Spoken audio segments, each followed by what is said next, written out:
watch a man getting safe out. See some play game like snakes and ladder. My ex-piss, come on, new one's better. It's a playground, better watch a man getting safe out.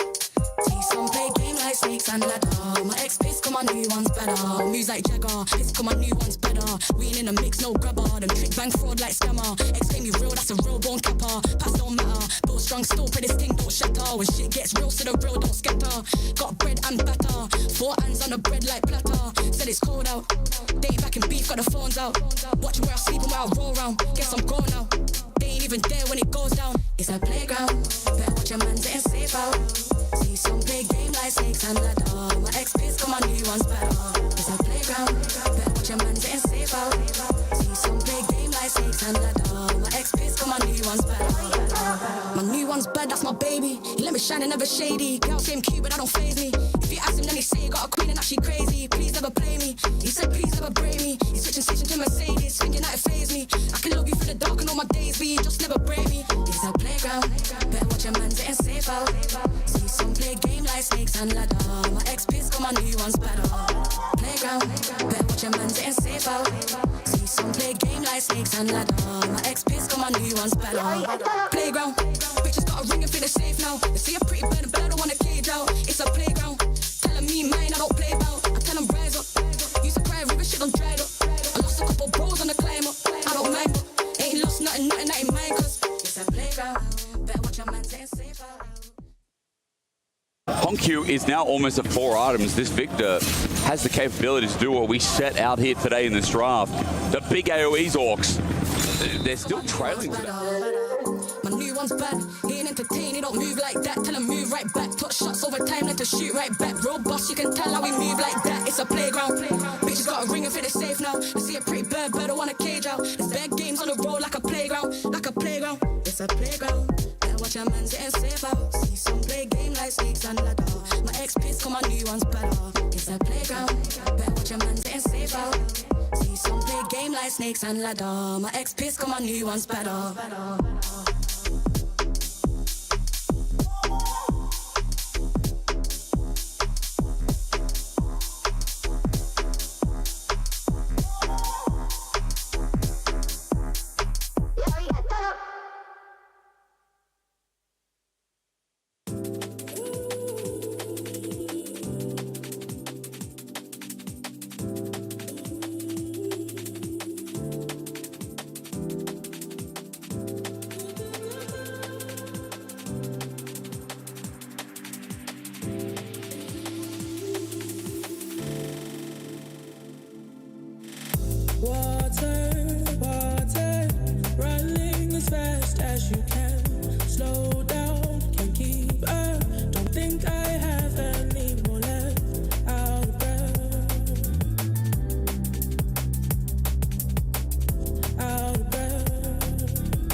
brain completely froze. Colder I go. Colder I go.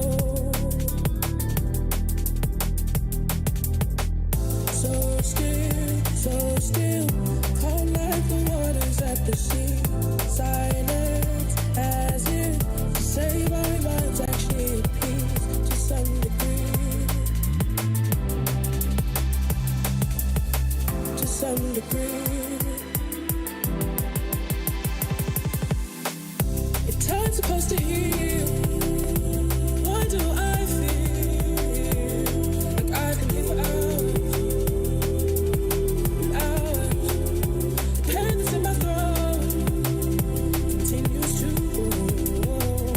Say it'll get better. How can they know? Water, dry like the cinders in the flame. Bubble, heating. Now it's time to evaporate. Now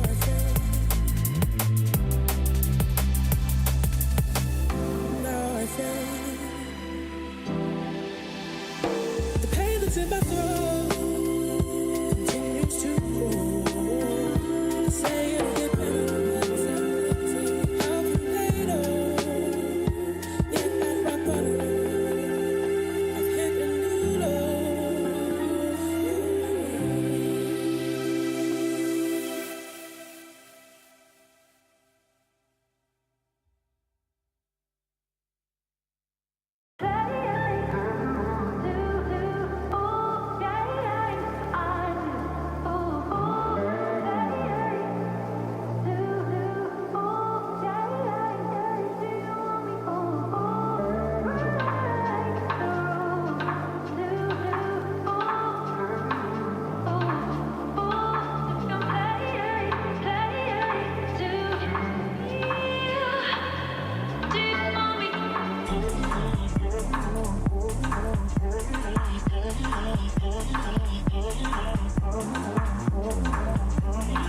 Like I've been here for hours and hours. The pain that's in my throat continues to grow. They say it'll get better. How can they know if time's supposed to heal? Why do I feel like I've been here for hours and hours? The pain that's in my throat continues to grow. They say it'll get better. How can they know? G-Harm.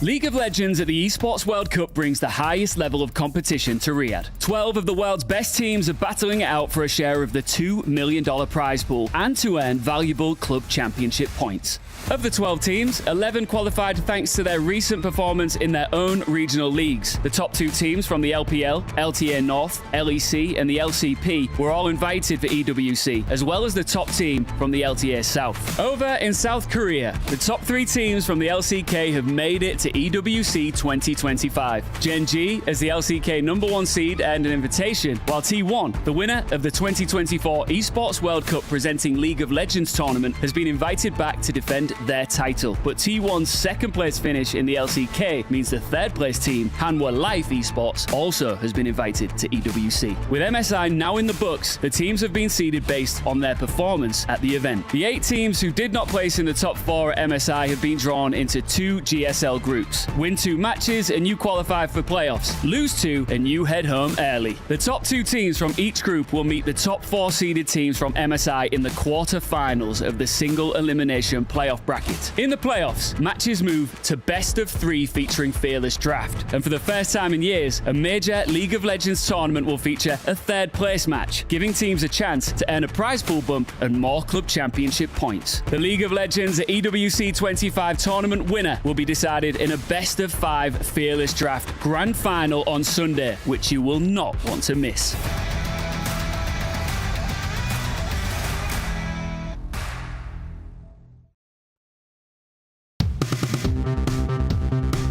So I decided to lock in Ziggs because I do believe that it's probably one of the best teams to take out towers, especially with his W as well.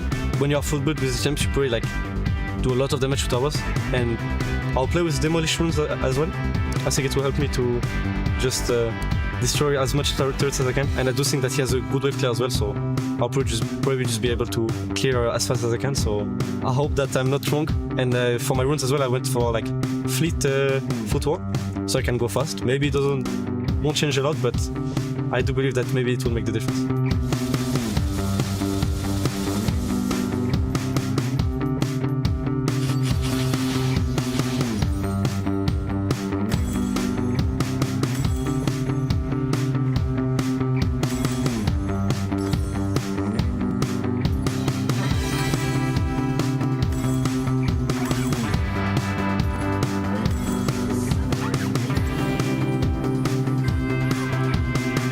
Minions are spawning soon. Let's see how fast I can go. Maybe I can finish with 1 wave. It might be a bit optimistic, but I'm close. I have like almost 1k AP as well. Minions should come soon. 30 seconds. I think my build should be fine. I'm looking if I missed something, but maybe some movement speed could help. I didn't buy boots. I'm not sure if it will change a lot. But I think more AP might just be better. So let's see how this will go. Minions are spawning now. I'll one-shot the wave and hope that I can one-shot the tower as well. Since it's only like there's also like the turret plating and stuff, so like it will be a bit harder to one-shot the towers. But yeah, let's see how this goes.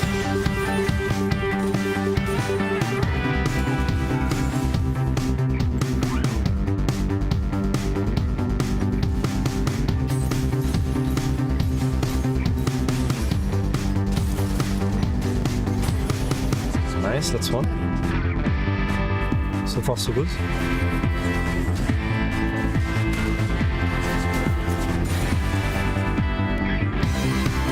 That's 2.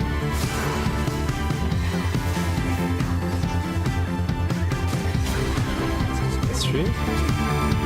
Wow, 2 minutes in. I have another wave coming as well. I'm not sure if I can end with 2 minions though. Let's see. I want to keep my big auto attack for the tower as well. Let's go. One more. I don't think I make it under 10 minutes. Last wave coming. Output finish. Now.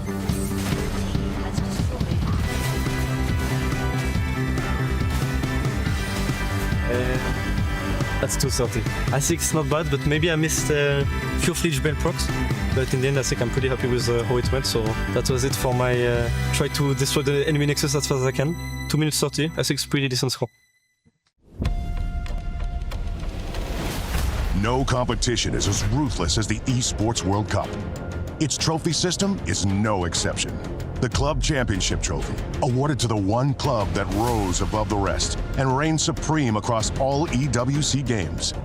The game trophy, when a competitor closes their eyes, it's all they see, and it's not complete until it's sealed with a champion's key.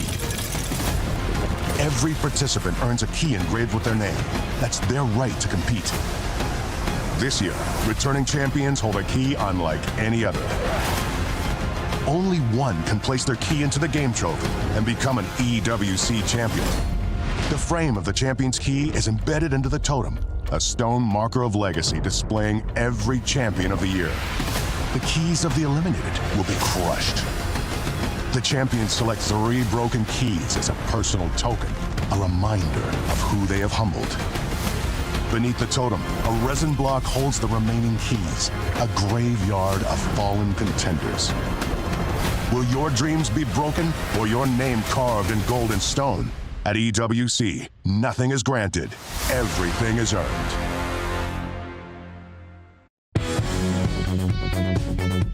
Hello guys, Flyquest Inspired here and I will be speedrunning League of Legends. So I think Gragas should be the fastest if I go full AP with the W. I'm not really an expert in that, but it will be my first time speedrunning League in this way. Add gold. Level up as well. All items, AP items, so I think this one, very, very important. I think this is very important item.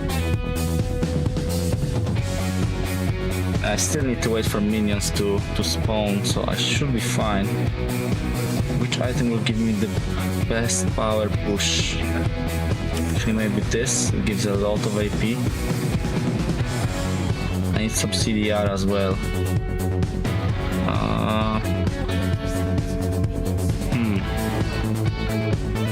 Should I just build pure AP? This guy item gives the most AP. And same for that.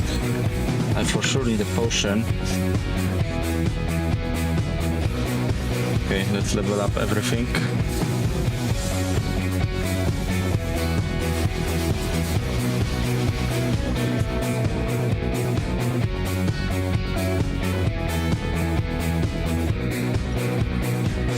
Okay, I think mid lane should be the easiest to end. Minions are the fastest here.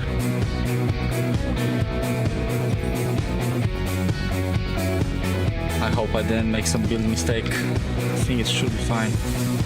Oh my god, I one-shot everything.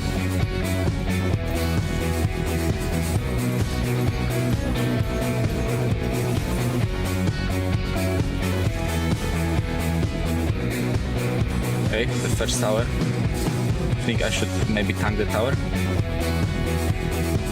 And I should tank the tower.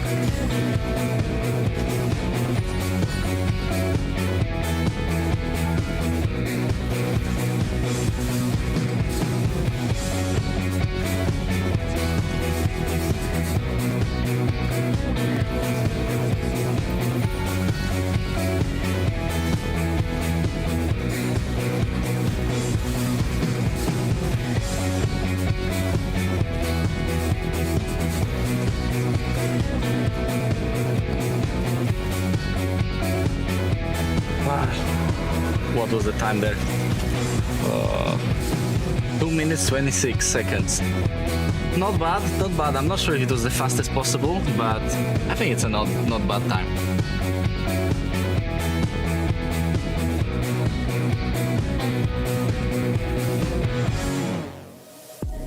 Hey, Atlas buddy, what you working on over here? You seem to be having a bit of a struggle.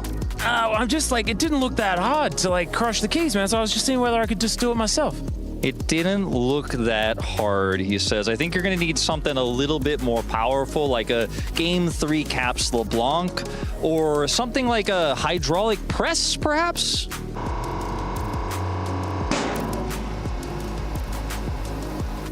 Yeah, you see, I think it's going to take a little bit more power. I know you're a bit of a tough guy, but I'm not sure you alone are going to get it done. Yeah, maybe I'm not quite as much as a hydraulic press. You're right. Like, perhaps I'm not going to be able to get it done. But 2 more of these keys are going to get crushed just like that today, man. That's right. We are going to crush 2 more keys today in our knockouts here at the Esports World Cup.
It was a huge day for the LEC, worthy of some dance moves, as we had some victors for the West moving on to the semifinals and the quarterfinals. But now we've got to wrap up those quarterfinals because it is a big moment now as the LCK squads, the 2 top seeds from MSI, will be joining us here at the Esports World Cup.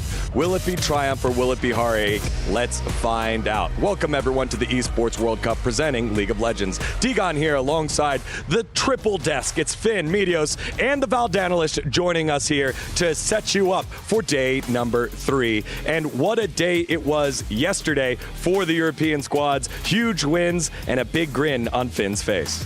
I mean, how can I not grin when we just keep getting the wins, you know? Like, it was just such a good role. I think they really delivered. And I feel like G2, that was a 2-1 against BLG, but it was kind of a 3-0. I actually think they just dominated them in every single game. And it's just so nice to finally have some confidence again for the European teams.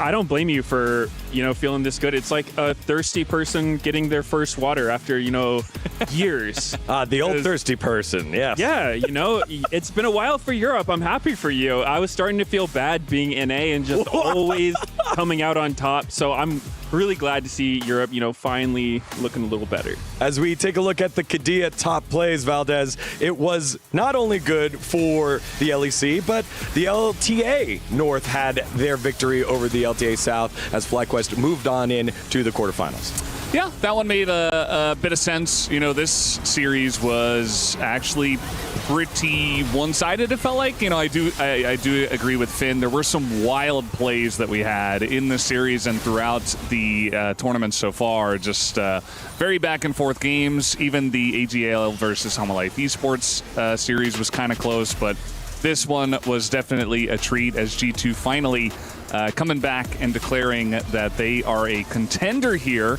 at EWC. I do wonder how far they can go. Obviously, BLG not having their best form, I would say, at the moment, but G2 definitely looked like a much stronger team, so that was nice to see.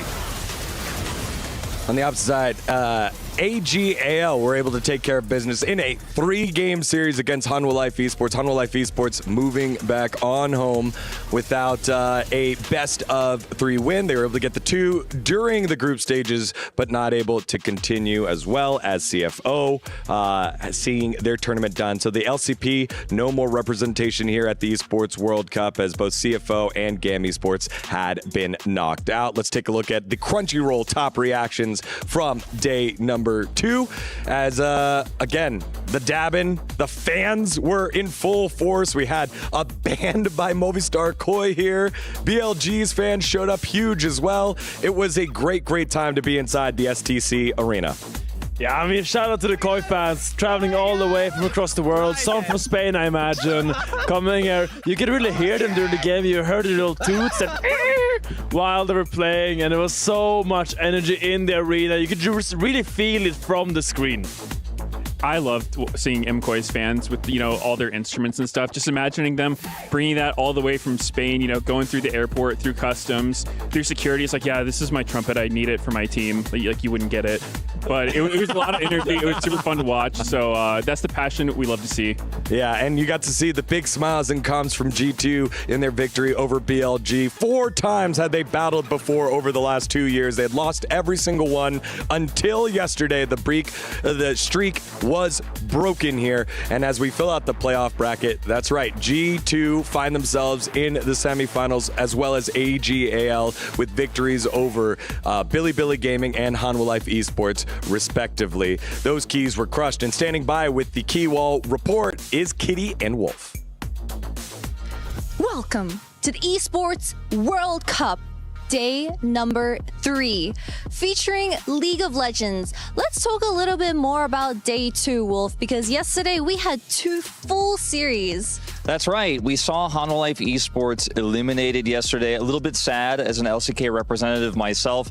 But on the other hand, I feel like Hanwha Life Esports needed to be punished. They were playing very risky. They weren't having great objectives set up, and they did end up getting punished by Anyone's Legend yesterday, who had a great performance there.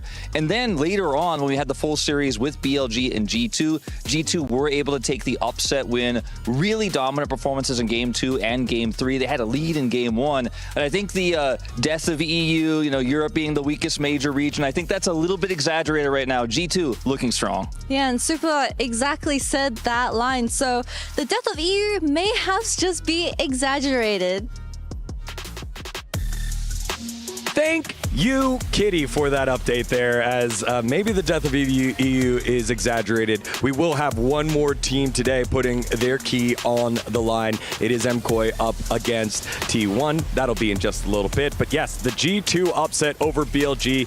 Valdez, it felt like more than just a tournament win. It felt like finally defeating some demons here for G2. Yeah, it was a declaration of them being a real contender at the tournament. G2 definitely back on form, and we've talked about form a lot here on this desk. I do feel like, at MSI, G2 weren't really on form. The players themselves talked about it, and they really made, a declaration of them being back.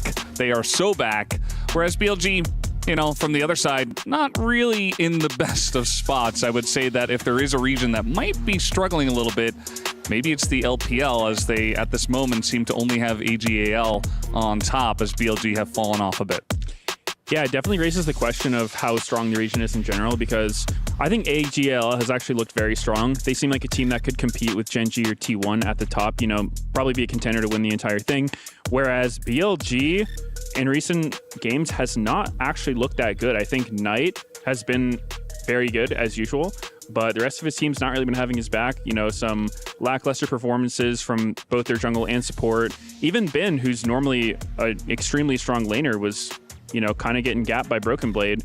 So, yeah, not sure what's going on there. That's right, Broken Blade with the solo kill on the top lane in the Jax versus Gwen matchup. A big moment in that series, and one of the main reasons why G2 finds themselves in the semifinals. And this conversation leads us to our Aramco power rankings for day 3. We update it as the tournament goes on. There's our favorites. We felt like what AG.AL put together puts them up with the favorites of T1 and Gen.G, who haven't played yet but are our highest seeds based off of their MSI tournament run. And then we've got contenders G2 by themselves, and we need to see a little bit more here from Flyquest and MKOI, Finn.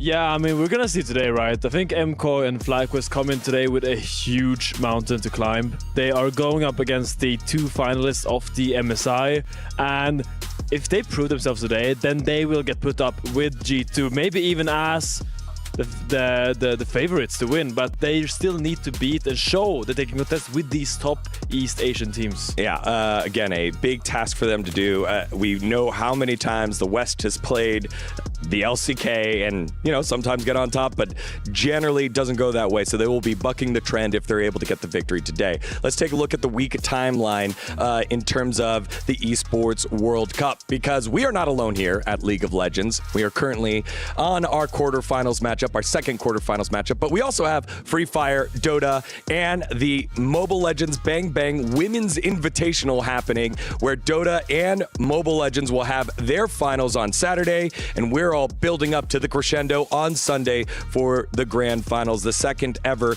title winner of League of Legends here at the Esports World Cup.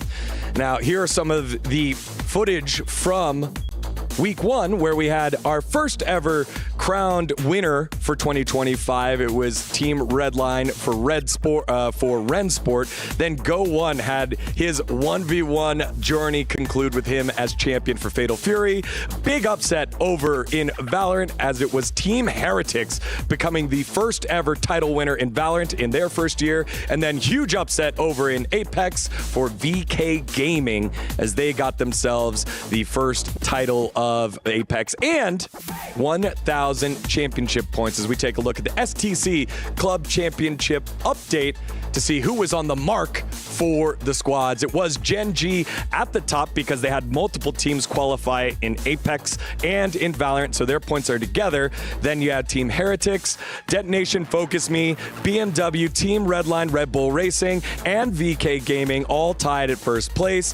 Most of these teams, as long as you finish in the top 8, are able to be eligible for the prize pool. But remember, for the overall club championship for the Esports World Cup, one of your teams has to win a title. So Heretics, Detonation, Focus Me, BMW, Team Redline, Red Bull Racing, and VK Gaming have all done that, but teams like Gen.G still need to do so. And speaking of teams, we're joined now by one of the leaders of the League of Legends squads. It is head coach of Furia, Thinkard. Thinkard, welcome, brother. How you feeling after this tournament?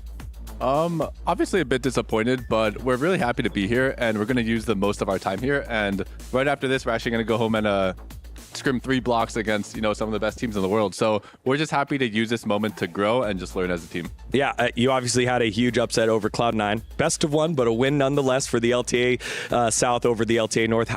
Talk me through the emotions and what you felt and what you learned from that. So to the world, I can see how, you know, you might think that's an upset, but to us, that's kind of us playing to our strengths and what we think we can do. Flyquest even, they publicly talked about like their scrims and how well they did against all the other LTA North teams. And we were pretty much on par with C9 against Flyquest and better than every other LTA North team. So from scrims and some practice, we are very confident in ourselves. We just want more opportunities to kind of play against the LTA North teams and play against the Eastern teams, the European teams, because that to us just gives us the most growth as a team. Finn? Yeah, I mean, have you scrimmed a lot of the European teams? We have scrimmed the European teams, and we've done pretty well against them overall. Yeah. So we're pretty happy with where we are in practice. But with such a young squad and such a, you know, little international experience, it does take a little bit of time to adjust and to be able to be ourselves on stage. Yeah. Can I ask you a little bit about Guigo? Because he's someone that has really fascinated me as a player. He seems to me like such a raw talent. How do you use that to channel it, and how do you help him facilitate his growth? Oh, for sure. I mean, you've seen some games where Gigu just absolutely 1v9s at MSI and at Esports World Cup. So he's just someone who, for him, it's a bit about being more consistent, but you just see against like some of the best players in the world, he's gapping them in certain matchups and getting huge leads and able to catapult us over the finish line and win some games. So it really is kind of like listening to him and working with him as a team and playing towards his strength as a player, which is like that laning aggression, a lot of volatility, and letting him be himself. Medios? Yeah, I just want to, you know, obviously congrats on beating C9, even though I don't like that. But what's it been like working with Furia, moving down to Brazil, because you've been in NA for a long time, right? We worked together on Cloud9 back in 2016. You were with Energy. And what was it like, going down to what was previously a minor region and working with those players and elevating them to the level where, now they're looking quite competitive on the international stage? Yeah, I wouldn't have gone down there if I didn't think that they had a lot of talent. And so when I was talking to the managers and talking to the people in charge on Furia, overall, over many weeks, I started to realize and do a lot of research that this specific Furia lineup had a lot of talent. And the reason why I went down there is because I knew that we could make some history at international events. So we were able to win a championship, able to qualify for MSI and for Esports World Cup. But for us, the long term, it always has been, we want to play against the best teams in the world, and we want to make history for Brazil. All right, I have a quick little bit of trivia here for you. You actually have played against Meteos before, way back in the day. I'm not sure if our viewers would be ready for how long ago it was, but do you remember what you played, or at least what team you were on when you played against Meteos? CLG Bizarro. I think I played Lee Sin against you guys. That is correct. That is one. You actually played one more time. So EG. I played on EG as a sub. I do not remember what champion I played, but I'm pretty sure we got smashed. How do you remember that? I only played 6 games in LCS, bro. I remember. Okay. Meteos, how many games did you play in LCS? More than 6. I'm not sure. I didn't count. All right. Think card. Again, nothing gets by the coach. Again, congratulations making it here. You're still going to be able to stick around and break down our next matchup with us, right? Oh, of course. All right. Well, before we do that, we need some medical advice. Actually, there's been something wrong here at the EWC, and thankfully, we've got a brave one among us. Oh, yeah. We have Dr. Finn here to let us know what's happening and how to fix it. Oh, yeah. I'm a doctor. I studied same place as Dre and Pepper. I'm a great first opinion. And I actually have the autopsy from the HLE. I saw the scanning, the MRI scan of their brains, and I saw there was I really saw the clutch gene, but I saw it wasn't really getting stimulated. And while Sekka, while it was really hard for them to play, he was still remaining soft in the end, and it was quite difficult for him to really reach his final form. As we all know, when things get hard, things happen for him. And in the end, I will say that I think the main reason why they fell apart was a surprising team-wide nut allergy. A nut allergy, huh? Yeah. Maybe that's my final verdict. Maybe a peanut allergy. Some would say. Y'all, again, thank you, Dr. Finn, for diagnosing what happened to Hanwha Life Esports. Remember, he's not a real doctor, but if you need your doctor needs, head on over to Dr. Suleiman Al-Habib Medical Group. This has been Doctor's Notes. Now let's get to today's schedule. It is 2 best-of-3s as we head on over to the quarterfinals. It's T1 making their debut and defending their title as League of Legends title champs up against Movistar Koi. And then in our second one, we have Flyquest versus Gen.G. Gen.G also making their first appearance here at the Esports World Cup after their MSI title win. And for a quick check-in on how they're doing right now, we've got the guys on the call for the first series, Wolf and Atlas. Hi, everyone. We are here on the Boulevard just outside this beautiful molten golden river, ready to talk about the SMB match of the day. And Wolf, this is a difficult one. It really is. We have 2 clear favorites today in our LCK teams. T1 will be facing off against MKOI, and then later on we will have Gen.G against Flyquest. It's tough to pick one because we have those 2 clear LCK favorites. I know I'm a little bit biased. I know you're a little bit biased. Yeah. I'm going to have to go with the Gen.G matchup, though, against Flyquest, considering how much strategic depth I think this roster has. Flyquest coming in with a really strong identity in this tournament, and we've seen Flyquest play against Gen.G in international tournaments very close in the past, so I think that's the one to look out for sure. I'm a little bit worried about the first series, though, Wolf, because MKOI are the first seed, and G2 looked really good against BLG yesterday, so T1 might also have their work cut out for them. I don't know quite which one to pick, but you guys, maybe you can make the decision at home.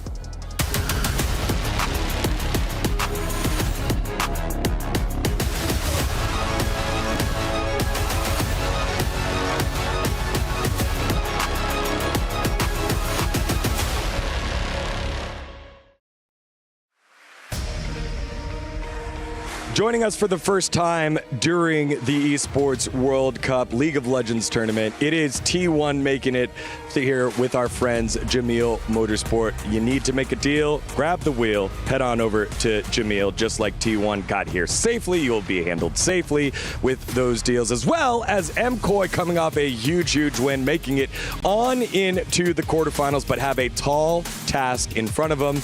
To break it on down, we welcome back on in Valdez, and now we've got our LCK representative and our LEC representative and our neutral party to kind of adjudicate where things are going to go in this matchup. Now, Valdez, we haven't seen T1 yet. Can you give a quick 30-second rundown or less of what T1's journey in 2025 has been like so far?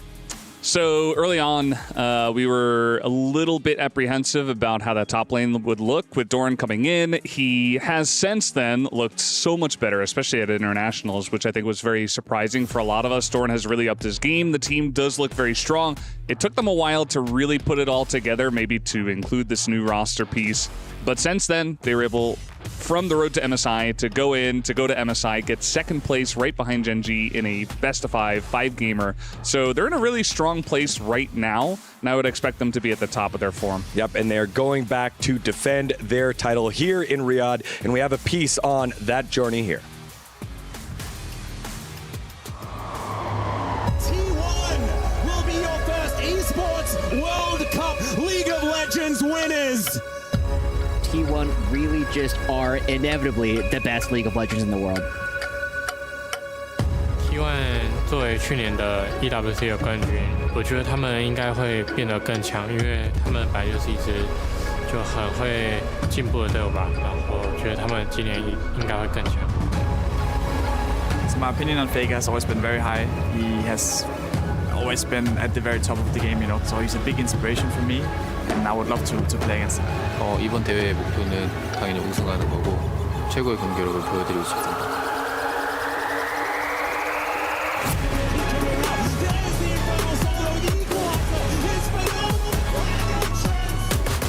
이번 EWC도 마찬가지로 저희가 충분히 자신감이 있고 도전하는 마음으로 임할 것 같습니다. I think team had some struggles this year with figuring out which ADC to use, but I think that they found their best style. I think they also had to adjust to playing with Doran, but I think he's really good, so I think they're still one of the best teams in the world. Right now, Uchi has the only one there to back him up, and they want to take it down, but they're not going to be able to. 작년보다 이제 올해 저희 팀이 이제 더 합을 많이 맞췄기 때문에 그런 부분에서 조금 더 하나 같은 플레이를 보여주지 않을까 생각합니다.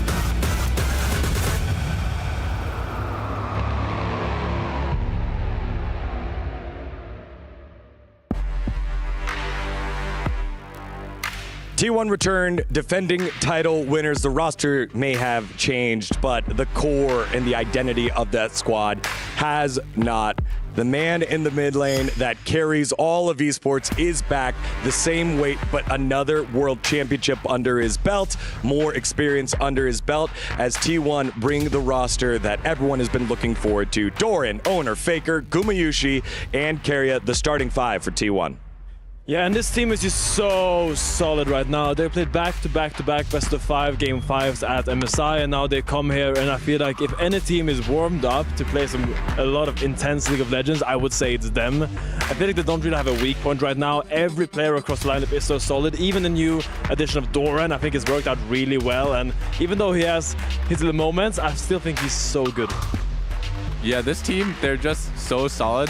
They surprised a lot of people at MSI. They're able to basically make it to 5 games against GenG and basically make it all the way to the finals. I think for them, it's simple against Koi. You're working with a lot of strange picks and a lot of interesting flexes. So you really need to get through the draft phase and be confident with your draft and then play accordingly, because when T1 plays accordingly, they literally are arguably the best team in the world. Well, one player has had a very unique journey here in 2025, and he's standing by right now with an interview. Let's send it on over to Gumayushi. Hey everyone, this is the pre-match interview between T1 versus MKOI. By my side is the AD carry Gumayushi. I wanted to ask, so you guys will be going up against Super in the bot lane today. Were you aware that the AD carry of MKOI actually has a nickname named after you called Super Yushi, and what are your thoughts about it? 일단은 첫 번째 질문으로는 이번에 엠코이 선수들과 맞붙게 되면서 이제 또 본내에 있는 선수 수파 선수와 맞붙게 되실 텐데 마침 또 이제 수파 선수가 수파유시라는 또 별명을 가지고 있거든요. 그래서 좀 어떻게 생각하시는지 궁금합니다. 되게 뭔가 리스펙 해준다는 느낌이 들어서 좀 민망하는데 오늘 좋은 경기 할 수 있도록 하겠습니다. Well, I definitely feel humbled that I think he respects me. I think that's what actually at least like fans are trying to do. So yeah, I will try to give my best in this game.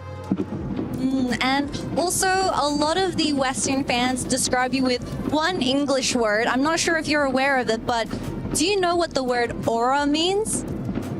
이제 한 단어로 이제 보통은 이제 선수들을 막 표현하고는 하는데 선수들이 그걸 오라라고 하거든요. 혹시 오라에 대한 좀 얘기를 아시나요? 아니요, 처음 들어보는 것 같아요. No, I don't think so. I think this is the first time I have it. Well, for all the fans watching behind the screens, aura is Gumayushi. Can you please tell the camera, I am aura? I am aura라고 한번 해주시죠. I am aura. Thank you so much, Gumayushi. Best of luck in your match, and back to you guys at the desk. He is Aura, and one of the main reasons why all these fans are showing up. It is not only the best team in the world according to the current World Championship, but also just a sight to behold. All the fans show up for Faker and friends, and they do battle against the champions of Europe. It is MKOI standing in their way, a primarily very proud Spanish squad with Jojo Pyun in the middle lane, trying to make one of the biggest upsets in League of Legends. I don't know how they're going to do it, but I think we might have a doctor on set to try and figure out how to do this one here. Well, I'm not legal doctor, but I will tell you what I think about this team. I love how they play. I love their creativity in drafts and their ability to get advantages from plays you wouldn't really understand usually. Here we have a great fight playing against CFO, where they came back into the game, and I think this tournament, MKOI has been super solid after the 20-minute mark. They are really good at playing around objectives and trading them if they do not want to fight it. I think they play a really smart game on the map, and if you aren't paying attention to where they are, I think they will punish you. You know, I do think that MKOI actually do have a chance to get one game. I wouldn't say that they would take the whole series as the LCK representative here. I think that T1's pedigree and the way they're playing nowadays, their form is fantastic. But I do think that, in a best three, anything can happen, especially with some of the weird picks, the drafts we've been talking about from MKOI. There is certainly an angle to surprise T1 and maybe catch them a little bit off guard. It is going to be T1's first game here at this tournament, so maybe a little bit of time while they're warming up where potentially MKOI can catch them off guard.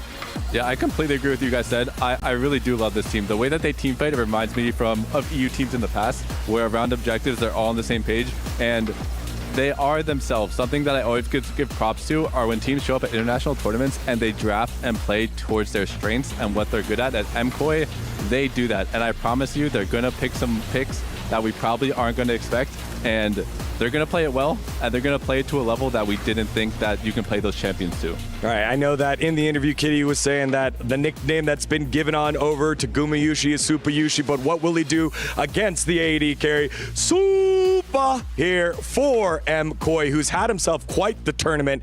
Kaisa, usually a pick that maybe doesn't get played as much in the LCK, finding a lot of success here in the tournament so far. I mean, Supa, what a career he's had. He wasn't really regarded as one of the top prospects, but then he joins his MKOI lineup and just shows why he belongs at the top of Europe. I think his versatility in draft, just like all of MKOI, he knows how to play weak side super well, he knows how to get resources, and he works so well in tandem with his Spanish support jungle, El Yoya and Alvaro. ThinkCard, we're approaching 60 seconds here. You've had experience prepping and playing against Jojo Pyun in the mid lane. What is that like when you're thinking about what his strengths are? Yeah, it's he's a great player, and he's dominated on a bunch of champions. I think for T1, it's simple. You do not let him play Yone. You even think about letting him play Talia. If he gets one of those two champions, MKOI is going to be very, very happy. So would not be surprised at all if T1 the entire series never let him play Yone, never let him play Talia, and go from there. Valdez, all right. Time for predictions and what you think's going to happen. Yeah, I think, like I was saying before, I think T1 probably 2-1. I think MKOI certainly can catch them off guard at some point, but I still have to give T1 the victory in this one. Finn, it's time for the EU Hopium. You know, I am an EU soul, and I have to predict my boys. I think they have been accelerating, and I think right now they are poised to take down a T1, and I think right now this is MKOI's time. It is one of the biggest days here at the Esports World Cup. It's the marquee player on his marquee team defending the title of the biggest esport in the world. It is Faker and T1 against the champions of Europe, MKOI, looking for the biggest upset in the history of League. Let's get into it as we send it down to the stage.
Times like this are where star players shine and new legends step up, where legacies are built and dreams are either realized or ripped apart.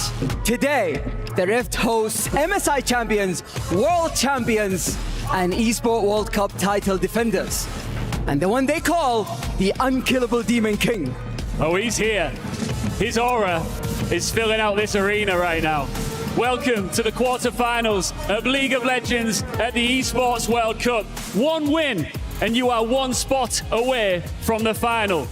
A loss and your key will be crushed by your opponent right here as the world watches on.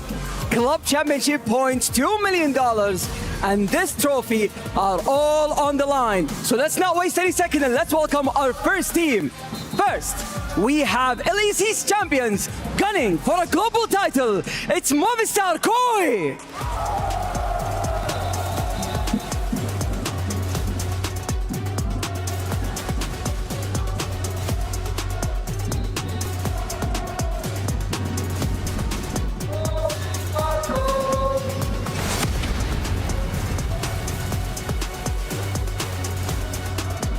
Fueled by EWC Legacy, driven by MSI Redemption, back to defend their crown is T1!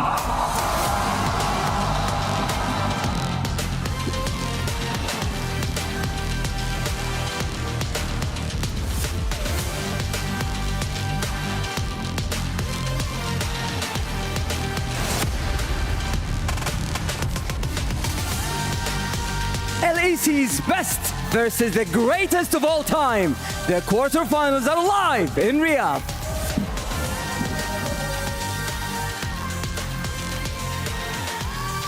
Thank you very much, gentlemen, and welcome to the caster desk as we are ready to get into it here. The quarterfinals continue with two more best of threes, and the title defenders are indeed back. You can see the man on your screen right there. The GOAT ready to go to battle against the best from Europe, or at least, you know, the best on paper, Wolf. In reality, we will see if this team can stack up to what has been one of the most successful orgs of all time, the most successful in League of Legends history here. Of course, like you said, defending title holders T1. And we haven't seen them yet this tournament. We saw them one game away. It was a crushing defeat in that fifth and final game against GenG, but one game away from winning MSI, a team so close, on the cusp always. Always making top finishes in every tournament they play in. Faker's win rate is obscene when you look at his tournament results. He has more titles than anyone. domestically, internationally, he has the most world championships of any single player. So when you talk about pedigree of T1, most people don't need to be told how successful this roster is. And if you are hearing of them the first time and you search them, you look at the trophy chest, you're going to have to keep scrolling. This team has done everything you could ever imagine. But to upset them here and to move to the semifinals is just what MKOI are looking to do. We've already seen a few upsets here. The LEC representatives are overperforming expectations here, outperforming what we have seen from the LTA region. They were able to take out BLG yesterday. MKOI, definitely underdogs, but let's not count them out just yet. Yeah, not just yet. And here we are into the pick and ban for game number 1. They have taken Thinkard's advice, as the Yone will be taken away from Jojo Pyun. He had such an incredible performance on that champion just the last couple of days. So not going to be seeing that one just yet. The first ban on the Vi is interesting. I think Pantheon stock's going through the roof here. Owner loving the Xin Zhao as well, something that they could also look at potentially. As Super not going to be playing the Varus. The first blue side Varus ban that we've seen so far all tournament. Yeah, that's really interesting, especially considering how good Guma is at the champion. So surprised to see that, as Orianna will also be taken away from Faker. It was kind of his exclusive pick through MSI, has now grown in popularity even outside of the Nocturne Orianna combos that Owner is so known for playing. So the Pantheon is left up, and it feels kind of a no-brainer to just take that one here. And as a result, we'll see Jojo instantly lock the Taliyah to kind of push those Azir stocks down a little bit for Faker. Faker often will first pick the Azir. He's so known for it across so many metas across the last 5 years. Yeah. But in this game, the Pantheon is going to rise in priority, so the Taliyah goes over. We'll see if he wants to play the Azir into it, but my guess, my gut feeling is going to be no. I mean, you could just play the Rise if you'd like to, but instead he just says, no, I can just play Azir into anything and I don't care. You could have also played the Ahri, but with this Rumble, they do just want to have some additional scaling damage here. And the peel is going to be nice as well. We'll see what the answer to this top lane Rumble pick is going to be. We've seen teams pick up the Aurora. We've seen the Galio even played in the top side. We know Merwin's got a pretty large champion pool. He is going to opt into that Aurora I was mentioning here as the response. He looked pretty good on it when we saw it last time around, so trusting him to be able to play that up against Doran on his Rumble does make a fair bit of sense. Doran not necessarily known for his laning phase, but his team fighting on this Rumble could be absolutely terrifying. And T1 already representing 3 champions that they have shown a lot of proficiency on so far this year. But the answers are there, right? Like, I think Poppy is fantastic into this composition alongside the Taliyah, the anti-dash duo, right? Yeah, I love these bans from the side of MKOI, though. Like, Guma always picks Xayah in these types of scenarios. He prefers Xayah to the Ezreal. We know that. We've talked about this over the last year specifically, as we had some changes in the bottom lane early on in 2025, but he just does not prefer the Ezreal. He prefers the Xayah. That's taken away. The Lucian that could dominate lane is also gone here, so really smart bans. The Kai'Sa also taken away here in turn with the Rel gone. And Corki is going to be the opt-in here for Supa in this bottom lane. Now, we have seen Guma crush Corki lanes in the past with both the Kalista and the Caitlyn. As 2 picks he loves to play alongside Keria. We saw the double marksman lanes a few years ago where they were crushing lanes like that. So that could be something they opt for here for sure. What is it, like 20 games in a row that Kalista has lost? Just Nico Kalista? Nico is going to be locked in. Is it going to be Kalista? Is Kalista going to be picking up her first win in a while? The answer is no. Oh, the Ezreal lock-in though, Guma. You know, they didn't expect him to play it. They banned the Xayah and the Lucian instead, and he will just turn expectations on their head here and lock this one in. Playing the Nautilus into this, though, is going to be so tricky in the early laning phase. Surprised to see that, especially with so many range supports available here. I mean, playing something like Bard Corki doesn't feel great, but at the end of the day, sure, you can press R onto this Ezreal. The mobile Azir also relatively easy to lock down. You have great single target CC.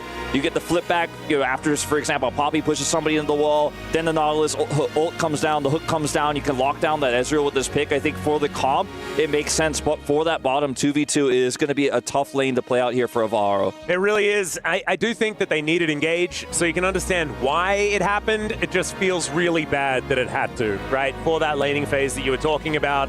I think the lanes for T1 have been set up pretty effectively. And we'll just have to see whether that early game is going to be what we expect from this T1 roster, or whether MKOI are going to be able to turn some heads, make some surprises happen, because they may need to. They want to get themselves into this one earlier on. But a lot of tools for later on in the game, right? Keeper's Verdict, so incredibly powerful around neutral objectives later on in the game. Certainly some things that could flip the script, and we'll see whether they can actually do so up against our title defenders here at EWC. Faker has been super happy to play the Azir into the Taliyah so often, even though so many of our mid laners right now in this meta shy away from it. It's Faker's pick. It's the iconic, safe, blends well with anything, goes into any composition, evergreen pick for Faker. Specifically in game ones, on blue side, we see him do this all the time. So with a lot of other mid laners, I'd be a little bit concerned about the matchup, but for Faker, not so much. Nope. He certainly would like to pick it anytime he can. So ladies and gentlemen, let's do it. Onto the Rift for game number 1. T1 versus MKOI. We'll see whether Movistar Koi, the first seed from the LEC, can join G2 in the semi-finals. That would be absolutely insane. Imagine that bounce back from the LEC. A disappointing MSI, and then making it all the way to the top 4 for both of their representatives here at EWC. That would be insane. But tough competition in T1, and that would also mean that we'd lose 2 LCK teams. That's right. Before the semis. I was going to mention that. We already lost Hanwha Life Esports yesterday. There is a world where we could have no LCK representatives in top 4 after today's matches. That's not the expectation, but it is a possibility. It keeps all LCK fans a little bit on edge. Faker going for lethal tempo in this draft here, so we'll have a lot of late game damage. And that sustained damage on top of the fact that they have the Rumble equalizer set up and the poke from Guma on neutral objectives does feel like it's very well rounded. For the side of MKOI, they have a decent amount of damage as well, but it's really just about getting those single target picks that'll allow them to clean up fights so easily. It's not that they can't win a front-to-back team fight, but that's not really the MO. You just want to delete one of these carries instantly, and then the fight just becomes so much simpler after that for Supa to play out. Yep. And so Minions going to be crashing in all of these lanes momentarily, already here in the mid lane, of course. And let's see what Jojo can actually make happen, as we'll see whether the aggression is going to be starting immediately here on this bottom side, as Keria and Guma should be able to get a lot of control with the double range nature of this combo. And you can see already getting the damage down. Guma actually just walking towards Supa and Alvaro. And nice tempo heal there, will be traded, but I mean, Ezreal is actually quite scary at level 1. He starts stacking up his passive, you start hitting those Qs even onto minions, and you're like, you just can't compete with me with that poke coming through from the Nico. This is what we were talking about with that Nautilus pick. It's just so challenging to play this out early. The Aftershock isn't going to do anything for you against those early level 1 abilities, so you're just going to eat the damage. You're going to have to heal in return. Faker also taking a fair bit of damage here. As you can see, Jojo does take a turret shot, but he's not going to be too worried about it. Faker going home pretty quickly here, but nothing really to worry about. Only 1 CS behind, and the rest of the map is looking pretty good. There's the hook in, but I don't know whether he really wanted that, as there is the Aftershock wearing off. The flash forward from Keria, not quite enough as Super is standing his ground. I don't know whether he really wants to, and I think that MKOI are going to take a little bit of a break here towards this bottom side. Sometimes you pick Aftershock and you're like, I got to get value out of it, man. I got to make sure it happens. Yeah, well, he did get value. Yeah, that was an extremely risky choice there that will cost him his flash. Keria does flash, of course, a return to try to secure that one, but a very big trade up here for the side of T1, and they may even be able to get some decent spawns here if they can land some poke onto Supa now. So not really the exchange they were looking for, as Guma starts to stack up a significant CS advantage, and we'll be able to take the free back now. Yeah, it's looking pretty good. You can see elsewhere on the map, though, it's MKOI that's able to answer. Moen here towards the top side especially is really putting Doran down. We know this is a difficult matchup for the Rumble, but good to see that he is playing it to what we expect. As Ona moving over a bit of a 2v2 here, but Faker is still very, very low, has just teleported in as well. So not necessarily having the greatest of times here in this laning phase thus far. Jojo having a good time.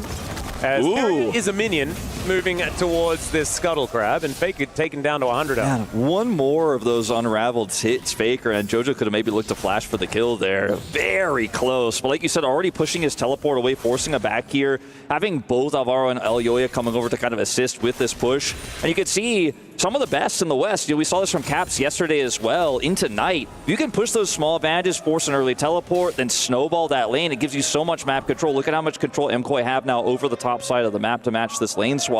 See the TP back into the bottom lane to match Doran there for Merwin. Small moves like this can add up for sure. As you can see, a 10 CS advantage here now for JoJo Pyun. Yep, about a 200 gold lead is what has resulted from this one for MKOI. But we haven't seen any of these early skirmishes just yet, and we know this is all about hitting level 6, finding some of these team fights for T1. There's a lot of AoE, and there is a lot of consistent damage here for this composition. They work on 2 items very, very effectively.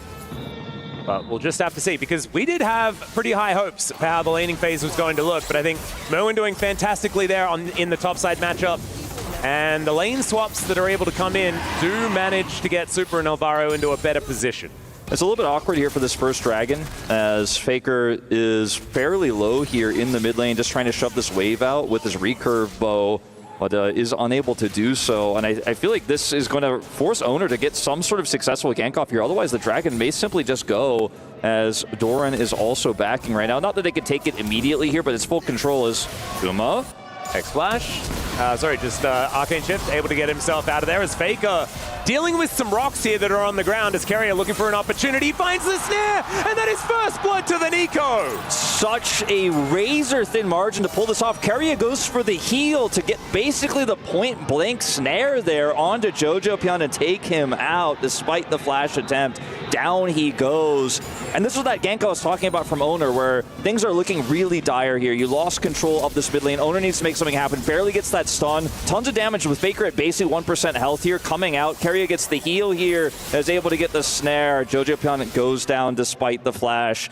And it's so frustrating when you've spent so long getting these massive advantages in mid lane. You've really pushed the envelope there, and you barely get caught. Yep. And now all those leads you had are washed away. He did manage to get 2 flashes out of it. Of course, Carrier and Owner both, it was flash and heal. So 2 summoner spells. Sure. In the trade for just his flash. But still, first blood going over to T1, and it is still a very good news story, especially for Faker, who was starting to fall pretty far behind. As you can see, Super going in with a little bit of a Valkyrie forward. Emperor's Divide here from Faker as Elyoya just pushing him back. Faker has spent this whole game on very low health, but that is not dead. And that is absolutely fine, as Doran and Merwin striking one another once again here towards the bottom side, but no kills going to come of it. A lot of buttons being pressed and not a lot of results happening. Wolf? Yeah, not quite at this moment in time, but a lot of pressure here on the top side of the map. There's a minute before Grubs. Guma got a barrier. Yeah, barrier coming on through. Super returning the favor. As Doran has been in this brush, it feels like, for a while. As he flashes forward, just looks for the solo kill, needs another harpoon. Just one more, and Merwin will go down. He silences himself, but he's not silenced after that. And that is a solo kill here for the Rumble. And Doran has had such a great start to the year here, and it continues in this game. Was down a little bit on CS, but will win the 1v1. I like the pressure that Supa is putting up here onto Guma, because Faker once again was forced to back in the mid lane, so Carrier was showing mid. And so he's putting that pressure on at the same time, as the flash here is not enough. Doran follows, gets the flamethrower, and Owner a bit overextended. I actually thought that there might be another turret shot coming for him there, and that would have been a dead Owner, but he is able to get out just in time. Gumayushi finding the true shot barrage. Is now Faker in trouble yet again. Keeper's Verdict does get the flash out, and Faker does go down. Elyoya brings the hammer down and takes out the GOAT. So I think it's going to be 1 back for MKOI. You know, I said earlier I wasn't worried about Faker in this matchup, but JoJo is just smashing him as Guma's in trouble again. In shift, the flash after him there, but not quite enough to get the kill. As Alvaro having to deal with Carrier now, who doesn't quite have enough damage in these autos. Super going to push him away, and T1 will remain alive, at least for now. MKOI are using JoJo's leads in the mid lane to get advantages everywhere else, but specifically in the top lane, as Owner is constantly having to camp and babysit Faker here in the mid lane. That means Grubs goes over. They end up nearly getting that kill in the top side there. It's not quite enough damage to secure it, but they just have so much pressure on the fact that JoJo is winning this lane so hard. Despite the fact that he was ganked and killed earlier, he continues to put that pressure on, and this is really hurting T1's early game now. Gold is still in their favor, but you can see the edges that MKOI are able to pick up just from that mid matchup alone. Alvaro, though. This is not exactly where he wants to be and can't even get the Aftershock to do anything. And so he is just going to melt. This should be that T1 can now turn that into a dragon and really start to assert their dominance as Faker looks for an angle. I don't know whether he really wanted to, but that was it was kind of fun, kind of exciting. We'll just try to keep JoJo away. JoJo didn't even have ult, though, to try to come over here and contest for this dragon. And with the death on Alvaro there, I just don't think it was ever really going to be one. So now T1 picking up that very strong first Infernal Drake worth of stats. Merwin doesn't have flash, but I don't think with the owner being on this ward, there's really a play-making opportunity here as we'll go back to what happened moments before. This was the first kill for MKOI. Yeah. Elyoya just gets in there. Yep, just Elyoya catching Faker. And I mean, Faker's had a bit of a tough start in this one. You know, frankly, despite the cool gank we saw from Owner, just so much pressure onto Faker has kept T1 on the top side a little bit muted. It's a lead for Guma right now, as you can see, of just 200 gold, but you know, the 3 grubs will be relevant later on. Certainly will. And of course, it is a tough matchup for Faker there in the mid lane, but we have seen it handled better in the past by other players. So certainly, shout-outs go to JoJo playing this one very, very well. And like you say, they've been playing around that advantage that he's picked up.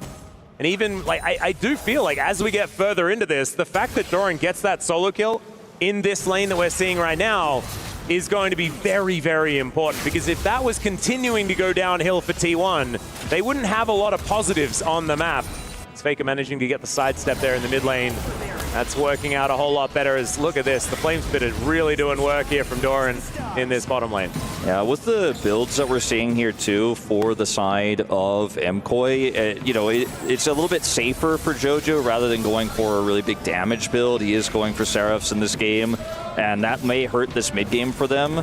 Faker doesn't have any grubs for side lane with the fast Gnasher's Tooth he's going for here as well, so that isn't necessarily what he is looking for. Is once again, be super careful going to these choke points with double control ward vision here for T1. Trying to force anything against a Pantheon could be very problematic, but they want to try to make sure Merwin can get this back off here. Well, he is going to be able to make it underneath his turret. That should keep them alive. His owner is spotted, but Alvaro also in an uncomfortable position. Doran also might need to try and get out of here. Didn't have the flash, so he has no hope of making that happen. Still, this Nautilus is in trouble. The Pop Blossom only finding one, but JoJo just melts. Owner destroys him by accident as he's killing the Nautilus. Merwin might suffer the same fate. Decent sidestep there on the Q. But actually, he's going to survive. Merwin pretty good at dabbing so far this tournament. Yeah. He's going to do it again. He certainly is quite good at it. He's showing his aura time after time, as that seems to be the word of the tournament. But the guy does get out of there. The start of things were a little bit rough for T1. Doran going in there like that, knowing where everyone was. Like, they had full vision, they had full information. It was a little bit bizarre. He ends up dying. Does a ton of damage, though, before he goes down. And that's when things get a little bit iffy here. And going into the Pop Blossom, JoJo here off the wall, not really what I think he was looking for. A bit optimistic on that one. At least Merwin does survive here as he gets the sidestep on this Q, and then the follow-up one as well. And that's massive. Owner's not too happy about it, of course, but at the end of the day, it's still a big win in the fight for T1. It was. I feel like Owner's look just there, as you can see, did the most damage in the fight, but he was also just like, hey man, he sidestepped everything. And let's give it to him as MKOI looking for a little bit of an angle. They think that they may have found Owner yet again. Sorry, Doran yet again, but Owner is there. Alvaro a little bit too far away. And T1, we're looking for that rotation over. Not actually necessary, as everyone is going to back away. Doran got that really cool solo kill earlier, but is probably going to have to play around the lack of information he has a little bit better here, or he's not going to be having a good time, because that lead is gone now. He is, in fact, behind Merwin at this point in time. JoJo's going to get a free plate here on the top side of the map. Those grubs really helping to take these turrets down quickly. I mean, you can just see any additional time given over to even a Talia at this stage of the game with no first completed item. Just going to get damage done. It's going to give you some free gold, going to give you that side lane pressure. And T1 also going to lose a plate here in the mid lane. And just like that, you know, we see MKOI catching up in gold here. And it was starting to sneak up to, you know, one of the more larger gold advantages that we've seen in the earlier stages of the game. But like you say, keeping it to about 1,000 and at 14 minutes as these plates are about to fall, that is not the biggest deal. The MKOI fans, as you can see there, not feeling too worried about this just yet. It's 150 gold, the difference between the 80 carries who are both looking for the exact same 2-item power spike, right? So that's not a big deal. Doran losing his flash, though, that's a pretty big one. And then you have a lot of kills on the Pantheon as, Faker. Speaking of losing stuff, Faker is just going to have to use his ultimate, but doesn't have to use the flash, so he'll be able to hold on to that one as Doran finding an angle once again, but Equalizer goes down. Great seismic shove from JoJo to make sure he keeps the space. So Doran not going to be able to sink his teeth in as Dragon number 2 coming on through here for T1. This Are is we going to pretty get huge, Earth, Wind, and Fire to start this off for T1 yet again? I feel like they do it all the time. Well, they end up getting the double lead. It's going to be Hextech even better. Yeah. And Merwin, you know, he's not able to join that fight there. They almost got Faker, but he's able to disengage away. They had full control over the bottom side there. Doran winning that fight, now having TP coming online here feels pretty huge for him as JoJoPyeon was unable to join the fight. We'll just TP back to the top side, and T1 winning on the map here. Feeling pretty good about that. Some of these leads, though, you know, for T1 are, I think, smaller than they may appear. Like when you look at a 1,000 gold lead, is JoJo stunned off the wall. Yeah, not going to be riding that one towards his turret, and just one more auto is going to be required. Ona misses another Q, but he's in melee range, so it's going to be absolutely fine. Elioya a little bit late to this one. I mean, that's a free Herald. Yeah, and that's also going to be feats of strength as well. So T1 taking everything that they want from this map right now. I mean, I was going to make the point that Owner having 3 kills, now 4, wasn't necessarily a huge boon for T1, but if you're able to turn that lead into a solo kill on the mid laner, into an objective, then yeah, I guess, you know, you're feeling pretty good about what you're using your gold for so far in this game, and he will just straight up catch JoJoPyeon unawares, get him off the wall there. Now they've got some extra damage on this turret. Faker gonna sink his Gnasher's teeth right into it, and it's a ton of damage. Now this lead is starting to balloon, right? It doubled from 1,000 to 2,000 off that play alone. They will have the Herald, which they could even wait and use for the mid turret as that third dragon spawns to give them Hextech Soul Point. T1 are really starting to pull ahead in this one. Yeah, this is kind of ridiculous. They've got all of the feats of strength, everything about it ever. It doesn't actually say at the top of the screen because they already had them, but they take the first turret as well. So running the map at this point in time is T1. And so we'll see Gumushi here in this mid lane just trying to make sure that Super can't get any more damage onto this outer turret. That would certainly be phenomenal here for MKOI if they wanted to try and get some control back themselves. Carrier looking for an opportunity. They know that that one is him because, of course, the real Azir is on the top side of the map. JoJo did just spot Faker out. Now moving over, Hexgate's on the map as well, giving Carrier all of this ability to utilize some funny business, and he does really like to do so. Merwin cleared this wave, but still apprehensive about hanging around this turret. It's gonna look for oh man, double root. There's the double snare. It is just Carrier, so he doesn't have a whole lot of follow-up damage, but there's a true shot barrage. That's gonna connect, and Alvaro now has to go. They can go for this. They have the Hextech gate. Remember, Owner does not have his ultimate here, but if Carrier finds him in that brush, he's potentially dead. He's got some weirding. It's okay. Goes stealth for a few moments. Well, that's the turret. You know, you just kind of hang around here, put that pressure on, clear the waves, use the Hextech gate, and just push him off the map. And you look at the cross map, JoJo isn't even really hitting the midway point. He's just now pushing through, wants to be able to get that turret in exchange there on the top side of the map. But T1 have TP for Doran. He can come over there and deny it. There's just no way that JoJoPyeon can pick that one up. And T1 are winning on both sides of the map yet again. 2 minutes until that Hextech Drake does spawn. The gold lead is getting bigger and bigger here. This Poppy priority, I didn't dislike it, but I feel like T1 have a draft that just don't really care about the steadfast presence, and this Pantheon priority that they got, which was left open, has been the whole story here. 5 out of 6 of T1's kills, and Owner is everywhere, man. Yeah. Owner is like the whole team right now, as Carrier making pigeon noises again. I love it. We can have 3 pigeons on the map at any one time as he pulls out the clone. True Shot Barrage spots out exactly where Elioya is. And now Rift Herald thrown into this mid lane, and we'll see whether T1 can crack this turret. That would be so much control of the map. It would actually be ridiculously bad for MKOI. As Doran over to the side, he finds an equalizer here and has started off the fight, breaks the arm guard to make sure he doesn't get flicked back as Super, having to flash himself out of the way. Elyoya doing exactly the same thing, but Owner is flashing on top of him. Jojo, no mana and no hope to get out of this one, but does hit a very nice shove with the last remaining bit of blue stuff to keep himself alive, and Alvaro not going to be as lucky, so that is all they're able to pick up.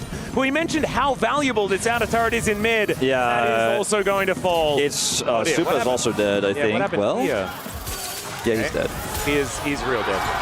Also, the inner is going to go down in mid. Oh, okay. Wasn't quite expecting that, as Empress Divide is going to be avoided. That was pretty nicely done from Elyoya, as Merwin just going to get cut down. And the main carry, I mean, they took down the GOAT. That's great. But it's Owner that's really doing all the work this game. Yeah, Owner actually should be able to get out of here, no problem as well.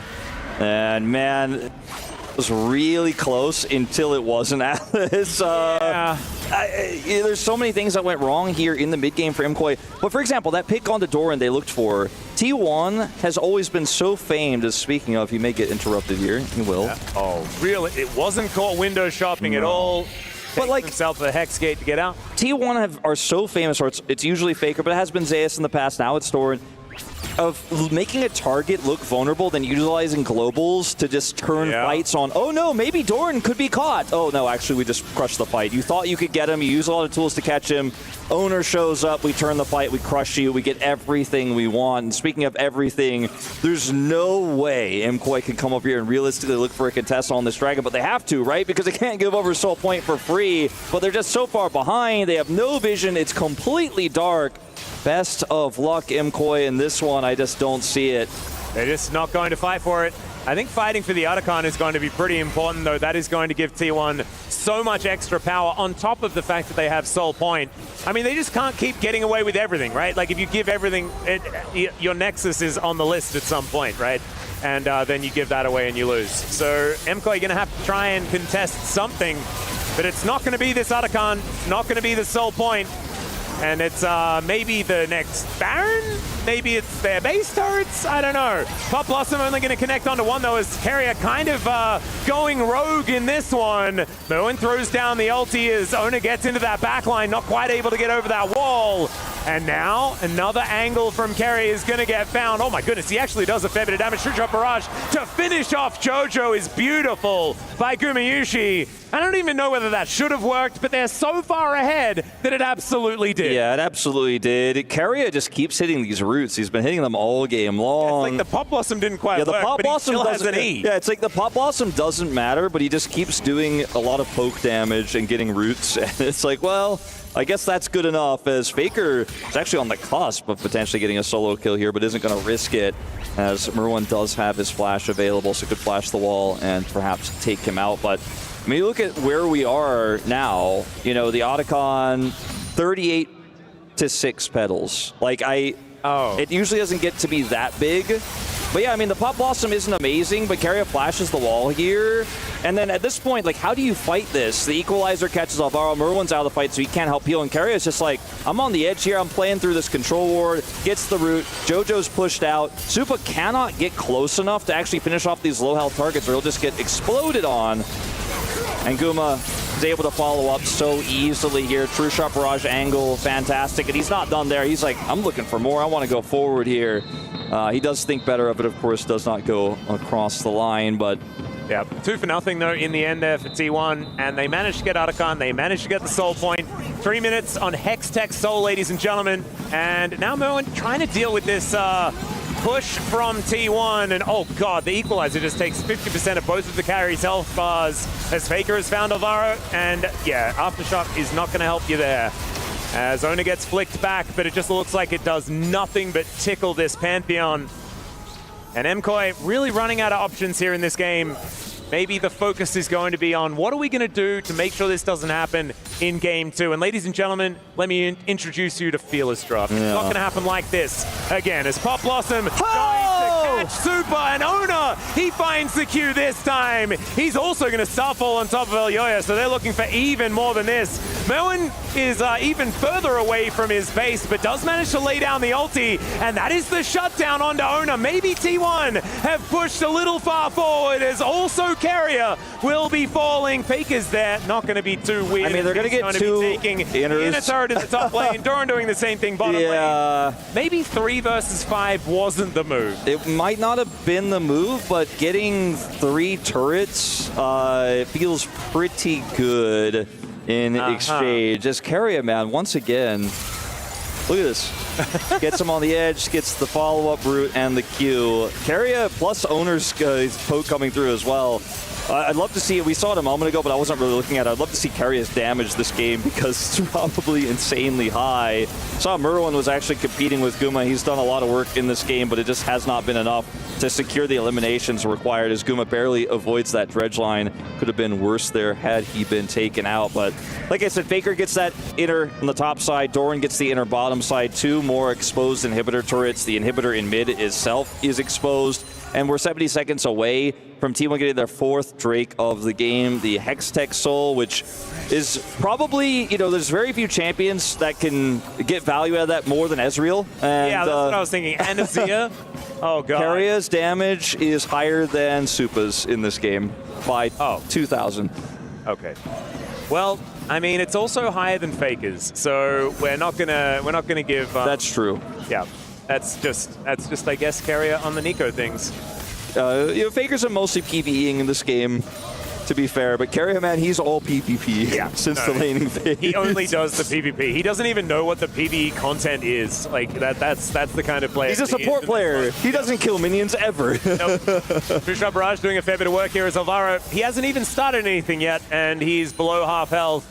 As MKOI, they know that Baron is on the menu. They are looking to try and stop T1 from taking it. One last team fight might be the desperate option here for the LEC representatives. As Elyoya looking for an opportunity. Alvaro also there. But like the 1-3-1 is continuing, and T1 are still getting the push, even though they have way less people here in this mid lane. Faker moving over, and Hextech Soul just a little bit too inviting. Like I said, man, give up position on the Baron. Faker's been PvEing this game, and one of the big E's to get is that Hextech Soul. He's going to come over here with his jungler, as T1 otherwise just 3-manning here in mid. Carrier looking for more. Okay, well, Ona can turn up at a moment's notice, but Faker is going to take a little while longer. Never mind, he's teleporting in. Alvaro flashes out the Pop Blossom onto everyone in that red pit. And down goes JoJo. Super's just getting out of there, able to use those Hex Gates, and now the rest of MKOI is scattering to the wind. Gumayushi dashing over, and look at that. The beautiful Hextech Soul, ladies and gentlemen. There is no way you can get away from T1. And it's a 10,000 gold lead. It's only a matter of time, as Ona not going to quite be able to execute Super on this one. Carrier. Yeah, Carrier just being weird. Does get a solo kill in the end, as Ona just flashed for that, and Carrier said, no, man. There was just no respect shown for the fact that Carrier had flashed Pop Blossom. Like, the whole time he was just in range. Like, he practically didn't even need to flash for a few of the angles he had, and then they went in and he's like, all right, well, here we go. Yeah, I guess I kill you all. It's been mostly about my snares today, but I guess I will find the big Pop Blossom angle in this one, as they get the Dragon for free, as T1 win the numbers disadvantage fight there on the top side. As the MKOI fans aren't going to give up, but I think really they're cheering for what the draft might look like in Game 2 at this point, with an 11,000 gold lead here. Hextech Soul Play. Like, look at Carrier. He is here. He has Flash. He has Pop Blossom. The Weaver's Wall's coming down. Like, Carrier's like, well, I guess if you guys want to stack up right here, I'll give it to you. Yep, and everyone gets over the wall, and so Carrier's like, well, I have Flash, so you're all dead. True-Shot Barrage here going to get so much value there from Gumayushi, as maybe it's just a triple. It is not, as Owner is going to be able to secure that last one onto Elyoya. But now it is what feels like a victory march here for T1, as they notice they've taken down the inhibitor in mid. That's all they're going to need to win this game, as Empress Divide from Faker will pick up Super one more time, as Merwin is dabbing in between all of T1. And T1 looking pretty serious about defending their title here at EWC, as they will be able to take down their first Nexus of 2025. T1 looking back saying, please, minions, let's get over here and get it done. Double super minion wave. That's kind of cool. I thought you needed to take all the inhibitors before that one happens. Down never mind, it not when goes. you've got a Nico, as down goes the Nexus. T1 will be able to win game one of this best of three. Let's not forget this game started out with a bit of a mid-gap. You know, JoJo had a lot of an advantage there, and I do think that if you didn't watch the early game, you know, of this one, you might forget that this was definitely a winnable and playable game for MKOI. They had a lot of advantages early. They kept the bottom lane gold very, very close. We saw Doran struggling in the early laning phase, but it all just came together around team play, around the map, and playing through this global pantheon. Owner was definitely the MVP for me in this first game, even though Keria had some amazing snares, was able to really change the course of a lot of these team fights. Owner just patched all the holes, babysat Faker, and man, T1, it was a rough start, but the ending was dominant. It was, but there is still way more to be played. As ladies and gentlemen, we are going to go to a short break. When we get back, we'll see whether MKOI can bring it to 3.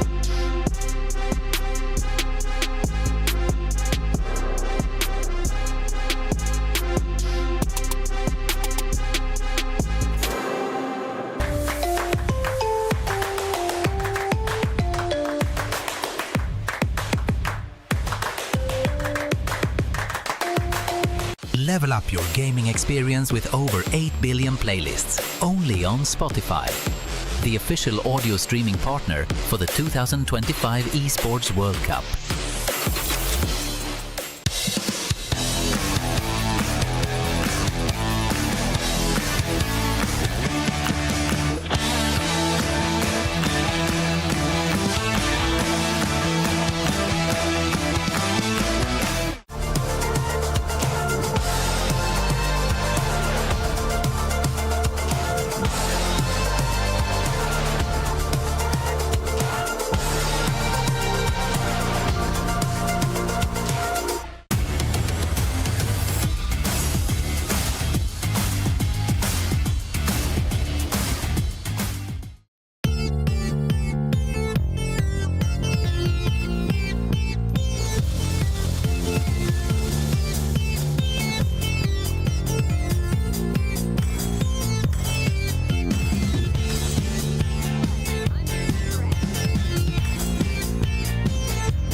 So basically, I'm choosing Tristana because I think it's the fastest champion for this challenge.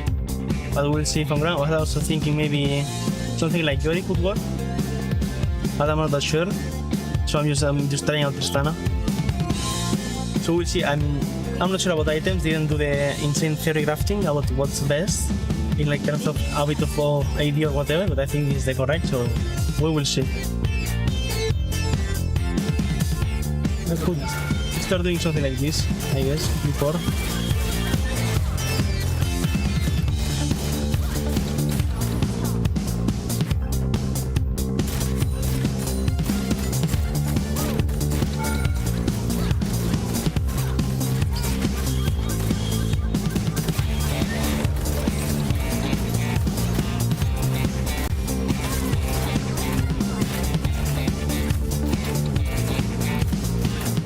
For now I'm going pretty fast. Let's see.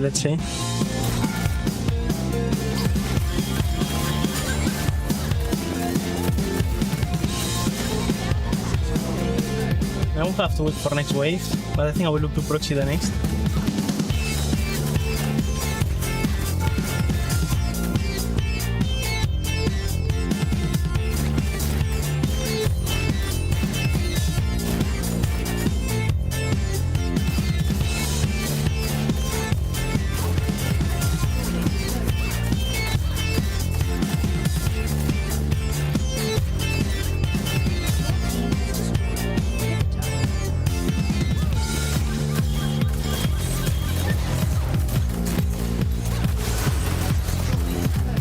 And I would say I'm doing pretty good. Let's see.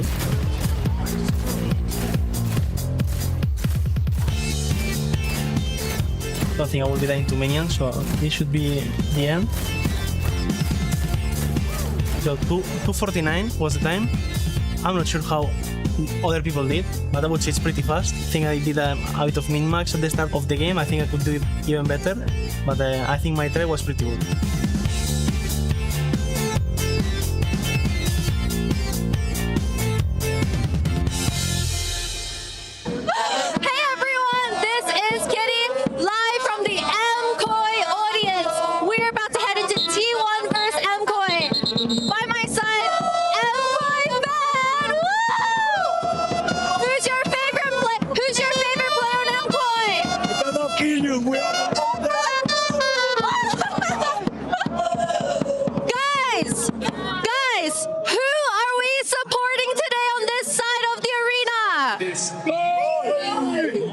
Okay, what's gonna be the score today? 2-0 Koi. Let's go, Koi!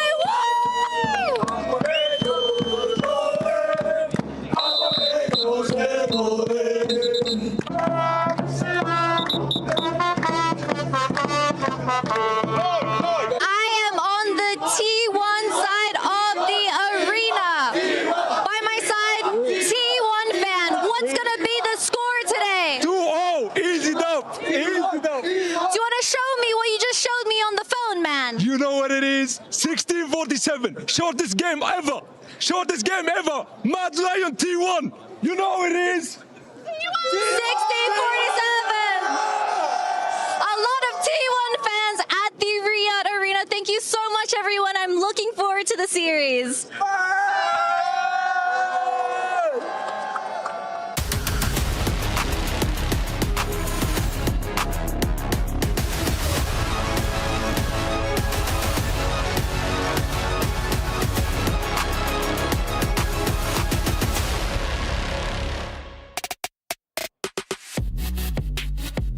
It was a long-awaited debut for the reigning world champions and the reigning title defenders here at EWC, as Faker had a chuckle and had more than that against MKOI in their series.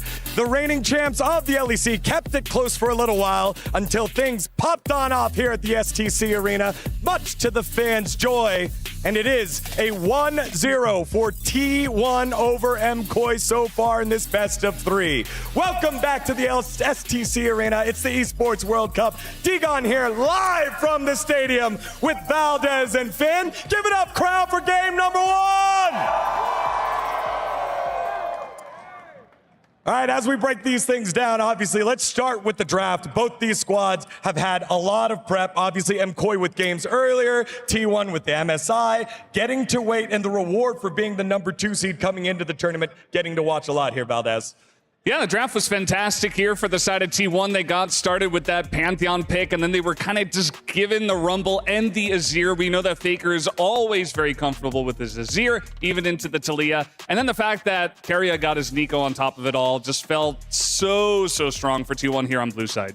Yeah, it felt like MKOI did a gamble in the draft space for this game one. They tried to give T1 something, and now at least, because we are playing a best of 3 Fearless, those will be out for the next game. And I think we can kind of reset, go into that drawing board again, and cook up some new drafts. Yeah, I think it was a smart game plan here by T1. You're saying, hey, we're going to give you one of your best champs, Jojo Pyun. Let's see what happens. And they had some focus in the mid lane as we have a lot of early kills going the way of T1 through the Pantheon. Let's take a look at that one here, because Owner was just rolling here and said, I'm going to go ahead and put my stamp on the first game here at EWC. Yeah, Faker with the bait here in the mid lane. Owner was able to set this one up. And then also big shout out to Keria, who was there for the follow-up on the gank. And then this Pantheon just got rolling right from the get-go. Got that first kill, picked up another one here. And then MKOI trying to fight down on the bottom side of the map, and Owner just cleaned up even more.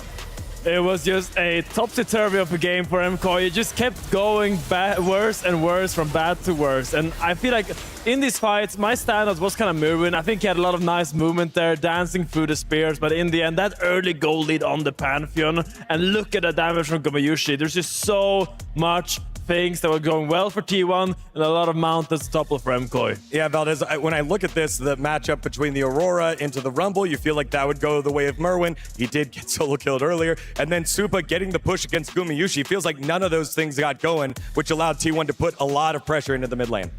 Yeah, they were definitely pretty far behind. You mentioned the solo kill, but it really just came down to some of those skirmishes where Owner got really fed, Doran got the solo kill, and then eventually they paired up together for some extra bonus kills in the enemy jungle, and it was kind of lights out. It wasn't a very close game. You know, maybe the early laning phase was a bit closer, but eventually T1 just ran away with this one. Yeah, let's take a look at our second replay that we have here. Once out of that laning phase and now trying to move people across the map, pressure up against the tower. And here it looks like Doran is the one getting caught. He has no flash from that previous exchange with Jojipan, but in the end, all the global abilities and Faker trying to drive into the jungle with a Rift Herald ends up going into the wall. But here the chase is just easy. Doran seemed isolated. He seemed like an easy prey, but T1 collapses. Yeah, and then it's just, you were talking about bad to worse. This kind of just kept happening in this game where it was like, all right, we gotta try to get something going here in the mid lane, and they do get that kill on the Faker, but it just meant that Owner was getting more kills and Keria was there getting more assists, and the snowball just kept rolling. That's part of the reason why this game was relatively fast compared to some of the other games we've had here. Yeah, and that's our standout player for game number one. It is Owner, proving why he is one of the MVP candidates over at the domestic league at the LCK. He runs the game when he's able to get ahead. MKOI picked lanes to try and get ahead, not quite able to do it. And with that, then he just ran all over MKOI.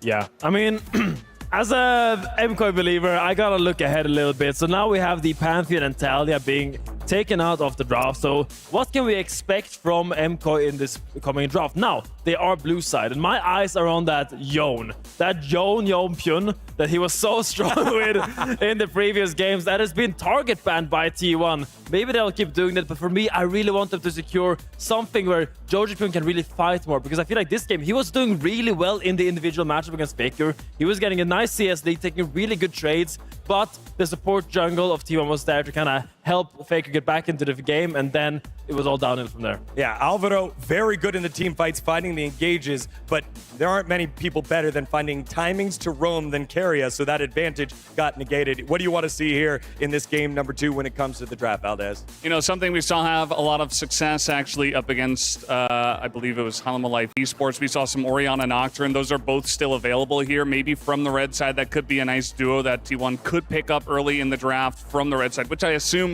will be the choice for MKOI going over to blue. But yeah, at this point, I mean, T1's champion pools are so deep that when it does come to a second game, I'm sure they're going to have tons of things in their pocket. Yeah, and right now we've got tons of noise inside the stadium because the MKOI faithful are being rewarded. The players are on the stage, and it is going to be a fantastic game. Now, before we do, we got to get this crowd going here. We've got all the stars here. I see Untaranim, T1 streamer over there right now, and all the T1 fans repping with the masks, with the cheering, the signs, all that going on. His Royal Highness is here as well, Prince Faisal. Everyone's here to watch T1 do what they do. But MKOI, the kings of Europe, trying to battle back. Finn, give us the hopium take.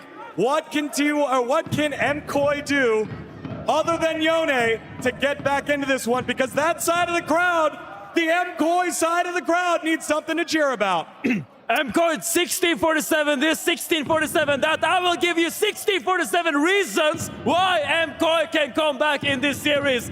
You play your game, you pick your champions, and you shut T1 up. I love it.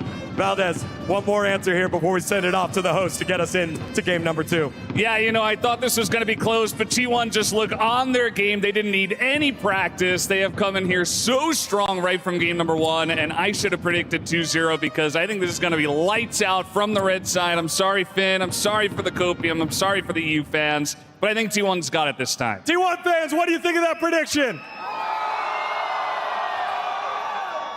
It is the marquee team. It is the one that everyone comes to see. The reigning world champions, the reigning title defenders, they are looking to try and close it on out against MKOI. The little fish trying to swim against the stream there and make the huge upset, but they've got to do it one step at a time. The Spanish squad with Jojo Pune in the mid lane looking for the biggest upsets of their lives, and maybe it's just another day for T1 when they make it a 2-0. Let's find out. Game number 2 starts right now. T1 versus MKOI as we send it off to Fancy and Ian Chambers.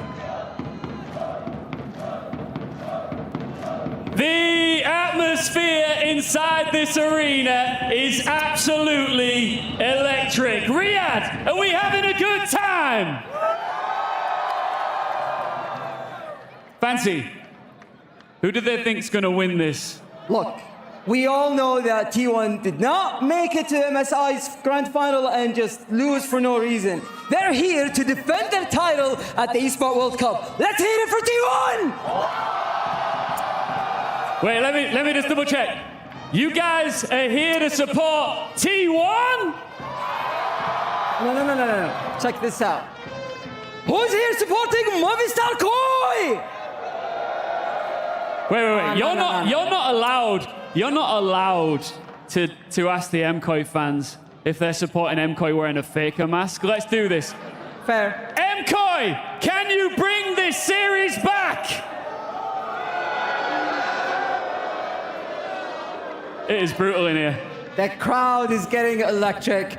One more time for T1 versus Movistar Koi, and let's send it back to the casters. Thank you very much, gentlemen. And I feel like Ian may have just got his first introduction to a crowd where T1 is involved, and that is the other team doesn't really exist. I think it's a little bit unfair considering their microphones were on the other side. T1 side, because obviously there are a ton of MKOI fans here and they've got loud instruments and they are very boisterous. The Faker's doing a little reboot. Had a pretty rough laning phase. You know, I mentioned at the end of that first game, I mentioned at the beginning of the first game where that was happening, that felt like a really nice angle for MKOI, but a few mistakes around the map. Great roams from Carrier, great play on the global Pantheon from Owner, just snowballed the game out of control too quickly. And you start to make one mistake, you start to lose map control, and T1 are so incredibly punishing, especially when it comes to objective control, where they didn't drop a single dragon. They didn't need grubs to win game 1. And as we move into game 2, it seems like the most important piece here for MKOI is getting Jojo a matchup where he can actually get an advantage against Faker here. And I think that it should be the MO here for MKOI because they played through him so well in the early game. I'd love to see that happen again a second time. Well, we'll just see what these bans are going to look like as already the Annie and the Jin taken away. One of the favorites from Faker and definitely a favorite for Gumayushi. As also the Orianna going to be hitting the deck. Now it looks a little bit normal as the Vi and the Varus are going to get taken away on the red side. That's what we see more often, although they did do it on the blue side last time.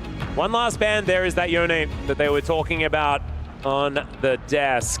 And so a little bit sad that we're not going to see that from Jojo. He was so good earlier in the week, but the Gwen first pick is going to come on through here as Merwin going to have a lot of power. Let's see whether Doran is capable of a bit of a Broken Blade impression.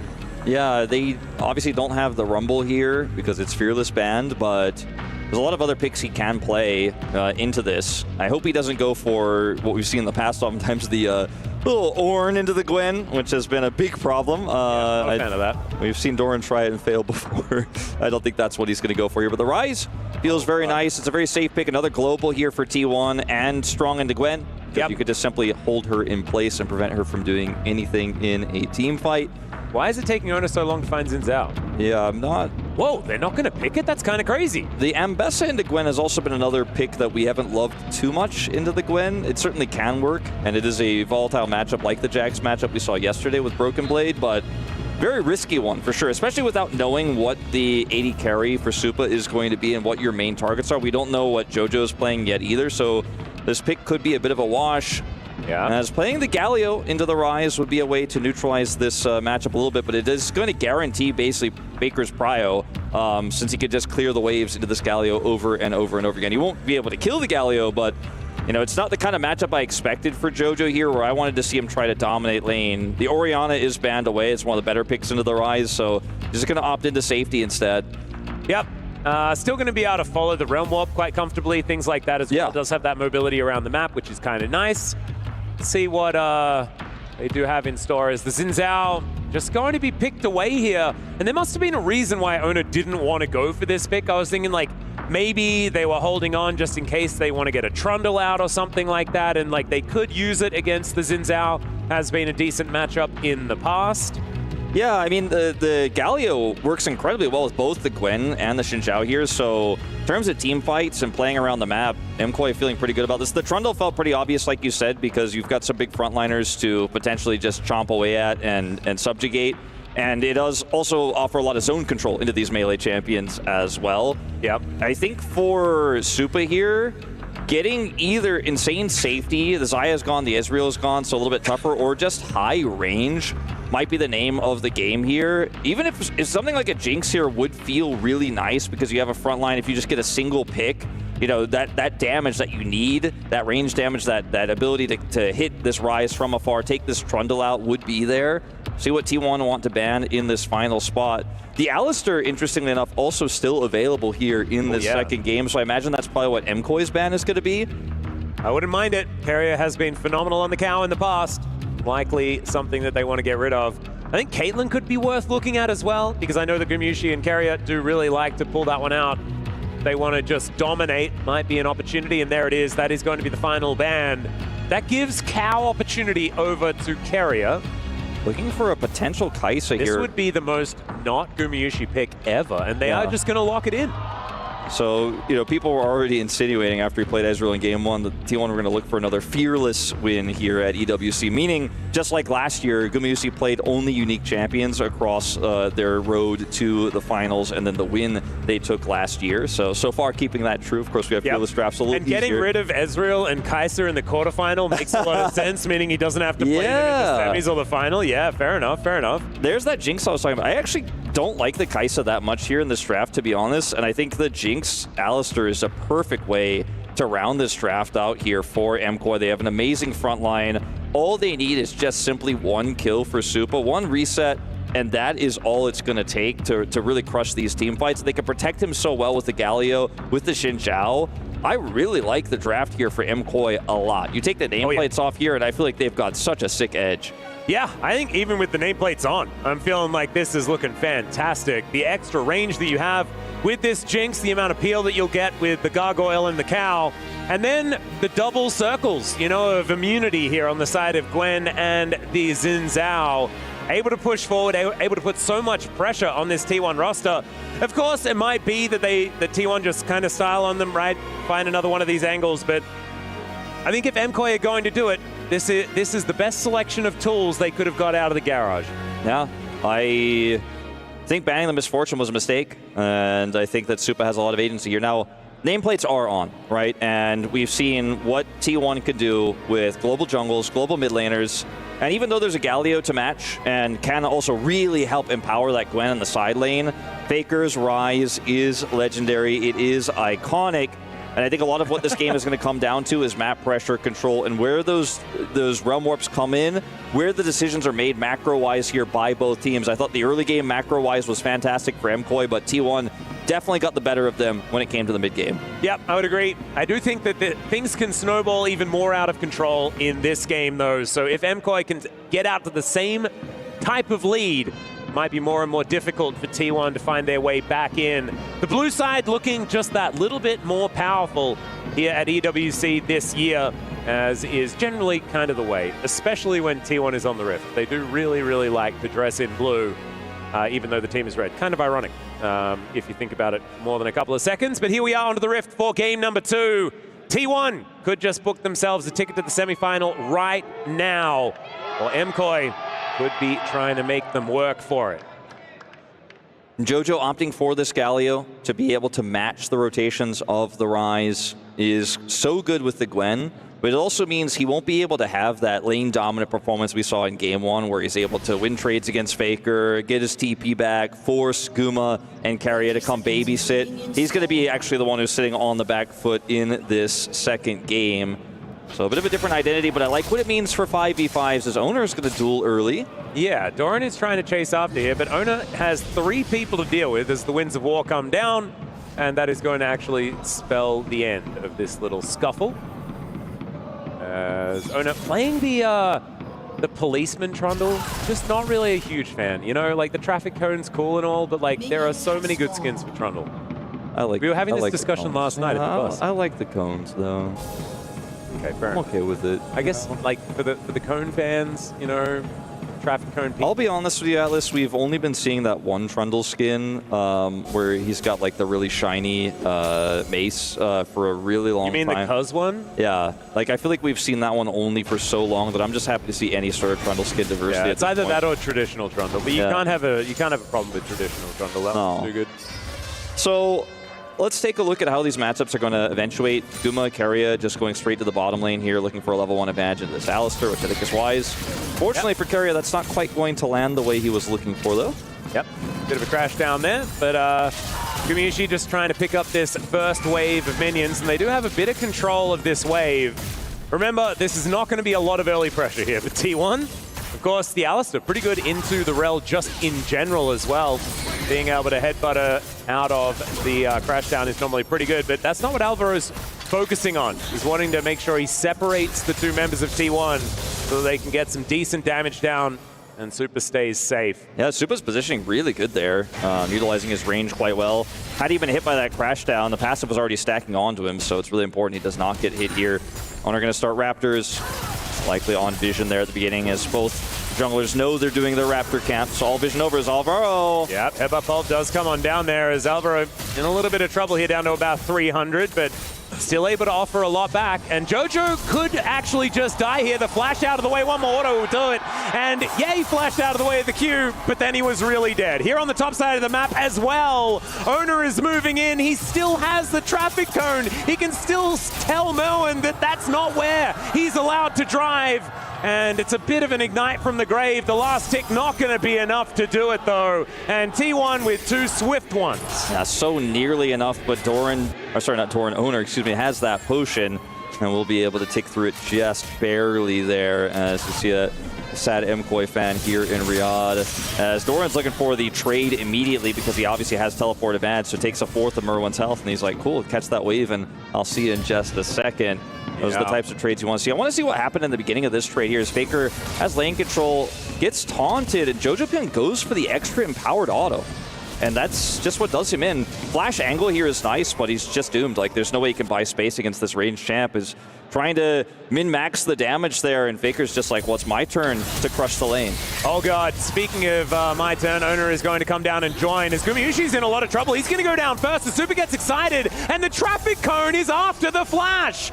And so the Jinx is going to stay alive on the board and exactly where the money wants to be here for MKOI. Yeah, you got a supercharger, but I got my supercharge, which is the Ghost, so I'm going to walk out of that pillar.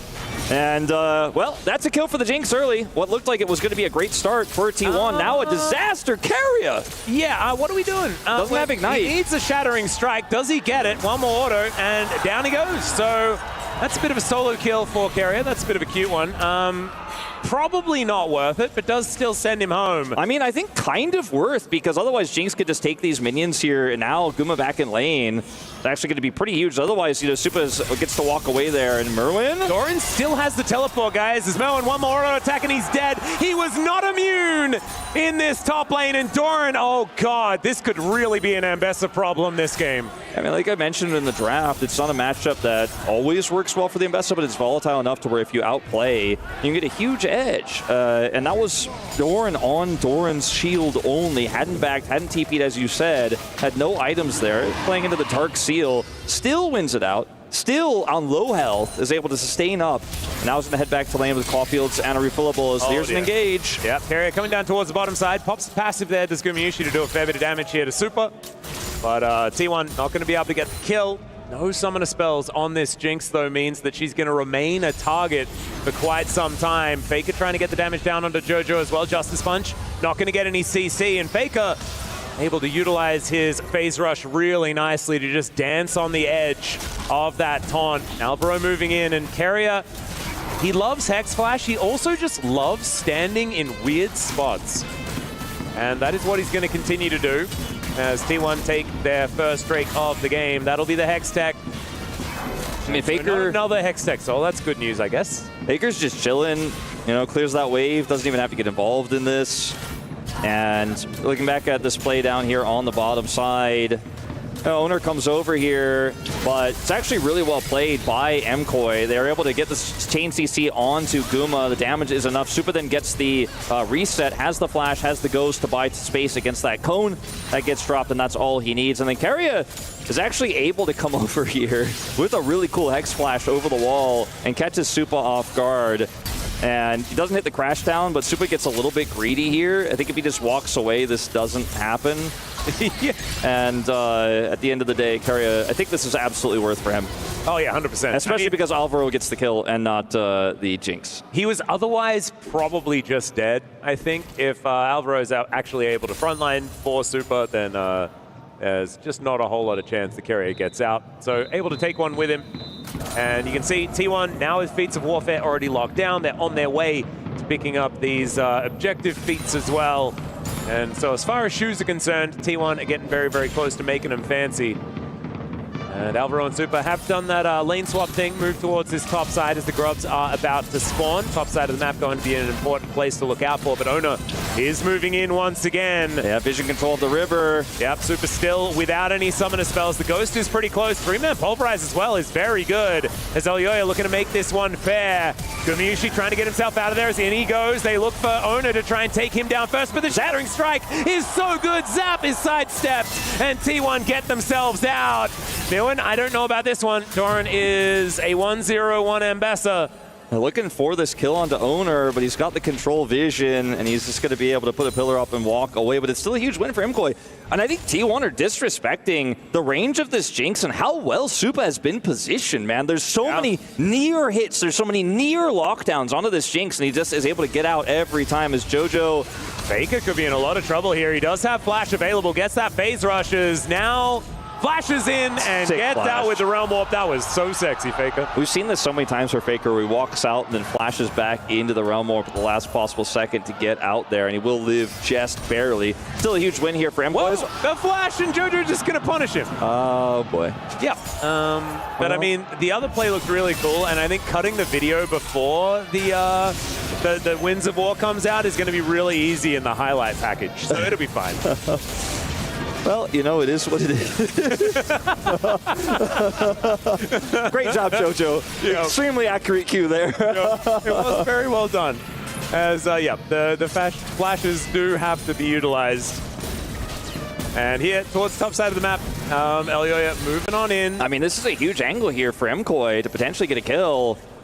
And Plate Gold, at least, is also on the menu. Oh, Kuma gonna have to flash out of the way of the Flame Chomp as the Supercharger does come on in. JoJo looking to try and get that knockup, but they didn't even require it to land, as now Carrier just wanting to take one of them away. Super Mega Death Rocket comes on in, not able to lock down the kill. The Carrier is still dead, and it still goes over to the Jinx, exactly where MKOI wants the money. So multiple plates going to go over. Kill goes over to the Jinx here. JoJo picks up a second of the game, and T1 are a little bit in trouble here now. Faker is pushing hard in the mid lane to try to trade some plate gold back at least. Doran has control of the bottom side of the map, but just understanding this Jinx is in such a great position there, knowing where Owner was so far away, unable to impact the play. The fact that they have this global Galio who can join that fight. Faker had to use his Realm Warp to escape, so can't match that rotation. There's all of these things, all the communication across the squad here, especially on the top side of the map for MKOI, allows this play to happen. As we're going to go back to this play here, as it's a really sick flash from Faker. So he steps out of the Realm Warp, they chase, flashes back in, perfectly timed, and we'll cut the video right there. And now we're going to check it out from JoJo's perspective, as this is a completely different one. But really nice Q flash, making sure that Faker has the most difficulty reacting. As Alvaro is going to be okay as we come back to live, was looking in a little bit of trouble. He's able to get himself out of there. Wow, there's still a huge problem here on the bottom side of the map, right? Like the fact that Guma's 0-2, doesn't have his call yet, doesn't have his first complete item, Yuntal's done, means all of these early team fights here, I mean, we're only 10.5 minutes in, this accelerated Jinx can do so much work with the front line she has, even this early. Like we talk about Jinx as a strong scaling champion, but I mean, there's just so many tools to empower her, and she has the lead already. So this is such a good game state here for MKOI. It really is. And when you have such a range advantage as well against the squad of T1 like Super does, it feels like you have even earlier power than you otherwise would in a lot of these other compositions. T1 are going to have to make sure that they layer CC on top of Super. And you mentioned it beautifully before. Super's been playing really well. His positioning, his spacing has been phenomenal. That's allowed MKOI to do exactly what they need to do. Doran now in potentially a bit of trouble, but as you saw there, just one ability doing so much. Public execution down towards this bottom side is Elyoya not actually able to utilize that crescent guard effectively. Jojo down to 300. The traffic cone says no, as Faker will be able to take down the gargoyle. Elyoya soon to follow, and T1, they answer the few good things that happened for MKOI previously really well here in the bottom lane. I remember Merwin did not have teleport, so it's not done yet. Well, there's the Pulverizer, connects onto 2 as Super is once again doing everything he can to get as much damage as possible. Alvaro with that unbreakable will. Super Mega Death Rocket means the carrier is dead. The Zap connects onto Faker, and the Pulverize comes on down. That's going to be enough to get another couple of kills for this Jinx. I mean, the story of this game, the series potentially going to 3, might just be that T1 did not respect this Jinx player. They just keep going into these incredibly greedy and risky fights where Super just outpositions and is able to, with the help of his support in this case, get it out. The initial fight here, remember, there's no ultimate for the Galio, so Jojo Pyong can't actually ult it. He's already with Elyoya anyways, but he's not going to be able to buy any additional time here. The Crescent Guard has to be used early. There's no teleport for the Gwen, so I think fighting here down a member was not the right call. After this is a big win here for T1, they get incredibly greedy, right? They're able to take out Elyoya, but what happens next is they decide, okay, we're going to split here. We're going to send, of course, our top laner back to the side lane, and then they go in onto Supo, just baits them in. Alvaro is still here. Oh no, and Doran teleported to mid lane. Yeah, he just left because he's like, I gotta go back to sides, and at the same time, Carry of Magnet Storm's only an Alistair, and then when this Jinx gets accelerated, you're not gonna get away from her. 2 kills over to Supa, he's now up to 4. Oh dear. Doran has now made it back down towards his bottom lane, and Carry is like, I can help, and then he is not actually able to help. 5. 5, 1, and 2 here for Super. This game may just be over, Atlas. Like, if this continues, I mean, Faker has a significant lead in this game for sure, don't get me wrong, and he's going to do a lot of damage later, but he's going for the Rod of Ages build, as Rise is wont to do, and this Jinx is just, frankly, too big to fail. He gets more plate gold here. Solo is going to get the entire turret here, all plates in the bottom lane before plates fall off. This Jinx could not be more accelerated. This Jinx could not be more ahead. 2,500 approximately the lead here he has over this Kaisa. And T1 gonna have to play a little bit more respectfully around it. They're gonna come back in this one. Yeah, they really will. They're gonna have to use everything onto Super, and they're gonna have to actually hit their abilities this time around. As Faker able to realm warp his way out, no way that Merwin's gonna be able to interrupt him. And so Faker gonna make it to safety. Does mean that he doesn't have the ultimate for the next little while, as Jojo could be in a little bit of trouble. Justice Punch to get the double taunt. Really nicely done, but the traffic cone has to be respected. And Jojo is able to get out of there. Flash needing to be used, but still not going to be giving up too much more. And look at this. Super with so much of the team's gold. That's just so dangerous here for T1. If MKOI just continue playing their game, this is going to get way more difficult later on. Yeah, if we were in a game state where it was lower kills and we're 14.5 minutes in, we're a Drake apiece, you're like, oh man, that Jinx is going to be a problem later. I'm a little bit concerned about that. You have to consider it, but she's a problem now. And she's been a problem for a while, and it doesn't get easier. It doesn't get better as the Kaisa, who's just completely outranged. So, at T1 here, it's going to take some really creative plays here, and Faker having to realm warp defensively. That's one of their better tools to try to flank or set up a really nice macro play down, because he keeps getting threatened as well. You know, trading that for Merwin's ult is definitely a trade up for MKOI at this point in time. Yep. And now Super parking himself in mid. will be able to relentlessly shove waves in. As Ona moves over, does walk on top of a ward. And the Kraken Slayer build isn't going to do anything for the range here of this Kaisi. You know, we're not going to see that poke build. We're not going to see the Nashers. And it's just really challenging from this point on. Not impossible, but very tricky as Doran is going to hide this TP, but he's coming in. Yeah, he is going to join. We've got a bit of a 5v5 here. They have to get on top of Super if T1 wants to win a team fight. That's Throwing on the flank. And JoJo also off to the side. There's the Pulverize on top of T1. The Magnustorm this time is really good. As Super flashes away, he stays alive for so long, but Gumayusi finally gets on top of him. They take down the key target, but can they actually win the fight? That's the question, because Guma's also dead. Doran is so low that he cannot stay in this fight as the needlework is doing everything it needs to. It's a double kill now for the Xin Zhaos. Now Doran looking for it here on Alvaro, and Faker locks down the kill. Yoya now trying to push forward. These health bars are so low. The crash down is perfect, and Doran stays alive. We're not able to close the gap. And T1, how the hell did you do that? I mean, Faker's got phase rusher. He's going to walk into melee range, though. Surely isn't the engagement over? The engagement's over, right? There it is. Thank you very much. Super Mega Death Rocket, not enough damage just yet. Yeah, Faker's turned his Realm Warp into an escape rope in this game, but it has worked really incredibly He's well. straight back to the focus center every time.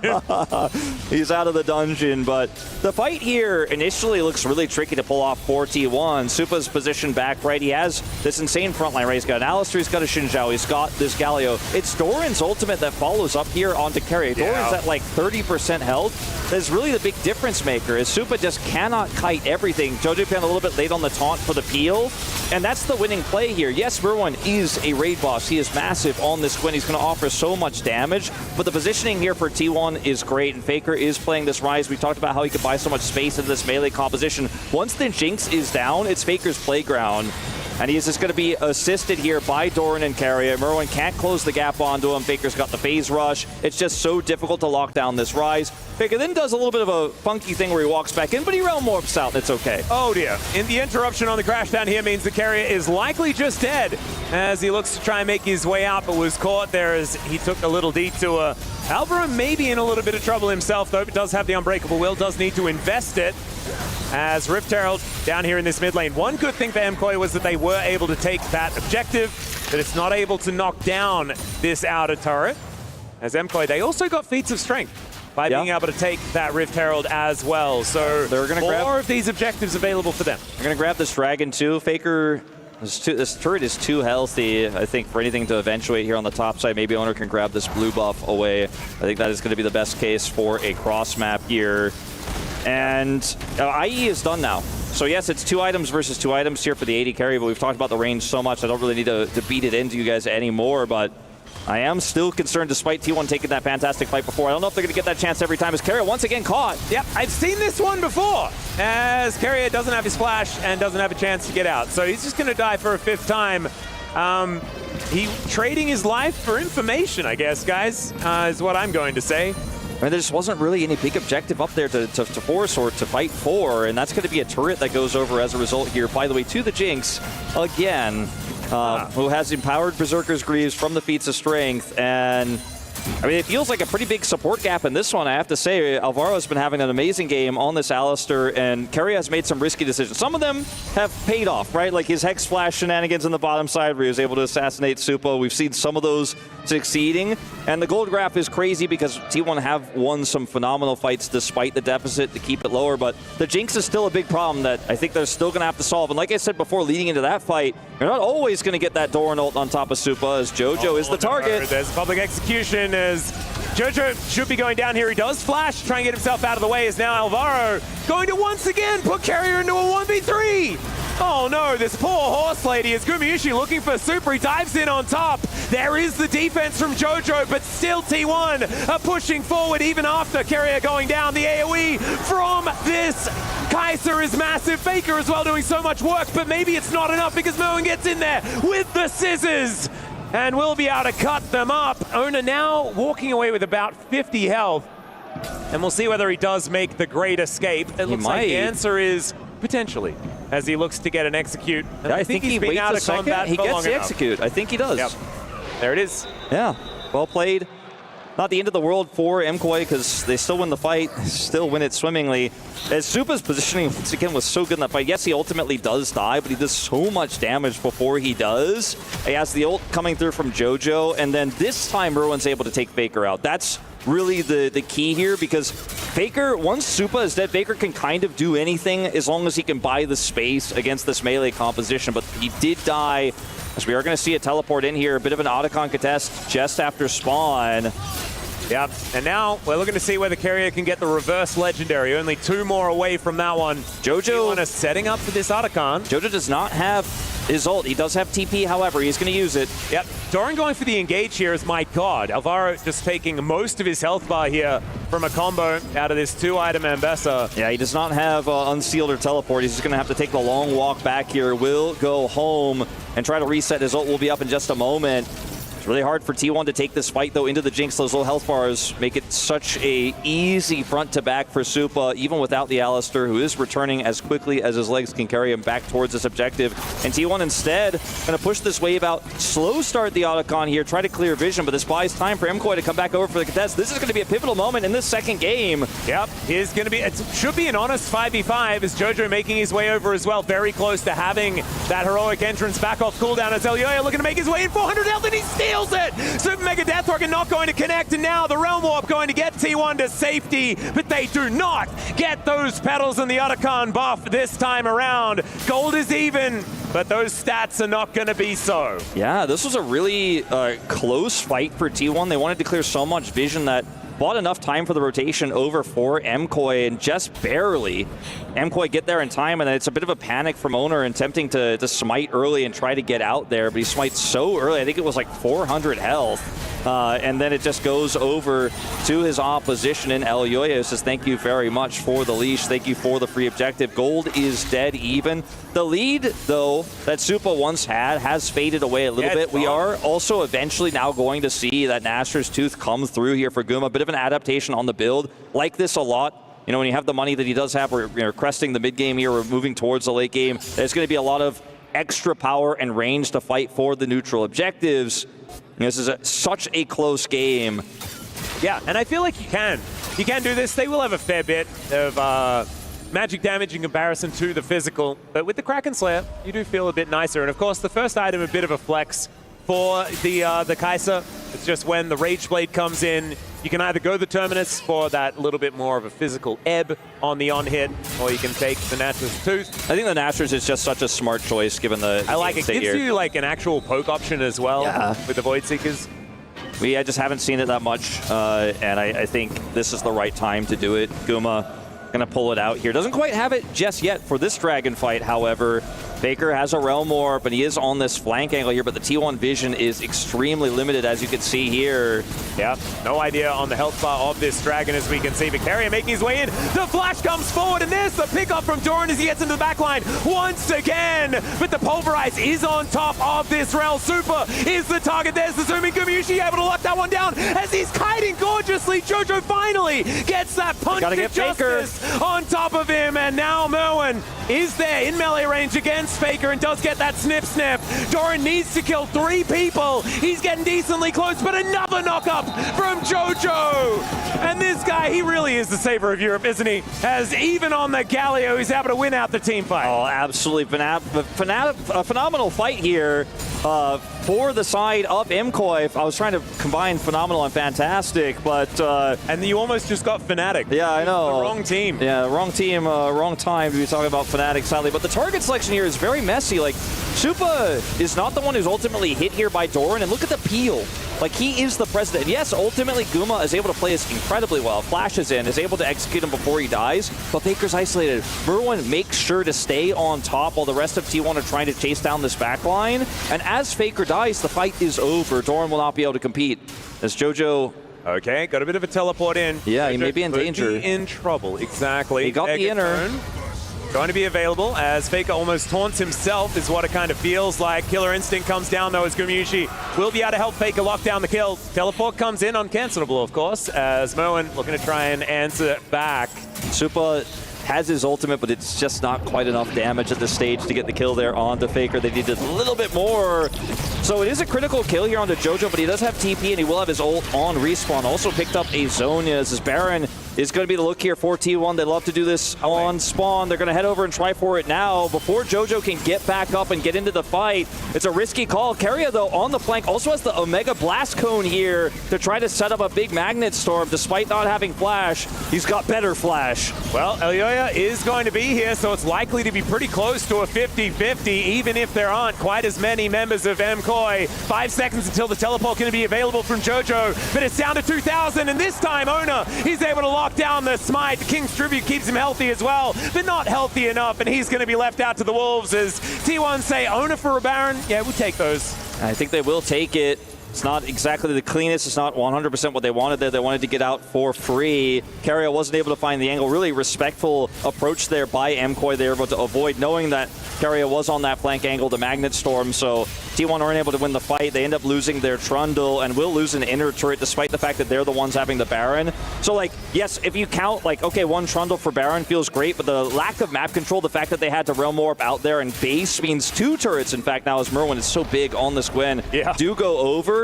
And so much of this Baron time will be spent clearing waves to try to get to those turrets. So yes, getting Baron, getting the gold from Baron is better than the gold you lose from the Trundle, but MKOI, I think, ultimately the big victors here. And, you know, the only gold lead on this map still is Fakers. But the problem is, I just don't know if they could consistently lock down Supa. The peel has been good. His positioning has been good. That's going to still be the name of the game. It has been from start to finish in this one. Can you kill that Jinx? It gets harder and harder. Yep, looking to build towards a rapid-fire cannon now as well. You can see the Zeal comes in. JoJo, once again, potentially in trouble as the traffic cone is going to say you're not allowed to drive here, as he does get the taunt off against the police officer. Keria moving on forward, and there it is. Exhaust coming on down Alvaro, in position now as well. As, oh god, Faker is really starting to do some work, as 3 items have been completed. Now it's just pure damage he's going to be building, and this Rise will be getting scarier and scarier in this game. Yeah, that's going to be the turret to go down. Good punish once again onto JoJo. They got his flash as well, and Alvaro comes over, but he alone is not going to be able to turn this around. Yeah, teleport in from Keria as well, as he's going to join the rest of his teammates after getting that health bar back up to full as T1 with this Baron buff, pushing forward. Now with everyone alive, are able to step back onto that front foot. Supercharge coming on in, Gumayushi utilizing that to walk out. He's getting a little nervous there. Have to say, he was falling super far behind, right? He was 0-2-0 in the earlier stage of the game. Now 5-4-3. Can certainly count down, which is kind of impressive, but also being able to keep that gold very, very even. He's been the assassin I love that T1 have been looking for against Super. I love his itemization. He is the arm guard now as well. He is able to find these ways. He's the one who's been able to assassinate Supa and keep these fights close. Like, he's the one who's making it happen. Sure, it was Doran earlier in that first big fight, but since then it's been Guma has been able to, even with Supa's fantastic positioning, find those angles, and he needs to continue to do so. 10 seconds here until what will be Chemtech Soul for MKOI. Keria goes in. Yeah, Magnus Storm onto just one. They were looking for Elyoya, but there's the Shattering Strike. Heroic Entrance comes on down as MKOI have all grouped up. Faker going golden, Merwin looking for him once again. A Supa off to the side, but it's Gumayushi going golden in the backline and then eventually just explodes. This is not what T1 wanted. It's in fact an absolute disaster as MKOI just put them down. They say that was a nice attempt, I guess, guys, and they will look to try and break open the base. They can take a soul, and I think, Wolf, we are going to a third game. I think we're going the distance on this one. Supa sitting at full health. A desperate attempt there from Keria and T1 with the Realm Warp flank, but Supa just will not go down. There's too much peel, too much protection, and he is just lasering them down now. The inhibitor will fall, and MKOI poised to end game 2 to bring us to a third. Yep, Keria looking to try and stop them, but he's barely even a distraction here as Doran, the same story. Gets a cute little shield, but these Nexus turrets are still going to fall. The Nexus follows suit, and MKOI, they are still in it. They will be able to take down this second Nexus of the series. Only one away from semifinals and joining their brethren in that round of 4. Right in this position last year, we had Team Liquid almost take T1 out. They were so close. Everyone remembers that umpty call on the Maokai. And maybe this year, maybe in 2025, our defending winners here of EWC could be taken out by the best seed here, the #1 seed from Europe. What a series we now have on our hands. I didn't see this one coming, Atlas, to be totally honest with you. I certainly didn't, especially not after game number 1. There was a lot of dominance from T1, and even in this game, like halfway through, I felt like they were having some of the answers up against Super, but a lot of this money that was packed onto this Jinx early on really paying off. And the Jinx pick, we loved it in the draft. Yeah. It just 100% worked out, man. It is such good drafting here. So many critical picks gone now for T1 in a fearless best of 3. No more Rise for Faker, no more Azir. The Atalia is gone, the Galio is gone. Maybe MKOI could do the unthinkable, the unpredictable here, and have a huge upset over last year's winners. Yep. One of the problems is that they do now move back over to the red side. T1 back on their favorite side for game number 3 if they would like it. But still, anything could happen. Time for us to take a short break. When we get back, we'll see who can do it, whether MKOI stay alive or whether T1 are successfully able to defend their title.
This land is calling.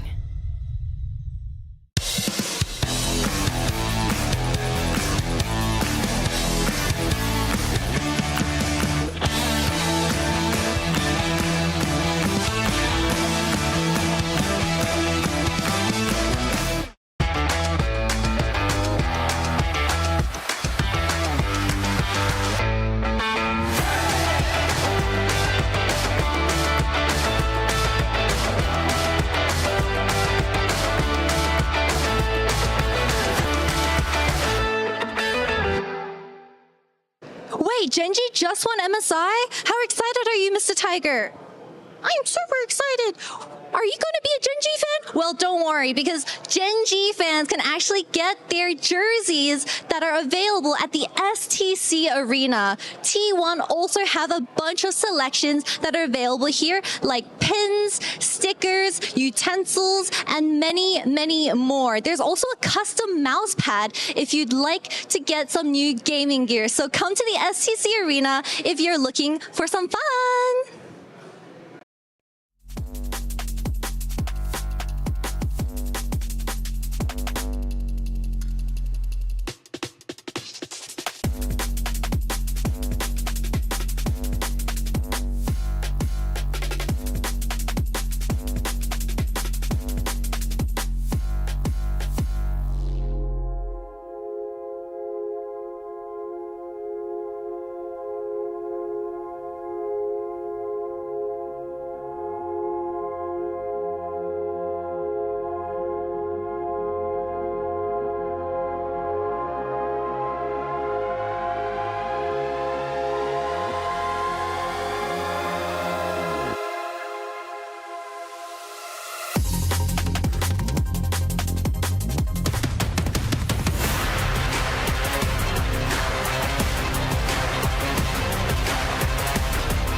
And the passion being felt by all the MKOI fans in the STC arena and around the world. Everyone cheering Super as he got fed on the Jinx, despite the fact giving up some early kills to T1.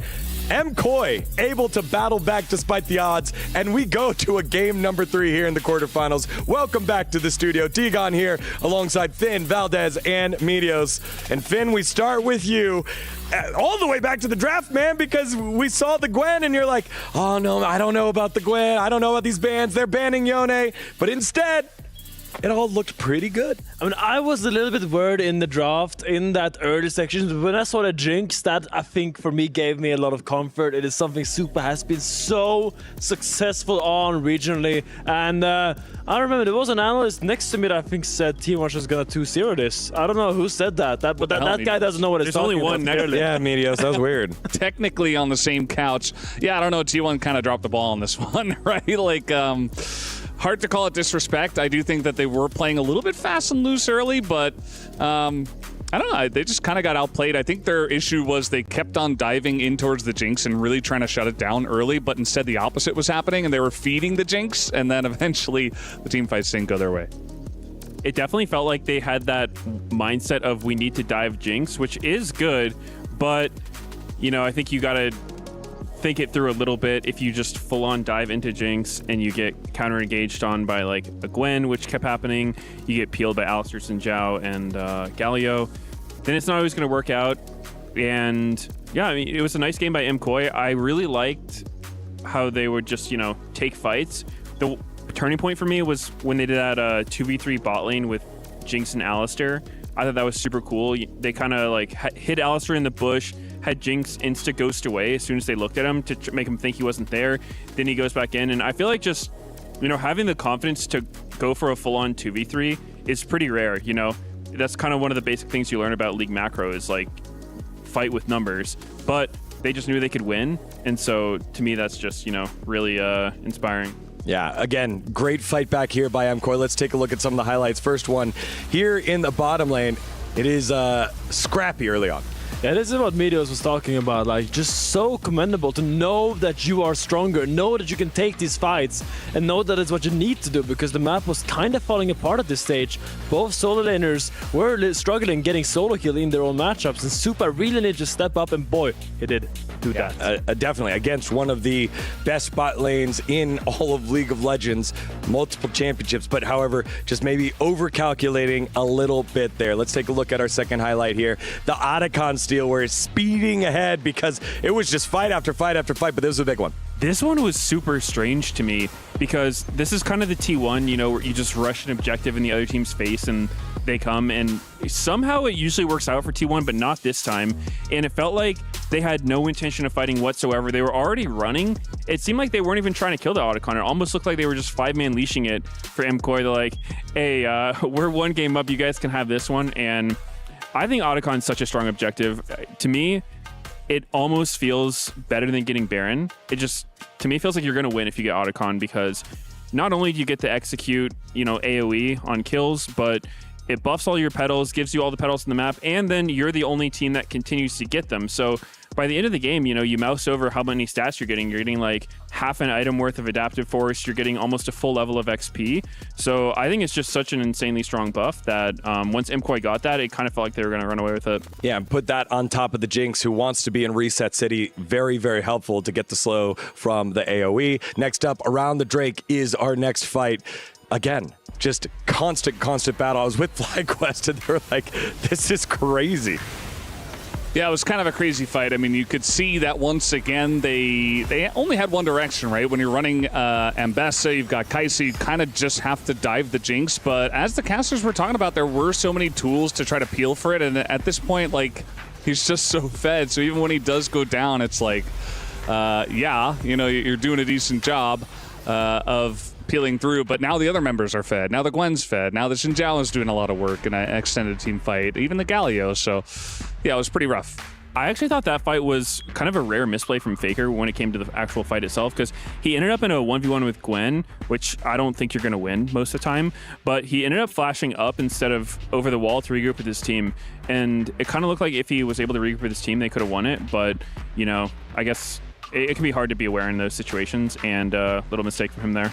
All right, and finally, Finn's been a little bit too quiet here, so you can walk us through our final replay where the win is in MKOI's hand. MKOI here, Carrier looks to find the engage on flashing on the Carrier, but Supa is in the middle of 5 members, but he has all his boys there to defend him, and he finds a little exit through the team of T1, and here, once you get that first kill on Jinx, they just keep falling like bowling balls. No, not bowling pins. That's the word I wanted to use. I guess you bowling can just balls look at the damage here. Look at all of MKOI. You thought it was Supa that was doing the most damage, but because of every single fight T1 was going to kill him, it allowed the rest of MKOI to also step up, because he got all of his damage out, died, and then it was usually Mirwin who was second in command as a DPS and kind of finished them, got them over that line in the end of the fight. 27-16 are most kills in a series here, in a game so far, and I'm sure it'll top the series a little bit. Valdez, this was just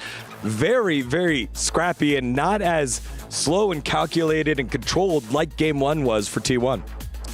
Yeah, I mean, I think it does have a little bit to do with the draft, whereas if you get ahead and you're constantly diving the Jinx, like, you're going to have a good time with a draft like this. You have so many ways to approach with the Rise. You've got the Ambessa on flanks and stuff like that. You can handle it, but if you ever let the snowball go the other direction, you just don't really have an answer. You're just getting rolled over. You don't have enough backline access, and you just kind of die. So I do think that moving over to the blue side, they should be able to have a little bit more help. I'm assuming, well, actually, there it is. Right there. Chooses blue, does T1, not a big surprise. And I think they should be able to close this one out, but getting a little spicy here. Well, now, we've seen some of the priority bans here against MKOI. Obviously, the Yone is going to be the big one. Finn, where do you want to see MKOI try to go to from the red side? Obviously, they got to follow the blue side. So give us what you think the priority is going to be for T1 and what the response should be for MKOI. Well, honestly, I think Jojo, despite dying this game to Faker 1v1, has had good laning phases. And I think right now, most of the power picks that you really look for will be out.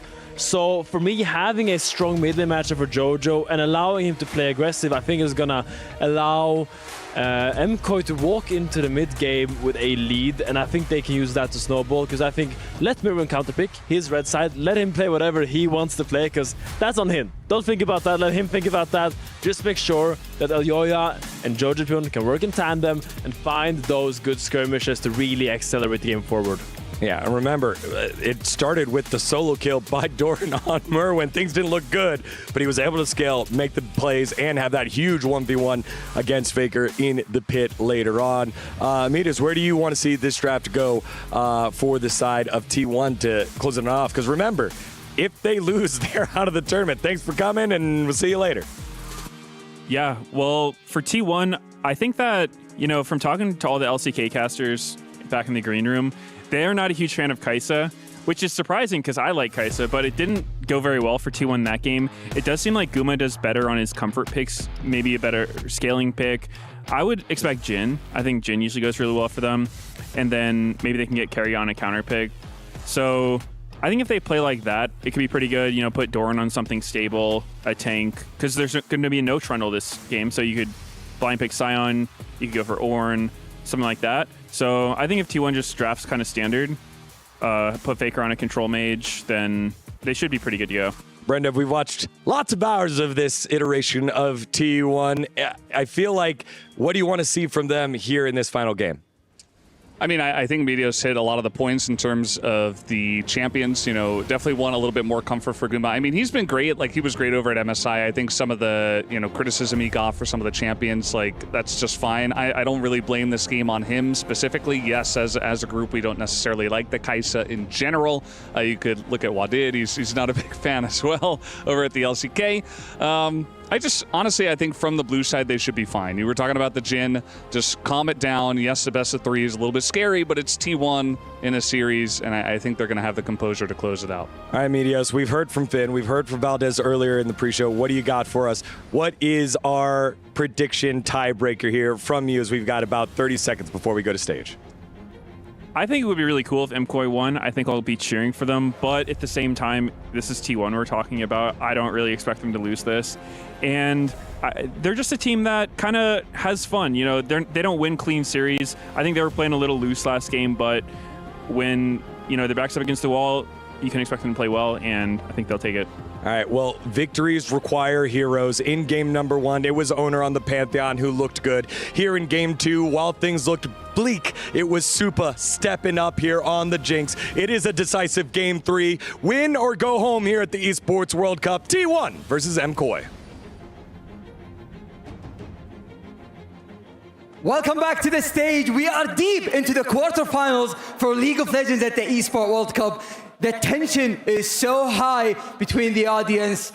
But if you're supporting the Kings of Korea, let me hear you! Yeah, that's nice, Fancy. Fancy, that's nice. But I'm here with Movistar Koi fans right now.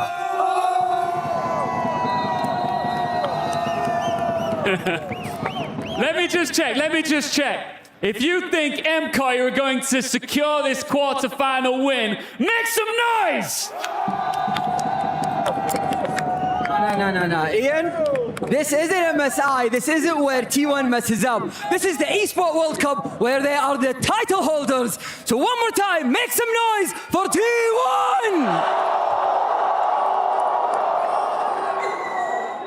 Whatever, man. Anyway, one more time. MKOI. 3, 2, 1, let them hear you! It is time to close out this crucial quarterfinal. Who is making it through to the semis? Let's find out with our casters.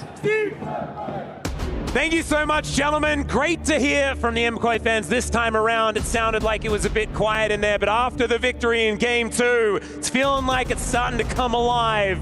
As T1 sitting down, getting into position, getting ready for it. And I like to think that we're going to see a little bit of a difference in the draft this time around. Well, if not just the blue side, but maybe some of the fast and loose picks are not going to be happening the same way. I would agree. I feel like T1's draft wasn't necessarily bad, but it had some holes in it, whereas the MKOI draft was just robust. It had a clear identity. It knew exactly what it wanted to do.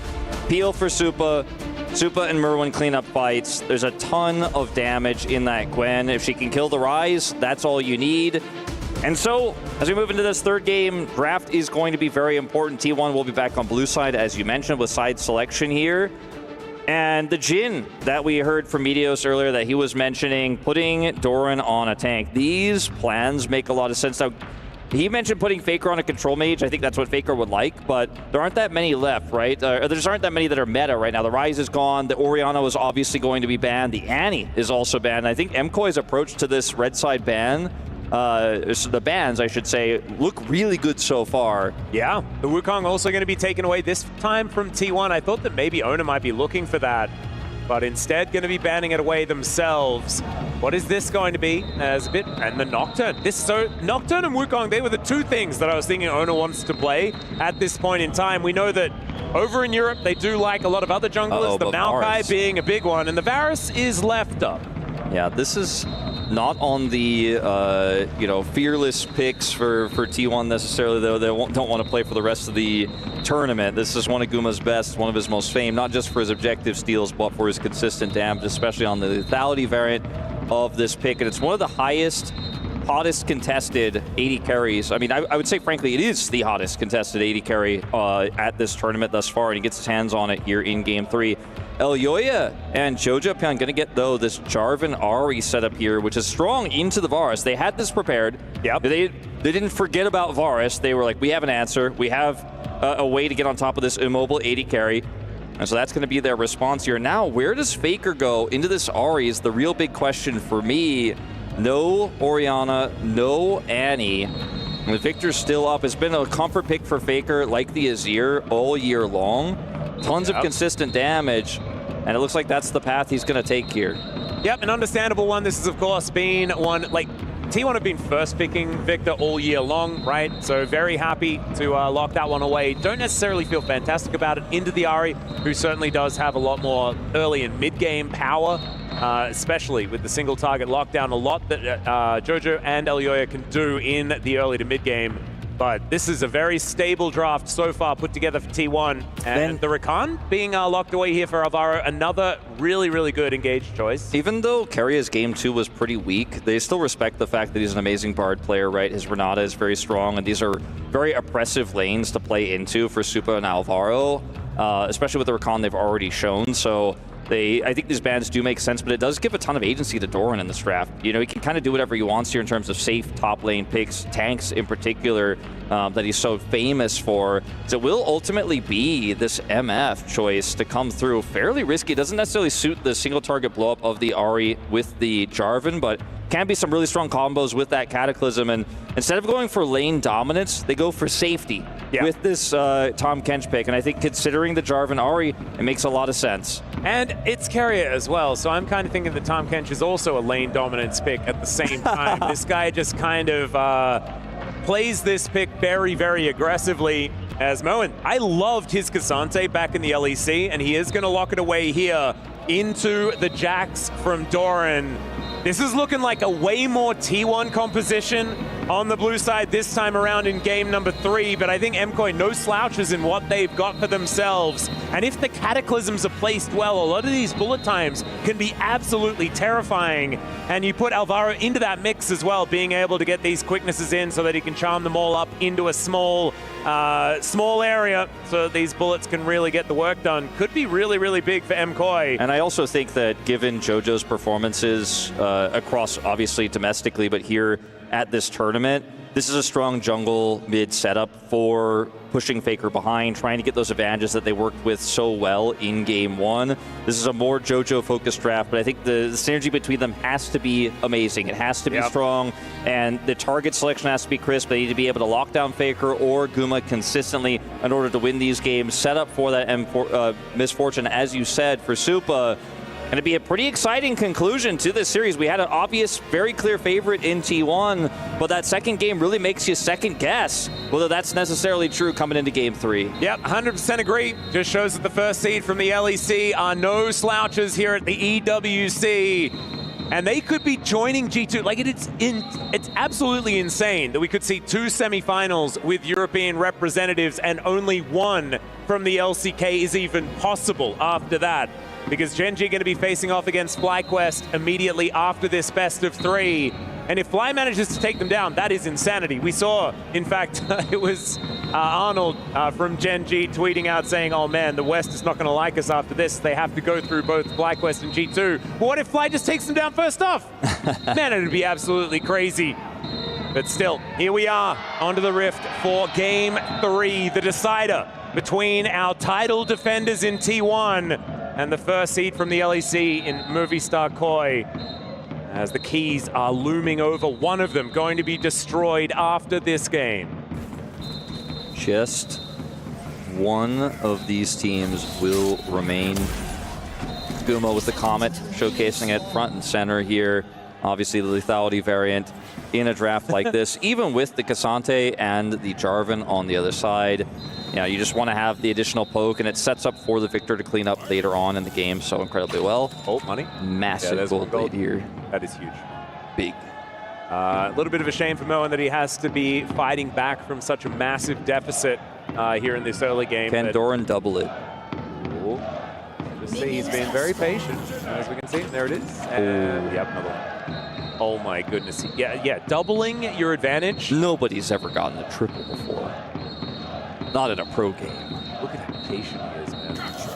Gosh, he got him! Oh, goodness. 3 gold? Okay, well, I mean, Elyoya does manage to spot out a ward, so he actually, he had 5 gold. But I do really like the fishing. It was very peaceful, and I like that part of it. All right, well, early game here definitely feels like it's going to be incredibly close, right? Like, we don't have lanes that auto-win. You mentioned Keria being a lane bully on this Tahm Kench. He absolutely has been in the past. Another matchup like this, especially at level 1, you can put the threat on here because Guma just does so much damage at level 1. His Comet damage stacks up here as well, and Keria, with the gray health, can just look for aggressive trades as much as he wants in this early game. This matchup here is so much more skill-based, right? You want to look for your electrocute procs non-stop as Ahri while trying to avoid those rays here from the Victor. and trade as best as you can. Level 2 here for T1, bottom lane. Yep. A big deal as well for both of these champions. They love hitting that level 2. As Jojo taking a fair bit from this death ray as Elioya in the area. As he is just looking to keep clearing. I think Faker knew exactly what was going on. They did have that ward on the Raptors. So knowing the pathing here of the Jarvan, important, because Jarvan's certainly one of these champions that can gank extraordinarily early. As here, Doran trying to get that shove in. No one here on the top side for what feels like the first time at level 3. Yeah. And strong push in mid and bottom lane. Like T1 just have outskilled all 3 of these lane matchups to an extent to where they can get that extra control. And Jojopyeon, once again, will be a little bit on the back foot. Will freeze this wave nicely. The threat of the Jarvan is definitely something Faker will always have at the back of his mind, even with that ward there that he has in the bottom side. River. Yeah. Bit of a tempo heal is what it kind of felt like there. Uh-oh, Jojo. In a lot of trouble. The Orb of Deception comes down. The Flash is going to be traded here as Faker also taking some damage from that turret. Also still manages to get the cannon. That's the most important thing. But man, Flash is missing in the mid lane. And Faker will be able to hold this wave at a pretty awkward spot here as he teleports back. Interrupts his back for just a second, actually, which isn't going to feel great, but should be fine either way. That was a very tense moment there. Faker looking for the Ray to kill Jojopyeon there, but he responds well with his own flash. It's a double knockup. Yeah, going to come in. The Battle Dance gets Alvaro out of there, though. And Gumiishi down to about 250 as Ono looking for an angle. No flashes, remember. As Faker still with the teleport, wasn't actually able to go back home, and Jojo just gets stunned into the wall. The minions run out, the gravity well is there, and there is first blood over to the GOAT. We've seen this so many times for Jojo where he gets a huge lead, but doesn't respect the fact that the jungler can come over and turn things around as, oh boy, Doran way up himself. He is, and Doran, can he get out of this? It's going to, no, the answer is going to be probably not, but he does have flash, so he might be able to utilize it. I'm just saying hopefully he doesn't, and he then does immediately afterwards. Gets a counter-strike though, and there he is. He's able to get out. Leap strike to the minions as they come in. Yeah, waits really long time for the flash there. Doesn't try to flash the flag drag, but ultimately flashes afterwards and is able to get the leap to the minion, as you say, and gets out of dodge right as the lane swap comes through. I mean, it almost felt certain there, but he does survive. And that kill in the mid lane for Faker is pretty massive. The pressure absorbed there. Nice for Faker. He stopped his back and almost felt like this was pre-planned moments ago. Faker's so famous for making calls like this in the comms, like, hey, I'm going to stop my back. I think he's going to continue to chase. You can path over to me. And if he looks for the kill there off the TP, since I have to lay back, we get something out of this. As Guma doesn't have Carrier with him right now, but I think he will be totally fine as Carrier rotates over. Yeah, going to get here now as the Gleaming Quill from Alvaro is going to be able to get the heal. And T1 continuing to put on the pressure. You were talking about lane dominance. That is all continuing here, especially with that huge chunk as the Blight is procced. There's a flash forward, though, as they get the flag and drag. Gravity well goes down, but the charm is so good. Faker actually able to walk it off, though, and Elioya once again underneath the turret. Owner takes the kill, and it's highway robbery from T1 in this mid lane. I mean, how many times do we have to talk about the Faker taunt at international tournaments? Oh my God. And it's just once again so close, but not enough. Faker just walks it off. Sitting on his double health crystals here. And he needed all of that health. Sometimes the Ruby Crystals feel fantastic as the Arcane Storm is layered on top of Jojo here in this mid lane. Level 6 claimed by Faker a little bit earlier on as Moen continuing to dab, but I don't know whether he's going to be going down just yet. No flash available, but still, he'll just able to get that back off and get himself away. Man, these health bars are making me nervous. Well, yeah, Jojo almost has level 6. There it is. And Faker's out of mana, but he does play respectfully. Look at this play here. Like, Faker stopped his back moments before. And, like, Jojo has all this tempo advantage, right? Owner comes over here, though, gets the drag. This is the second time. And we skipped the earlier one. Oh, Elioya thinks he has the kill. Owner is able to push him into the wall there under turret aggro. And Elioya is super frustrated because it's not even like Elioya played it badly. He just didn't expect that rotation over there. Faker having so much extra health as this is in live. Yeah. Slow comes in. Throws the boulder down. Jojo really not wanting to press that R button, but he's going to have to. The flash immediately afterwards here from Owner as he slows down Elioya as well. And Carrier has ghosted in there and then just gets himself out. That was a bit interesting.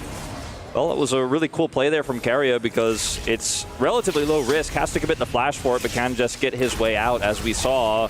And unfortunately, the red buff is on Team MKOI, and will be an escape there. But man, what a close exchange. Really was. I'm trying to work out, like, what was exchanged? Like, was it worth it? It looked really cool from Carrier. I don't think it was worth it. It feels like he just threw a whole lot of buttons into the abyss. No, I don't think it was worth it. Yeah, now Owner is also getting somewhat caught, but there's not a lot of damage between a Rakan and a Jarvan at this stage of the game against the Skarner. So Doran with a few trades here going pretty well on the bottom side. His Sheen is now being put together. You can see, you know, some of these items, the Sheen you mentioned, the first Dirk coming through here for Gumeyusi, so he's got some of those additional stats here for this upcoming Grub fight. Faker with a later back here, but will ultimately be able to, with that push, be able to match any rotation over of JoJo towards this potential Grub fight. They're both top laners teleportless, so at best case scenario in terms of champions we're going to see is a 4v4 here on the top side. But Elyoya looks uninterested completely here, wants to look for a Cataclysm play here at level 6 onto Doran. Yeah, surely Doran's not going to be able to make his way out this time as the all-out comes on through.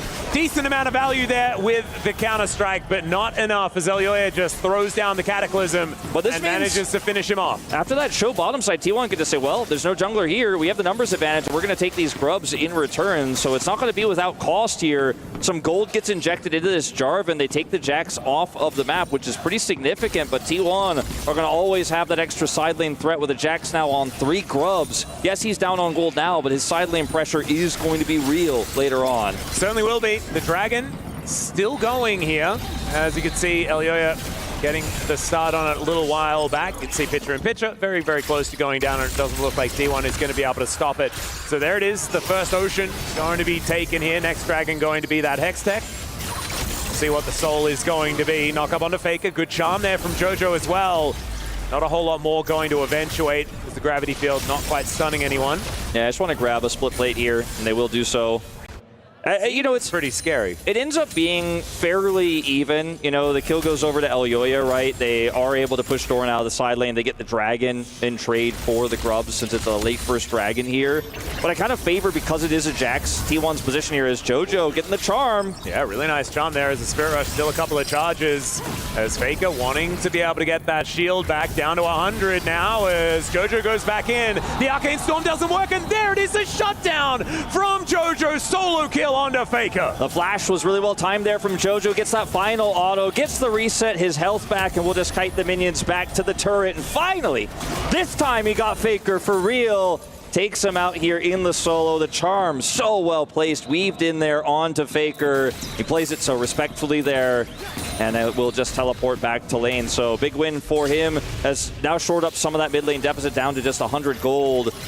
So go back to the play itself. Look at this, goes into point blank range here through the minions, gets on top of Faker. I think Faker feeling confident with those minions there. Doesn't have the flash, of course. Gets the return Q there. That's huge. That's the damage he needs. Gets in with, gets the Foxfire, flashes out, gets the reset, gets the heal.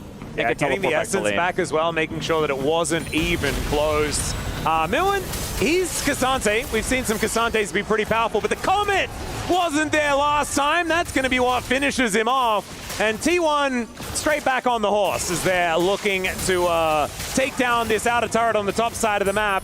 And Kuma gets a lot of money here from this play, and the leads that have been generated across these lanes, even with the death on Doran, even with that kill picked up by JoJo, are still there. You know, T1 still with a significant early game lead, as we're going to see the channel here pushing Faker out. Yeah, it's not enough. But the Rod of Ages is coming along pretty well here for Faker, so he's going to be relatively takey. As there is the suppression, Super finds himself in a very uncomfortable position, that Alvaro comes back and is going to be able to convince them to leave him alone. Flash has to be used, Cleanse has to be used. Yeah, double summoners down there. Owner doesn't have to commit his flash for the play. Not entirely sure how he was able to get on top of Super like that. Just a nice flank angle, I suppose. It might be like the Knight situation from yesterday, where we'll just never know. I don't know if this one's going to have the same sort of high implications as that one yesterday, but it's still pretty big and will affect Supa's ability to team fight.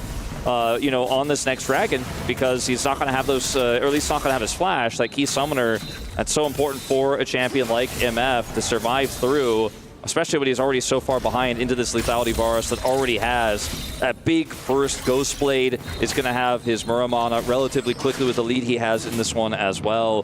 So there's been some really great plays here for MKOI. We have to give respect to how well JoJo's played the lane. The attempt from Elyoya that failed, right, to kill Faker was just an outplay by T1. It wasn't even like Elyoya botched it, but T1 have been better in these critical moments and will hold the lead for now. But this is still a relatively close game. 2,000 gold is a lot at 12.5 minutes, but it could just be one team fight that brings MKOI back into this, but I'm loving T1's position so far. Yep. Of course, MKOI not out of it just yet, but as you were saying, T1 looking better this time around. But we haven't seen any honest fights just yet. As Ono looking to maybe stop that one as the gravity well comes in, the all-out from Mo and gets him out of that. As now Faker just going to have to try and walk his way out, and he's not going to be able to do so. Decides instead that he needs to kill the wave, and he will manage to do that. But Moen with another solo kill. Faker really kind of falling apart at the seams here in this game 3. Merwin has the Frostfire Gauntlet, so he knows he has the slows, knows he can use his Unstoppable to get through the gravity field, as we might have a fight down here. I don't know if T1 are going to think better of it or not, as it's just too tough to actually close this gap here. Owner could have looked for a Flash and Pale.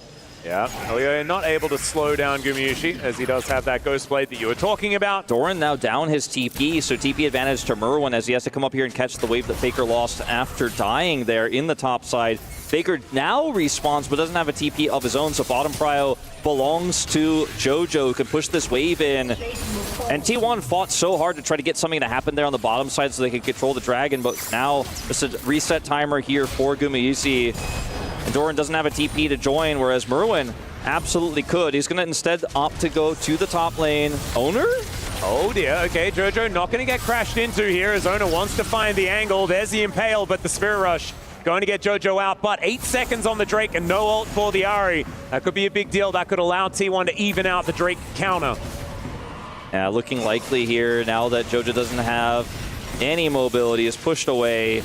And it's just going to be T1 taking this free Drake. We'll find out what soul it's going to be in just a moment. I mean, a TP here for JoJo, but it's just to catch the wave. To contest the Drake would be a pipe dream at this point. Yeah, especially without an R button available. So Alvaro just going to get escorted towards his outer turret. Cloud. There's the dragon. There's a Cloud Soul. There it is. That's my T1. They love their Cloud Souls, much like I do. As now Gumayusi going to be pushed over towards the side with the rest of his teammates. It's a pretty good goes over to MKOI. Pretty good comp for Cloud for T1. It's decent for MKOI as well, but I feel like I really like it for T1, especially considering the Jax, the Skarner, the Tom Kench, who's also going to love that. So Keria, speaking of Tom Kench, interrupted. Yeah, going to try and get himself out of here as the Gravity Well does come on through. He needs to eat that Grey Health, and he does do so. The Piercing Arrow working out so well here for Gumayusi and Elyoya. Unfortunately, it just didn't have the damage. Keria ate all of it and said, all right, what's next? Every time. Didn't have an answer. This is why it's so frustrating to play against T1. Every time you think they made a mistake, every time you think they're out of position, every time you say, oh man, he can't be there, that's illegal, I've got this. They turn it around. Now, that wasn't necessarily true of Keria's Rel in game 2, but so often, we talked about the Doran pick in game 1, they looked for, the T1 is so good at turning around on these, and they're always so tight-knit, the grouping, that if you can't kill someone fast enough, T1 will get in, they will get the punish, and it's the second time Elyoya has died looking for such a pick. But Faker is also looking for a pick and may die if Alvaro can find the angle here. There's another Spirit Rush, as he's got another charge of that one as the Arcane Storm goes down, and JoJo might need to ult just to stop himself from dying, as Faker not scared of the 2v1. Yeah. If the Rakan has ult, I think this is a different situation, but he just simply does not. So he kind of shows up and Faker's like, get out of here. Yeah. He will acquiesce there as well as T1. They have picked up the feats of strength as well, so these shoes feeling that little bit better. And with that commitment bottom side, I mean, Faker has TP, doesn't have to use it here, and they just get the Herald, for free, because they just know there's no contest. Elyoya also on the bottom side of the map you're showing on Vision, and T1 are going to go, okay, well, Herald plus turret, thank you very much. Oh dear. So Moen, he is not going to die or anything like that, but he will lose his turret here on the top side of the map and all of the minions. Yeah, Doran's going to say, I'll let the turret kill the minions before I take it out with my 3 grubs on this Jax that now has a 300 gold lead. Sorry, did I say 300? I meant 600 as the turret falls. And yeah, this Jax we mentioned with grubs is going to be a problem. He's already starting to hit that threshold. Yeah, 3,000 is the lead here for T1, but there is a lot of other things as well that they have built up for themselves. Now JoJo possibly in trouble. Keria comes in, doesn't land the Abyssal Dive, but it's still a decent amount of damage as now Elyoya comes forward. This time Carrier might be dying, gets a devour, and then dies. That's the plan. Didn't have flash, didn't have a way out. Yeah, and JoJo is going to use his ult, so we'll need to get out of there now as the siege onto this turret will likely mean T1 trades that death for a turret. Yeah, this is interesting though. There's not a lot for them to fight for. I mean, Owner has Impale.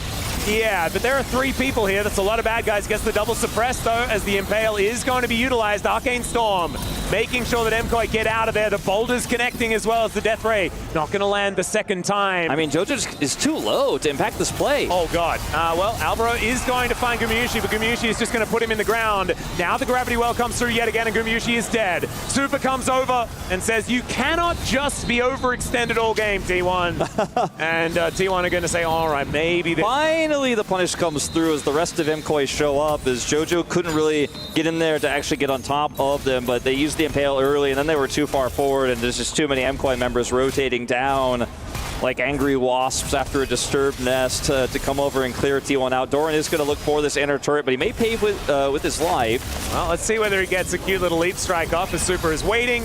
The ulti comes through, he flashes as JoJo will be able to get over this wall, but he's going to be alone. The charm connects, and that will mean that MKOI will be able to kill the Jack. So nicely played, almost the great escape there from Doran, and does manage to get the inner turret, so it's not exactly all bad news. But yeah, no kill to the Ahri there. It ultimately ends up going, or to the MF, goes over to Elyoya, but I mean, this Jarvan is still significantly relevant, and we'll use the gold pretty well, but at the end of the day, it's going to be a cross-map turret this time for sure for T1, right? I think this time they get it, and they make it even more. Well, that is Samoan getting devoured and trying to stay alive. He does do so, buys time for the cavalry to turn up. Chains of Corruption on top of him as well. It's finally Gumayusi gets himself in there as JoJo not able to find it, and the sidesteps are beautiful here from the AD carry from T1. Elsewise, on the other side of the fight, T1 are getting lower and lower, but they will get themselves out of there just with a Cassante. His Cataclysm was like 3 seconds away. He didn't have it to get on top of Guma, and Guma just Ghost Blades out, absorbs JoJo Pyun there with the Edge of Night as well. Just knows he can walk up to that Ahri and is relatively safe. Now, Elyoya and crew are looking for this dragon. He does have his Cataclysm back. Faker's TPing in. Doran, the first to go in. He's just going to dive forward into 4 people. Counter-strike now on cooldown means that he's just going to die here. And now Faker getting in amongst it as well. Down to 1,500 is this dragon, and there is the smite from Elyoya. Finally, the cavalry will arrive, and Gumayusi, not a lot of threat here on top of him. He's going to be chasing out Elyoya, who gets into that brush. Finally, he will find it, and the rest of T1 are looking to tear them apart as well, but it's Super that does so. He gets one of them off the back end, but finally falls, and it's Gumayusi's Varus that's looking like it's spelling victory here for T1 in Game 3. Yeah, this is just starting to become too much of a lead here for T1. Dragon advantage goes to MKOI, but it's such a heavy price. And you know, Faker, you know, he started this game off a little bit slow, but it's been a side lane threat, has been kind of the commander for so many of these fights. Joins here late as Doran is the one to engage first. Doran's having a happy game this time around. He really is, but like the fact that the Cataclysm gets used onto this Jax while Doran is quite literally 1v4ing means that now how do you catch Guma? How do you catch Faker? They go for Faker, they go for the charm onto this Victor, does a ton of damage as he kites back. They don't take him out. Guma gets the kill here onto Elyoya, and there's no recourse anymore because he used everything on a Jax. At least Supa's able to channel enough to get that extra kill there at the end, and that's a consolation prize, but Guma was just never under any threat because Doran just took all the buttons. Yep, T1 fans going ballistic in the arena as well. It is not over yet though, and it's not even a 5,000 gold lead. It almost is. Okay, Chronicle. I'm looking for a little bit of cope. But they also don't quite have the soul points stacked up just yet. You can see MKOI actually the team that has the most dragons. This Rift Herald not going to quite find too much. So getting distracted is good old Shelly. I mean, look, there's some ways back into this if you can somehow get the Edge of Night off of Guma and JoJo finds an angle, kills him, right? Then the fight becomes playable. You have Faker, who doesn't have an arm guard, doesn't have his Zhonya's, you know, maybe he's the target who gets caught in the side lane. If he's the one who's punished before a big objective, like an Otacon, for example, if they can find those angles, And there's a way back in. It's just finding them is so hard against a team that plays so respectfully like T1 and knows how to turn fights. Like, oh, you think you caught Faker, but everyone rotates in so quickly. It's not a global, but even Skarner's ability to get across the map so fast is so relevant in a game like this, especially with Cloud. So we're not there yet, and T1 don't have any Cloud Dragons, but I'm fishing for angles here as to how MKOI get back in. And it's just going to be so tricky here. And when the Varus has the Edge of Night and has a lead like this, like, how do you ever kill him? How do you ever surprise him? How do you ever say, hey, like, you're out of position, we found it? Catching them on an Otacon could certainly be an opportunity here as Carrier looking for that dive angle, but Merwin, he's also trying to get himself in there. Now going to get out. The double suppression is so good here from Ona. The hail of arrows to proc all the blight, and it's a double for Gumayushi. Down goes the jungler, down goes the other smite as well, and that is going to mean even more power over to T1.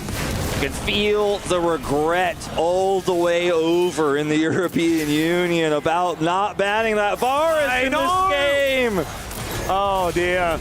This guy pretty good at the Varus. As Carrier just looking to support as a Storin that takes down Super inside the base of MKOI. And this feels like it's not just an Otacon going down. It's like the whole game just exploded in favor of T1 as they'll break open the base. They'll take an inhibitor.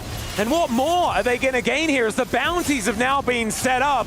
Jojopion towards the bottom side of the map wants to get a piece of that pie, but it is not really representing all that much good stuff. No. Here as we have a look at this fight yet again. I mean, look at Guma in this fight. Double suppress comes through, charge up the Q, double root coming through, chains of corruption, and Merwin just gives up. He's like, well, I mean, you don't have the angle, I'm out of here. Supo isn't there for the follow-up bullet time. If they have the Cataclysm, if they have an all-out, they're able to get on top of Guma, and they can use all those tools together. That's a winnable fight, 100%. But they're just not synced up. They're not there at the same time. T1 don't give them enough time. And the fact that Guma is able to just chill and say, no, we start this fight. We start this turn with the double suppress.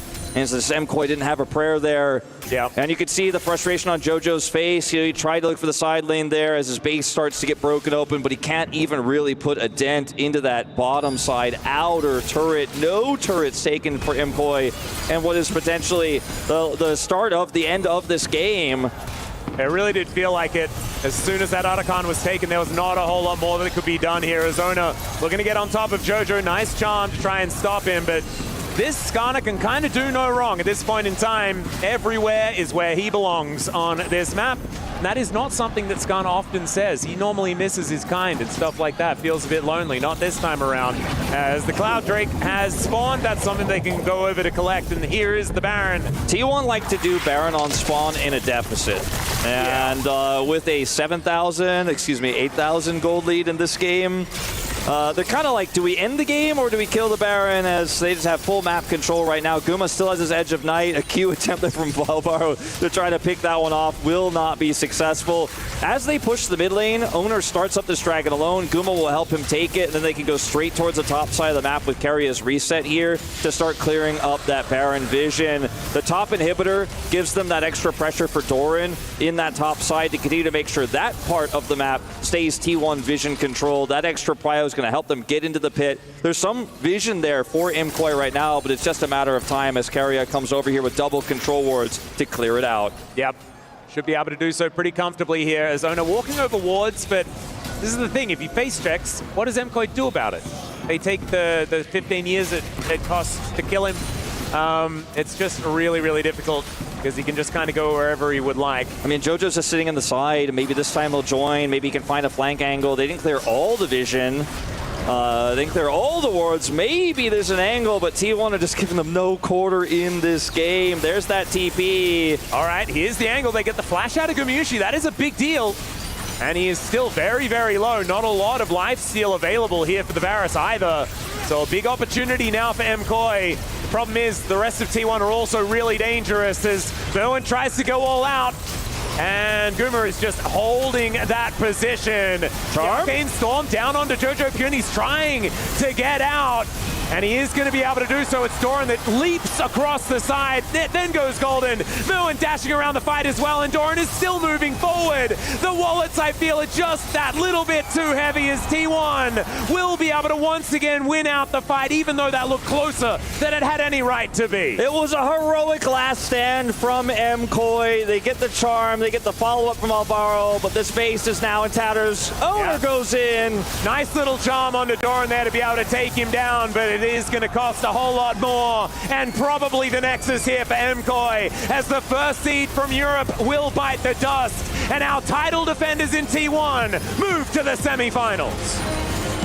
It was not an easy battle here for T1. It was a lot more hard fought than I think most expected coming into this series. The MKOI fans in the arena here in Riyadh did not give up hope, but T1 from start to finish in this one had a clean game. And that Varus that they left open in the hands of Guma is something that they'll probably be thinking about on that long plane flight home as T1 look to bow to the crowd. It's their first series of this tournament. They got seeded into this bracket because they are the defending winners of EWC from 2024. And they're looking to once again solidify themselves as a title contender here. Yeah. They win game 3. And now up against Anyone Legends as well, which is going to be a tough battle. They looked great yesterday in their match, and going to be lying in wait against the title defenders in T1 here. So able to shake off a bit of the rust here in this best of 3 for the first time of asking here out of T1, and looking real great here. Yeah, MKOI game. The fans, I think, could definitely give them one more round of applause because this team absolutely outdid expectations here. Really lived up to being Europe's #1 seed. Jojo having a fantastic series as well. It wasn't enough, but I think Europe should still feel proud of what MKOI brought to this tournament. Yep, absolutely. But now it is time to throw it over to Ian, who has Owner ready to crush a key. The Titans of T1 return to Riyadh here at EWC to defend their title, and they start off with a win here, of course, in the quarterfinals. I'm here with Owner.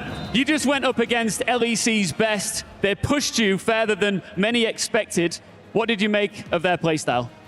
일단 원호 선수 승리 축하드리고요. 일단 첫 번째 질문으로는 오늘 또 LEC의 1시드인 MKOI를 상대하게 되셨는데 확실히 좀 어려운 싸움이었는데 그럼에도 불구하고 이제 LEC의 이 탑시드를 상대로 좀 어떤 경기를 좀 보여주셨다고 생각하시는지, 그들의 또 경기에 대해서 한번 또 평해 주신다면 또 어떤 평이실지 궁금합니다.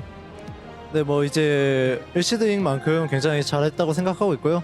저희도 이제 사우디에 와가지고 시차 적응하느라 상대팀도 그렇고 저희 팀도 그렇고 약간 힘든 일정에서 경기를 뛰었는데 그래도 이렇게 기분 좋게 2대1로 이겨서 다행인 것 같고 더 잘 준비해야 될 것 같다 생각합니다. Yeah, I think that they definitely showed a solid performance as a top seed of LEC, and we both MKOI and us had to deal with all the jet lag stuff because of long travel. And that being said, I think they brought us a solid game, and I think we're glad that we should bring more. And in the upcoming games, I think we should try to do best as well. Well, speaking of the travel out here, it was less than a week ago, 6 days to be exact, that you had that heartbreaking, crushing defeat at MSI in the final. What's the process been like since then? It's been literally fresh out the frying pan into the fire. 이제 좀 아픈 얘기긴 하지만 일주일 전에, 정확하게 6일 전에 또 MSI의 결승전에서 좀 아쉽게 패배를 하시고 또 이렇게 바로 또 이렇게 오셔서 또 EWC를 준비하게 되셨는데, 좀 그 과정에 대해서는 좀 어떻게 오셨는지, 어떻게 좀 준비를 하셨는지 궁금합니다. 네, 뭐 이제 아무래도 저희가 준우승을 하고 결승전에 지긴 했지만 뭐 결국 프로 스포츠 하다 보면은 뭐 사실 질 때도 있다 보니까 크게 연연하지 않았던 것 같고, 그 이후로 이제 EWC 이런 대회가 있다 보니까 이 준비를 열심히 했었던 것 같고, 또 이 경기에서 또 이기면 된다라는 생각이 있기 때문에 이번 EWC에도 많은 준비를 했었던 것 같습니다. Yeah, it's definitely heartbreaking that we couldn't take a title for the MSI, but that being said, we do have another game, and it is a professional sport, so we always know that there's going to be another game to prepare for. So that's why we try to bring our best in our games in EWC, and that's why we'll try as much as well. Absolutely, and there's that extra added element of pressure here because you are back to defend your title. Do you feel that added pressure? 이제 또 디펜딩 타이틀 홀더로서 디펜딩 챔피언으로서 이렇게 또 방어를 하기 위해서 또 이렇게 우승을 또 목표로 이렇게 오셨는데 그 점이 좀 부담이 되지는 않으시는지 좀 궁금하네요. 네, 뭐 사실 부담감은 딱히 없는 것 같고 사실 저희가 그냥 하던 대로만 하다 보면은 사실 이번 2025 EWC도 우승할 수 있다고 생각이 들어서 그냥 부담감은 딱히 없는 것 같습니다. I don't think there's going to be a pressure anymore because I think if we can do our best games as possible, like what we do, well, can we follow our games that we did? So I think I'm pretty confident that we can hold the title this year as well. Well, there will be some physical pressure in a moment as we take you over to the key crushing. But first, a lot of T1 fans have come out to show you support. So let's give them a moment for our semi-finalists. Make some noise for Owner and T1. 네, 부수러 가시겠습니다. 키 부수러 가시겠습니다. 네. All right. This will be T1's first key crush here at EWC 2025. And the pleasure is all owners. Time to roll credits on Movistar Koi.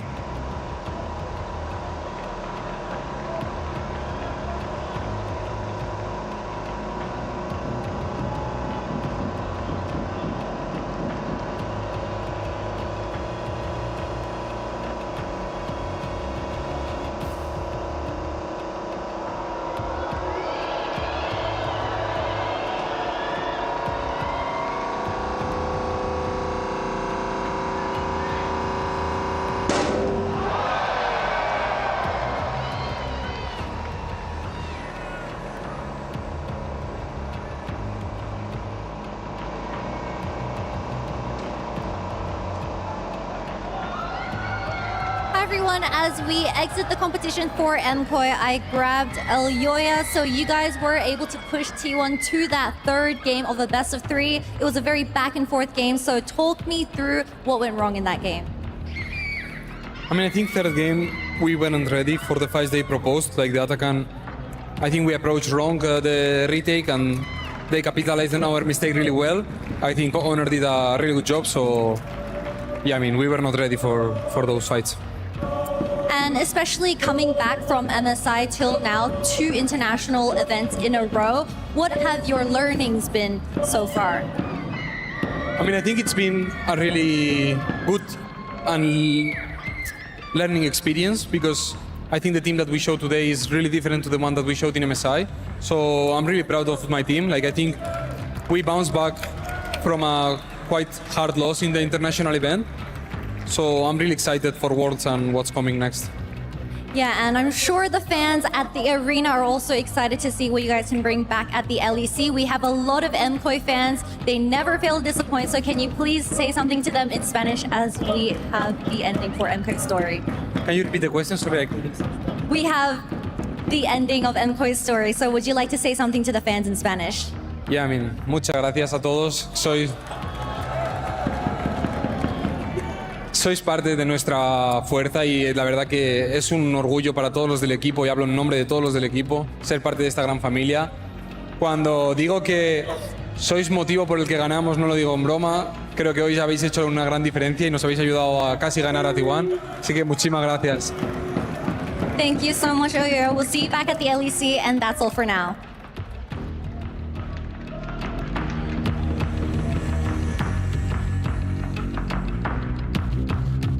The look on the faces of MKOI, who got so close, able to turn it around in game 2 and kept it competitive in game number 3. But eventually, the squeeze of T1 led to the tears from MKOI and MKOI fans. They drop out of the Esports World Cup in the quarterfinals, 2-1. And T1 continue to defend their title as reigning titleists here in League of Legends. Tough day for Koi. I still want to say that they should be proud of this performance they showed against T1. This is one of their arguably the best team in the world right now, together with Gen.G, and I think they really show that they have what it takes to go blow for blow with these reigning titlers of this competition, and I just want them to leave this competition with head high and go home and really reflect on your learnings and come back stronger for Worlds, because we will be waiting for you over at the LDC.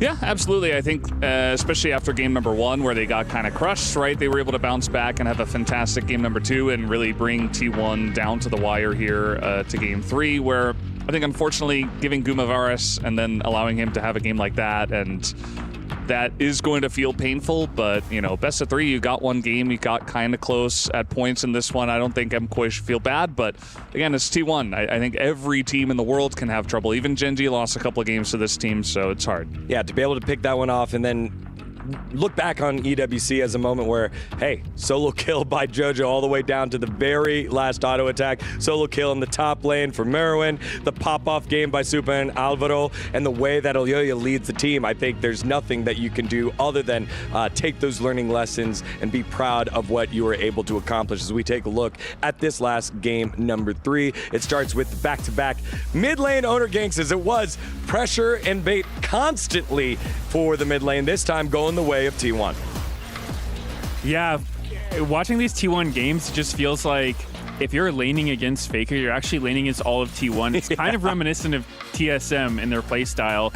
And to me, what makes this so impressive is that JoJo actually did get solo kills in at least games 2 and 3. I don't remember if he did in the first one, but that's a huge step for him. Solo killing Faker is not easy. I don't think there's that many people that can say they've done that. So yeah, very proud of him, and I think they showed some good stuff.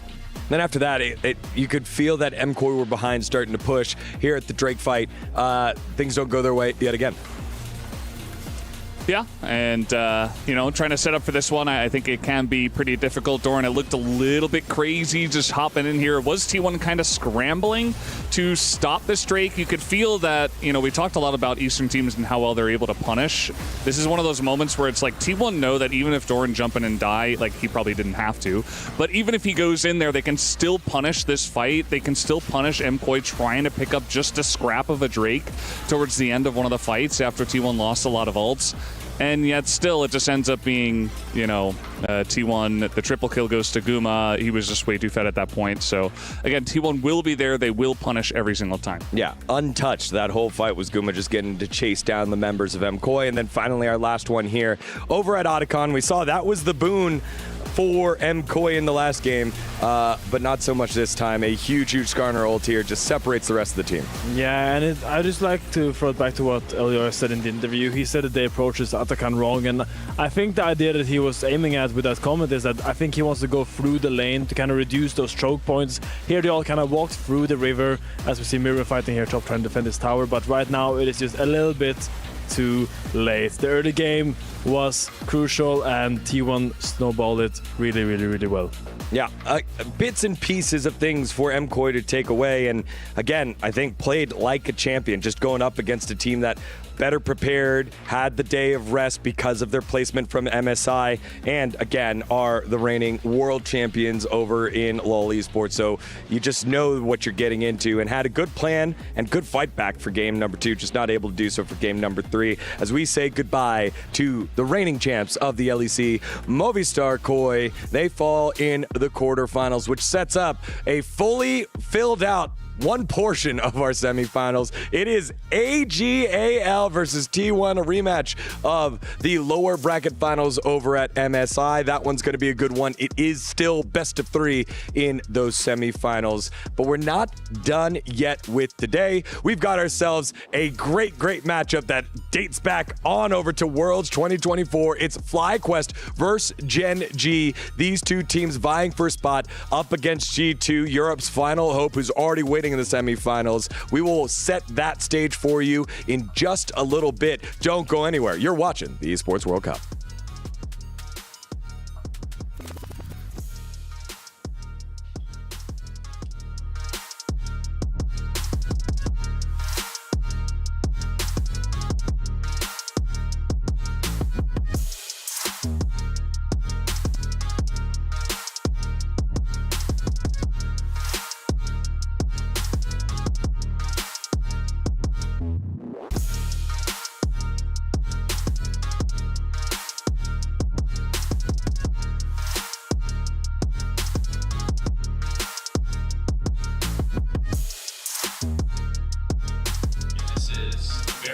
am I? Did I walk into the wrong arena?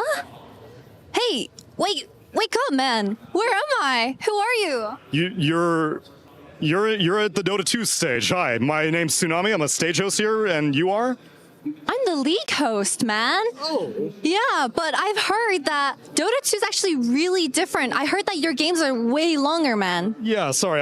We're in the middle of like a 67-minute long game right now. It gets lengthy. Wait, your games don't go like that? It used to for all the people above the age of 50, and that's why they are the age of 50, but at least we have unique objectives like Baron Nashor, right? No, it's just Roshan backwards. That's our thing. That's our thing. No, I don't think so. Just alphabet backwards? I'm pretty sure that's just our thing. Well, at least we can agree that both of our games are imbalanced, right? Yeah, you got my seal of approval on that one.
And now it's time for Flyquest versus Gen.G, our final quarterfinals of the Esports World Cup. Flyquest, who qualified earlier out of the group stage into the knockout stage, looking to pull off an upset for the LTA North. And here they come, surrounded by fans. It is the reigning back-to-back MSI champions. Gen.G coming on in, looking to try and come up with answers here for how their form is and what they're going to look like for the Esports World Cup. Welcome back, everyone. Digon here alongside Valdez and Medios, and joining us is CEO and leader, the heartbeat of Gen.G, Arnold. Welcome, Arnold. How's it going, man? Thank you guys for having me. I appreciate it. Yeah, just kind of walk us through what this last several couple of month has been like. The couple of months have been like. It was back over at Road to MSI in Busan, then flying over to Vancouver for MSI. Now you're here for your first match at the Esports World Cup. So for me, I was actually here for the beginning of Valorant as well.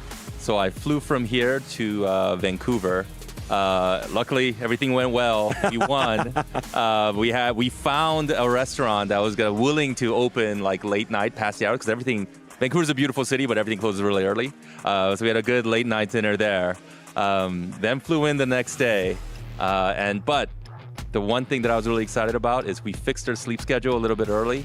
I forced them to go to a celebratory dinner at Carbone. Shout out to Carbone. A little bit late at night, with some good carbs and healthy stuff. And I think their sleep schedule is much better now. So.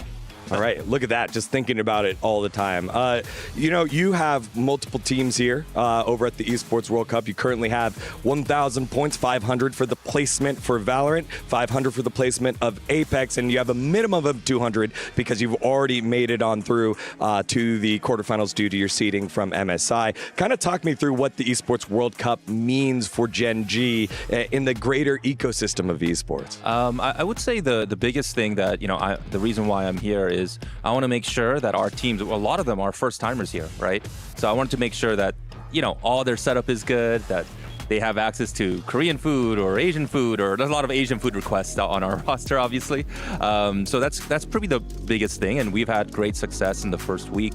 But we want to make sure that every single player that comes here is taken care of and that they feel like we have their back. As we take a look at the roster here for Gen.G that all of our fans of League of Legends know and love, kind of what are the expectations for this team given how successful they've been not only this year, but last year as well, so dominant over the last 2 years? I don't know if we've ever even talked about this, but we just keep, our whole focus is about how can we get better every day? How can we get better, next year? How can we get better tomorrow? And we did a lot of reflecting, especially with our League of Legends team.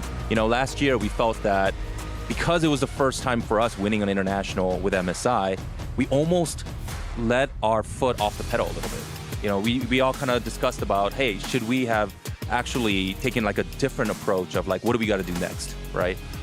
So one of the things that we talked through was how can we approach every single tournament that we're in as a new opportunity to actually get better in front of a large audience, in front of a new setting, in front of a different format, and just try to make sure that we're actually using this as a learning experience, a learning opportunity for the whole year. Arnold, I'm curious about, this team. It has 4 standout veterans that have been around for an incredibly long time that are at the top of their class in all of their roles. And then you've got Duro, who's kind of the new guy.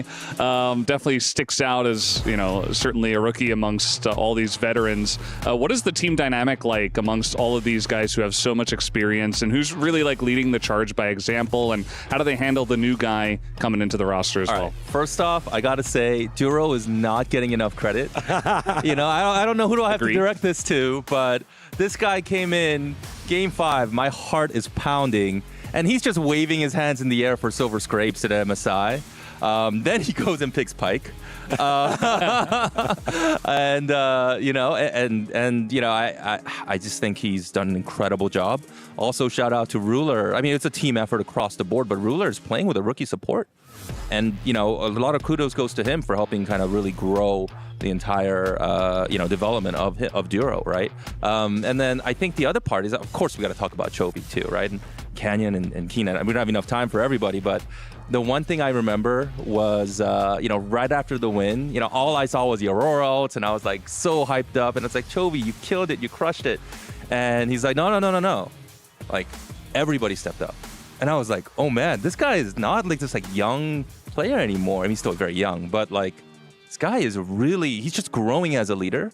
And like I got like a little bit of a tear in my eye when I like even think about it. I was like, oh my God, like this guy's really developing. And like that's the one thing that I'm trying my best to be Chovi's lawyer and our team's lawyer a little bit and push more of these stories that I think deserve to be out there. Yeah, I mean, it kind of feels like Choving is now becoming more than just winning the lane and seeing what happens if you win the game. It is all encompassing. Final question here, Medios.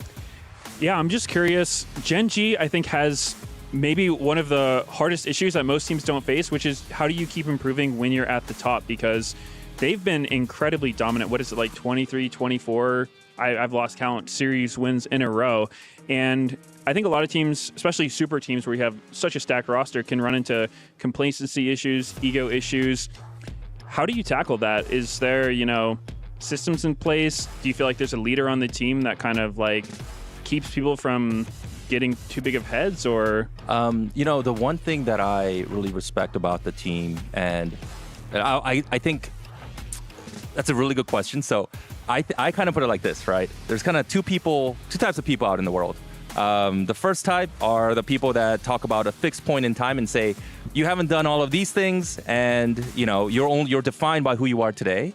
Versus Chovy, Ruler, these guys, they're about what do I need to do next so that I can be better? What do I need to do next today so I can be better? And there's no way. Everybody always blames coaches, being that's why the team's not improving. But if the players aren't bought in and they don't have that mentality, you can get the greatest coach. You can get Phil Jackson in here, and you will not change that. And we're very lucky that the players and the coaches are synced up and trying to get that to happen. They're even working out now, which I'm so happy about. Thanks, shout out to helper coach.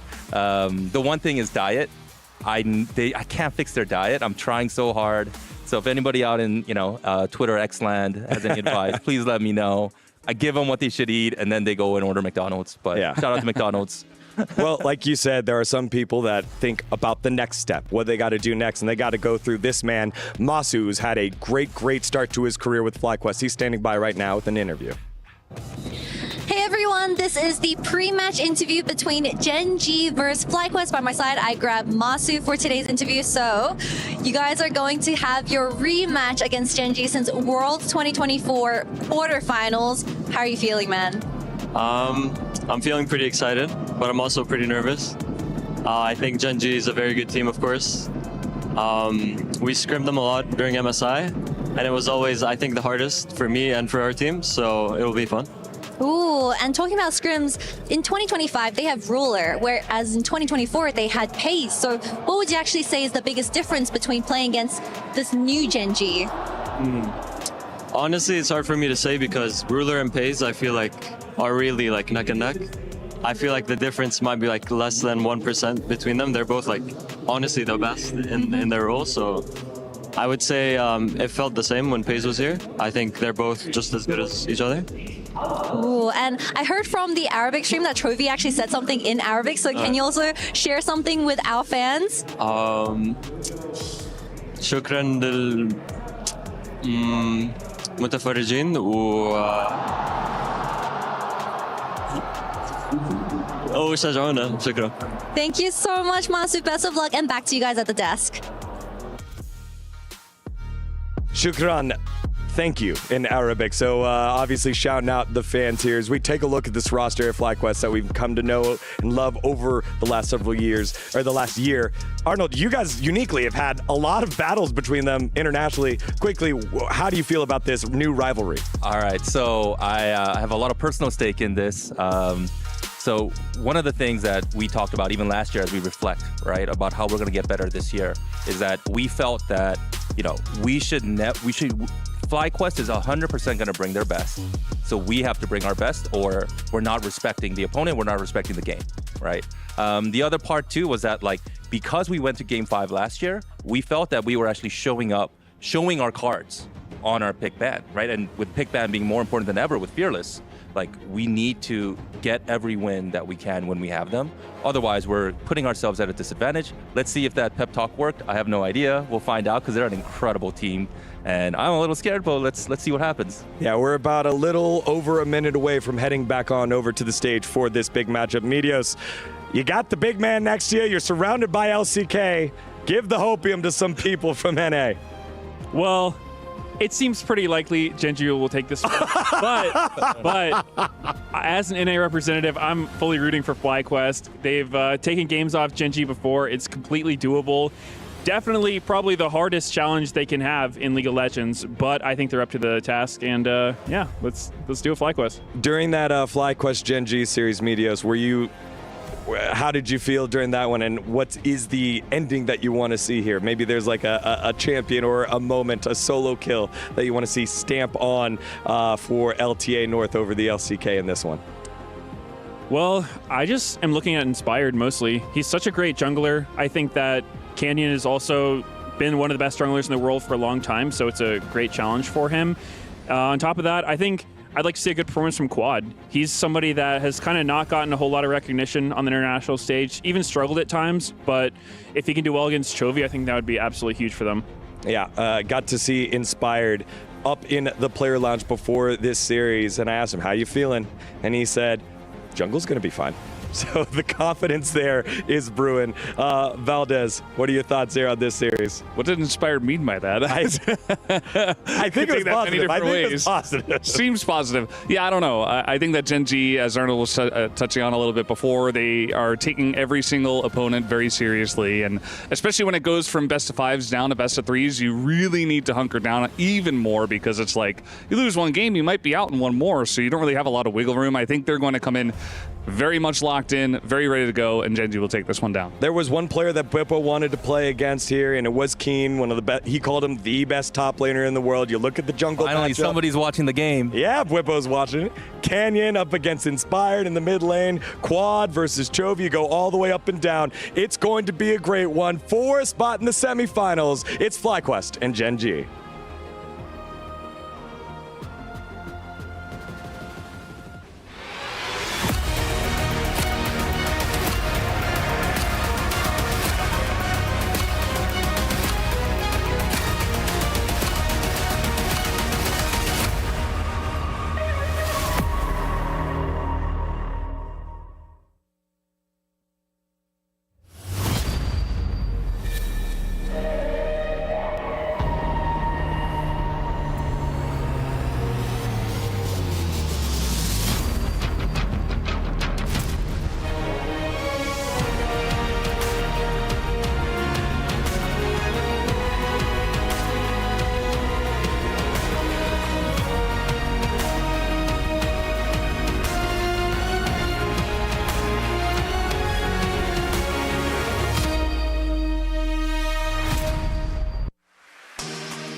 League of Legends giants T1 came, saw, and conquered in the quarterfinals. But we're not quite yet done with the big stars on this big stage. That's right, because MSI's champions have come to town to secure their place among the elite at the Esports World Cup. Of course, a win takes you another step closer to this glorious trophy. It gets you more club championship points. But just a reminder, a win here is worth $160,000 alone of our total $2 million prize pool. Absolutely. So let's welcome the first team on the stage for this match. It's North America's finest, looking for a giant upset and a place among the greatest. Please welcome Flyquest.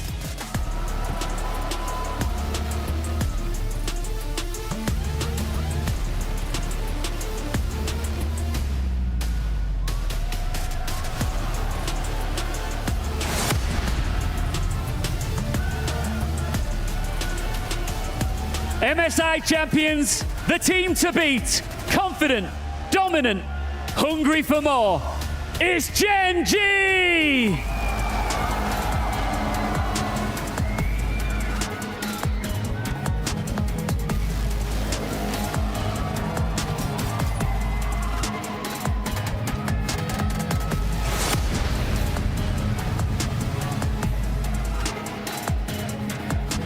Only one place remains in the semifinals. This is the moment. Who will make the cut and who will be crushed? Let's jump into the rifts.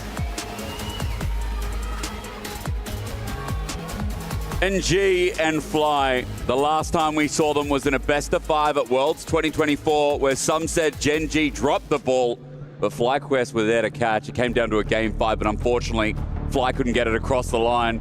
A grand series. We get to revisit it in a best of 3 sets. Myself, Asterix, and Orcs will take you through our last quarterfinal. Oh, first time we've seen Gen.G since they did take that title, managed to defend the title of MSI champions. Huge achievement, and they were in great form, and a tough challenge for Flyquest to go up against them, but looking for revenge for that series from Wills last year, as you said. But they've also done well recently. If we're talking about Flyquest achievements, they took BLG to a Game 5, and they almost took them down. Again, they got to that final moment, that final leg, but couldn't overcome the hurdle that was an Eastern team. And I feel like Flyquest are like, you know, as a European caster, I'm going to say they feel like a G2 on peak form, you know, in previous years, but Flyquest are doing more than that. For NA, they're doing so much. Well, I had a chance to speak to Busio before the tournament. Yeah. He said that, you know, it obviously felt good to challenge these Eastern teams, but frustrating to be so close and not make it. And their goal really was to take one of them down. Obviously, they've been drawn against the strongest team right now in Gen.G, but, you know, you get the cards you dealt with, and they will do their best. We're moments away from getting into Game 1. And remember, the winner of this up against G2. So Flyquest versus G2. It could happen again. And I know G2 fans will be a little bit fearful, but I mean, Flyquest right now, they're going to get over this first hurdle. G2 beat BLG in a best of 3, so why can't Flyquest beat the MSI champions? Maybe a very different hurdle, considering the recent form, but it's nice to get Arnold's insight. I mean, they are just coming fresh off of MSI, very fresh, in fact, as well. Let's see how they're affected. It is not CFO, ladies and gentlemen. They are gone. Ignore that for the time being.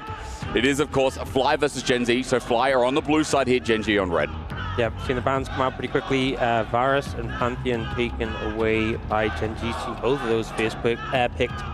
Pretty high priority. Karma being taken away from Gen.G. A little bit interesting. Not something we've seen have as much priority in the early bans so far. We'll see what ends up coming through. I mean, Azir's open. We've seen a lot of first pick Azirs. When Varus is gone, you know, Talia also worth mentioning. Jungle pairings might not be as limited as Pantheon the only gone so far. Vi often can be banned early on, even the Rumble. Yep. So yeah, we're not remaking draft, we're just remaking the overlay where we fix that little error. Flyquest always hover Kai'Sa first, so no real insight. Let's just see that Vi is up and available. Orcs. It was a Sejuani last ban, so maybe taking away some Yone pairings here from Fly to bring out for Game 1. Yeah, I feel like, you know, we've seen Inspired playing a lot of the tank junglers so far in this tournament. I think it might be the Vi, though, based on what I can see on the stage. I saw the Vi on stage. Yeah, a little bit of a hint there. I think it could be Vi. Did get left open. Obviously, this pick has been around in the meta for such a long time, but did get toned down with some nerfs, so... Yeah. A bit weaker than it was, but still so much... I mean, just point and click CC. A lot of value, a lot of power. Yeah, Pro Play loves it, right? Yeah. Let's see if we can we have a closer look at the PC? Maybe we can redraft you now. Trying to see the angle. Yeah, but we got layered protection. Yeah, obviously there's been a tech error with draft from our side, guys, so just wait 2 seconds and then we'll be able to update. We see Vi start first, so let's just assume Orcs, that is blue side for Flyquest. Talia's still up, Azir's up as well as an option. Oh, we're going old school. I love it, actually. Yeah, oh, what a throwback. This is awesome. And we have the Azir and the Skarner for Gen.G.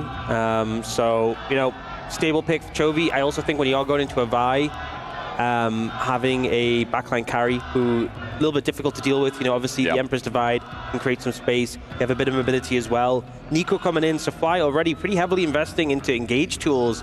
I feel like a pick like a Xayah for Ruler could be higher prio as a result. I mean, alternatively, also for the Talia in lane against Chovy here, I mean, that's just easy, right? Yeah, really good mid-jungle pairing and a good lane itself.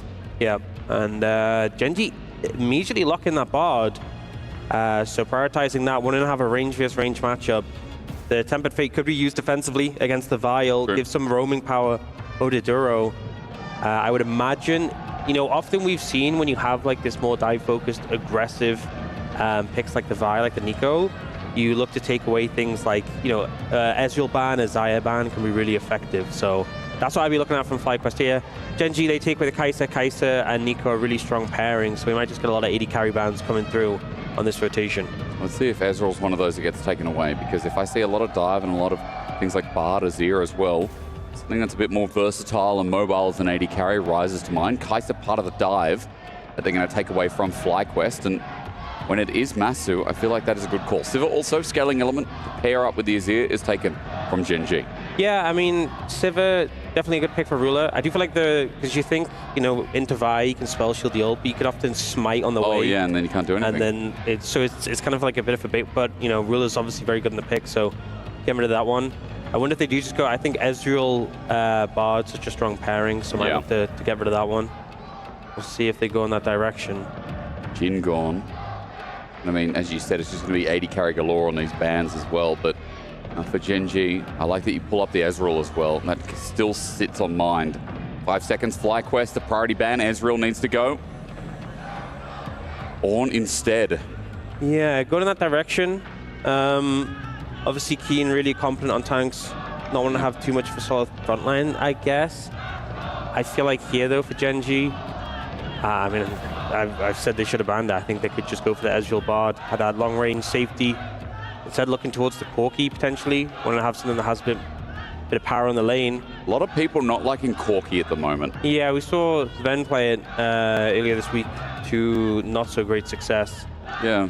And, you know, your escape tool, it doesn't work into the Unraveled Earth compared to Ezreal, who obviously has that Arcane Shift. It's a Blink, yeah. Blink versus Travel over the rocks. Yeah, obviously Gen.G, a lot of confidence in Ruler on this pick, but, you know, it does mean that Flyquest, actually looking at the Ezreal themselves, does have similar spikes to the Corki in terms of item build. You go in a similar direction. Does that feel like a crime that Flyquest got this?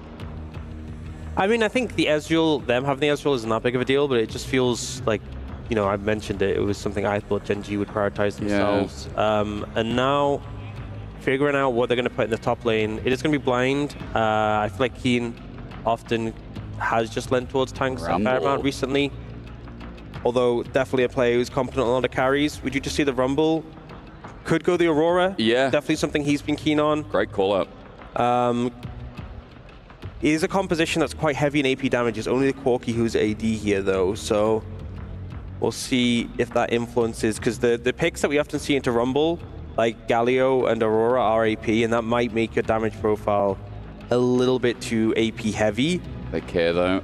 But it looks like they're still happy to go with the Aurora, so yeah, Gen.G, you know, very AP heavy damage profile, and that's the thing that's a little bit concerning, because, you know, if you target this Corki and you're able to take him out of the fight, you know, everyone across the board. I mean, obviously Skarner's not doing that much damage, but, you know, it just feels like the whole composition is quite AP heavy damage. Do you think it matters as much because there's no hard tank on the side of Flyquest? Because they're very skirmish, very heavy on dive, right? It matters less, but there's still, you know, still bits of itemization that could come in that's gonna give a bit of magic, especially if you get like the feats of strength, you know, the boots that give the magic damage shield. They have a lot of value. So I think honestly Flyquest could be pretty happy with some of the tools they got. Some of the engage, the Vi Talia, really powerful. You have the equalizer on top of that. Yep. I think they can be happy. I mean, again, I think for Flyquest, a comp that really relies on self getting going as well, and the fact that they've got all these tools to start fights, it's great for Fly. And again, what we experienced of them versus BLG at MSI, the power of Inspired, seeing Inspired on something like a Vi as well, the West knows best. And Inspired right now is the best Western jungler. We have people like El Yoya hanging around. Skewmon, yes and no, but I'm looking at Inspired solely when this guy was the reason, in my mind, that they got to a Game 5 versus BLG. Now in a best of 3 versus Gen.G, when a single elimination in in a quarterfinal rather, that would lead to G2. Flyquest's underdogs need to step up big. It's Gen.G versus Fly. It's our last quarterfinal of the EWC for 2025.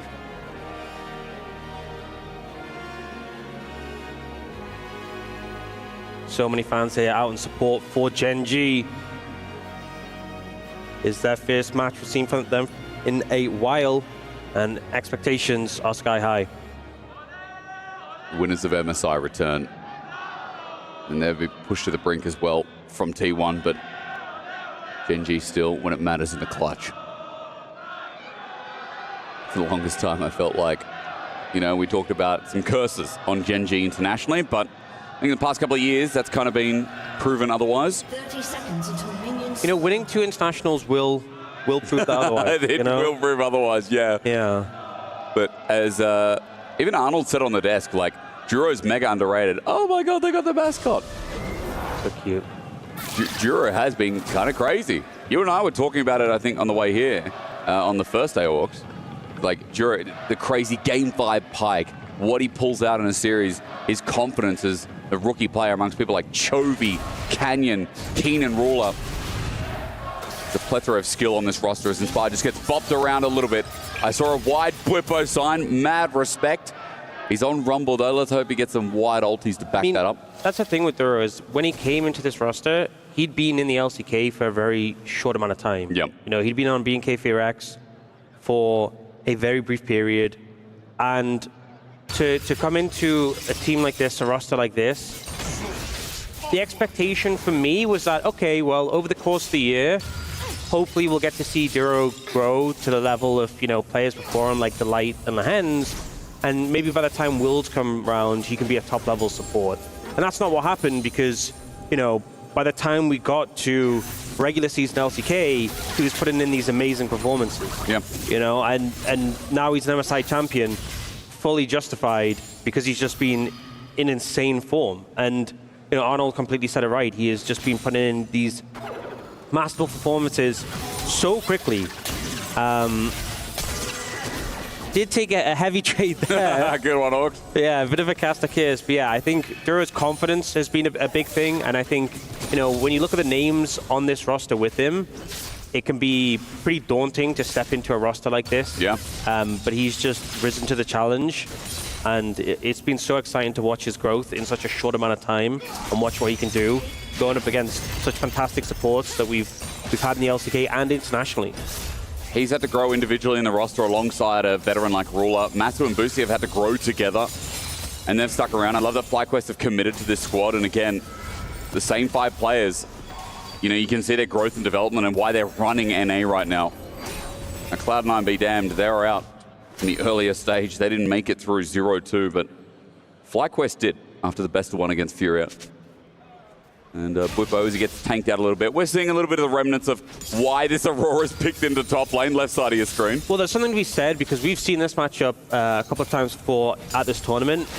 This is the most one-sided we've seen it so far. And it's still very early, but... Oh! That's a flash. Q doesn't connect from Keen, but Bwipo holds onto his flash. Maybe an advantage if Bwipo can clear out this wave and get a quick recall. I'm looking at the minimap, and Inspired is in the vicinity, so you know, no real position for Canyon. Yeah, does get spotted. No real way for Canyon to get in there to go for a dive, but Bwipo is having a rough time right now, and Canyon does just go for drive-by through mid. He doesn't care. Seismic Shot's going to catch him. Quad, though, doing some damage. Inspired, maybe now it matters. That ward, but Inspired has just used a Vault Breaker in. It's going to be in a short cooldown as look at top CS difference. With that push in as well, Bwipo missed a little bit of it. Already a 200 gold lead at 4 minutes. As I said, we've seen this matchup, and sure, we've seen the Aurora have prio. We've not seen the Rumble get bullied out this hard. Not an EWC, no. Bwipo so low on HP. He's probably just happy that, again, that flash was committed and no kill came out of it. Otherwise, Bwipo would have been dead meat there with Q. I think he's also very happy to see Canyon on the bot when he went on the bot side of the map, because when you're this low on HP, you got to be concerned about the dive coming through. Swap has come through. And that is some reprieve that Bwipo desperately needed. So the wave also in a pretty good spot with that freeze coming in. Perfect timing. I think Flyquest making a good move there to bail out their top laner. And teleport down now as well. Bwipo going to catch the end of that wave from Ruler, so that is a pretty chunky wave building up, which might get him back into this game. Keen opting to stay in this lane, but crucially not using his teleport means that this Aurora can shift up gears and then look to match after a push if he likes. Yeah, it's still a deficit in the top lane, quite a significant one, but I think it's important that Flyquest bot lane had prio, was doing a good job there. Yeah. Because it really allowed them to have tempo for that swap and free up some space for their top lane. You see this wave is now actually bouncing back, built up a bit. Well, Keen did just thin it out a bit there. But it will push towards him slowly. We'll see if they look to try and stack it up and go for a dive. We do see Inspired is on the top side. It is quite hard to dive that Aurora, though. Canyon on a ward while he starts Dragon, however, and that ward, even though it expires in the end, the Scuttle Crab being up Gives a bit of life to Flyquest, and you can see now that Inspired's like, okay, Dragon is happening. Can I get anything towards the top side of the map? Control Wall placed out as well. Krugs at the very least. Maybe a dive if they can chunk out Keen. That's some good damage. Also using that. Big those wave. cooldowns, yeah, so they might look for it now. Well, Keen, I might have to weird out. He gets the wave clear, but he's chunked down. Nice from Busio. A tangle bar for an instant first blood. Yeah, Masu burned the weirding before that, so had that cooldown unavailable. Keen, I think he knew he was dead there, just went for the wave to get as much farm as possible. Now looking for Bwipo on the bot side. The response is if Bwipo dies, he does not have TP. The wave not as thick as top, but it's still there with a cannon minion.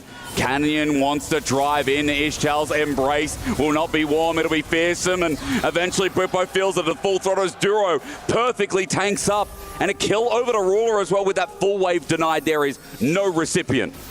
Yeah, I was a little bit concerned there because some of the health bars, not everyone was full, you know, the flash was available to Bwipo, but as you said, perfect tank from Duro there. He was the one who got aggro and also made sure there was no damage to come in on him, so they managed to pull out the dive and equalize, and there is just going to end up being a trade of top laners taken down. Still a lot more farm in favor of Keen. Yeah. So there's a big advantage for him over his lane opponent. Oh, wave went a bit further forward than they wanted. I think he wanted to de-aggro as the wave was coming in, but a bit close to the turret, 4 minions. We'll see if it's really enough. Ruler and Duro are going to match this 2v2 for now, though. And yeah, it does look like the wave's okay for now, but that's going to get pushed out by the bottom lane of Gen.G. And Orcs early game, it really just has been about that top CS margin. They are going to meet again, and the wave's getting pushed into Keen, so about a 20 CS lead you'll find shortly is still what's maintained. Yeah, but you know, you see CS lead in the bot lane towards Masu, a little bit of one, but also Inspired is a pretty sizable lead in the jungle. So yeah, there's a lead in the top lane, but I think it's kind of balanced out overall. Gold lead actually in favor of Flyquest right now. Yeah, well said. Was some time spent by Canyon taking that dragon, which did slow him down a little bit. Do you have Grubs coming up soon? It is Gen.G with bot lane prior right now. So we'll see if they start to lean towards that. Inspired is just coming back onto the map. I say bot lane, I mean... Top lane. Top lane, yeah. Bot lane in the top bot lane. lane in the top lane. Yeah, okay, we got it. Australia lanes, which you know so well. I am very fluent in them. Yeah. Apparently, not as well as I should be. What do you call them then? Because you're from Australia, so they're just... You call them something different? I call them life. Oh. That's just life, that's just normal. You know, it's hard living upside down. Blood rushes to your head, much like it would for Gen.Gs. They take the grubs because the fire within from Flyquest wants to contest, but it's going to be a late contest if anything. Teleport comes through from quad, but already the grubs will just be taken down. And for Gen.G this early game, again, brilliant. Although Flyquest, yes, as you said, Orcs have individual leads through jungle and bot keeping up in CS. Triple grub, first dragon, nice objective starters. Bwipo looking for the chase down. He's going to burn King for a little bit. Electro Harpoon #1, and as he overheats, his auto attack's out of range. King just going to hit him on the return. They're getting some good trades in on Keen there. Has some magic resist built up and able to actually zone him out a little bit. Inspired. Still a lot better in the matchup. Yeah, looking for Canyon, maybe looking for the red buff. A little bit risky though. Duro over the wall and has vision, could just stun him. Chovy can also walk in with everything up and available. This takes a steal, doesn't find it though, and Canyon just walks it out. Red buff for him. Inspired as he just disengages. And it does mean that he spent a lot of time here with not really much to show for it. Yeah, this is kind of the payment for those grubs, right? So we saw the bot lane move with Canyon to take those. They had to go back to answer the waves, and they gave a window for Flyquest to kind of move in, challenge Canyon, but Canyon's able to get the red, get out, so no real cost to it. Now the Bwipo, no flash, he's probably just dead. Worlds, you're right, no escape path, and as he walks between, he's slowed to bugger it. Canyon doing a drive-by, but this time he drives in. Bwipo burning down, close, but Keen will auto. Canyon takes a kill anyway from the red buff burn. Yeah, I mean, no flash in that situation. The fact that Canyon can come over the wall, the ultimate from the Aurora with that huge slow. There was just no way to get out, so he ults the wave. Just a nice gank coming through from Canyon to put his top lane even further ahead. I have to apologize, Orcs, because I forgot. I wanted to do the Hanadu set for the start of the series. I totally forgot. Shameful. I'm here with an LCK caster, and I think, to me, it feels good as Jio. But Flyquest don't have one, so maybe that was for the better. Look, 30 seconds till Dragon. It's 2-second Dragon for Gen.G coming up real soon. It's a small gold lead again that's really acclimatized itself because of top lane, now because of jungle catching up as well. Heart still picked up. Canyon has to go into a Sundered Sky, one of the most broken items in the game. I'm sure Orcs will agree. Let's see how much it does though at Dragon. Duro's going to TP first. Yep, trying to get control of the area, and I think Flyquest, you know, you missed out on the grubs, missed out on the first Dragon.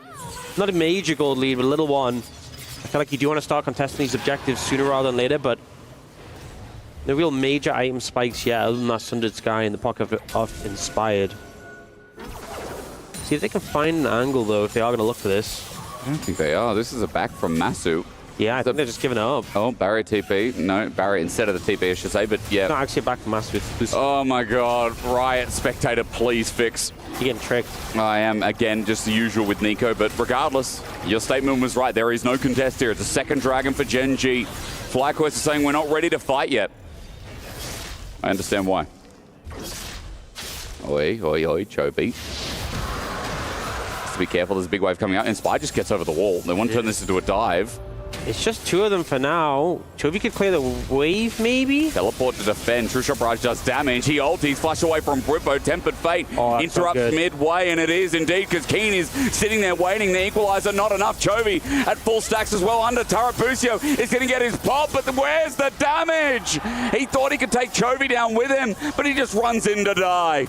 So well played there by Gen.G. The TP in to support. Looking for more, though. Another one. Quad against the wall. He'll be impaled. Skewered. And Ruler sets out the Gatling gun for his second kill. Gen.G are walking away with it. They get so much on the back of that play. It's Flyquest. They give it the Dragon. They're like, hey, we can make something happen on the other side of the map.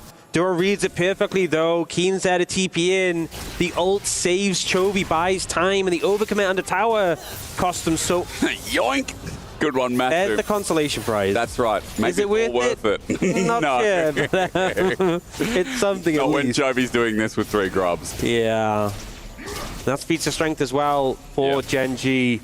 Pretty sizable lead now. And we'll see in this play. The problem is, Azir, full HP with all cooldowns, and there's only 2 of them there right now. You know, you see on the minimap more moving over. Oh, wait, we're doing it again. Yeah, Bwipo just burned his flash in the last play, so this 2v1 is unmanageable. Another kill over to Keen. Let's find out. Canyon's just going to take it, but this top laner is not having a good day. Yeah, it's going rough, and I feel like this is a problem as well. It's not just that the lane matchup was going rough, but it's so easy for Keen to set up plays onto the Rumble, and vice versa. It's so hard for them to really hold Keen accountable. It's such a slippery champ to play into. And it feels like Canyon is making so much happen on the map now. 2-0-2 in this game.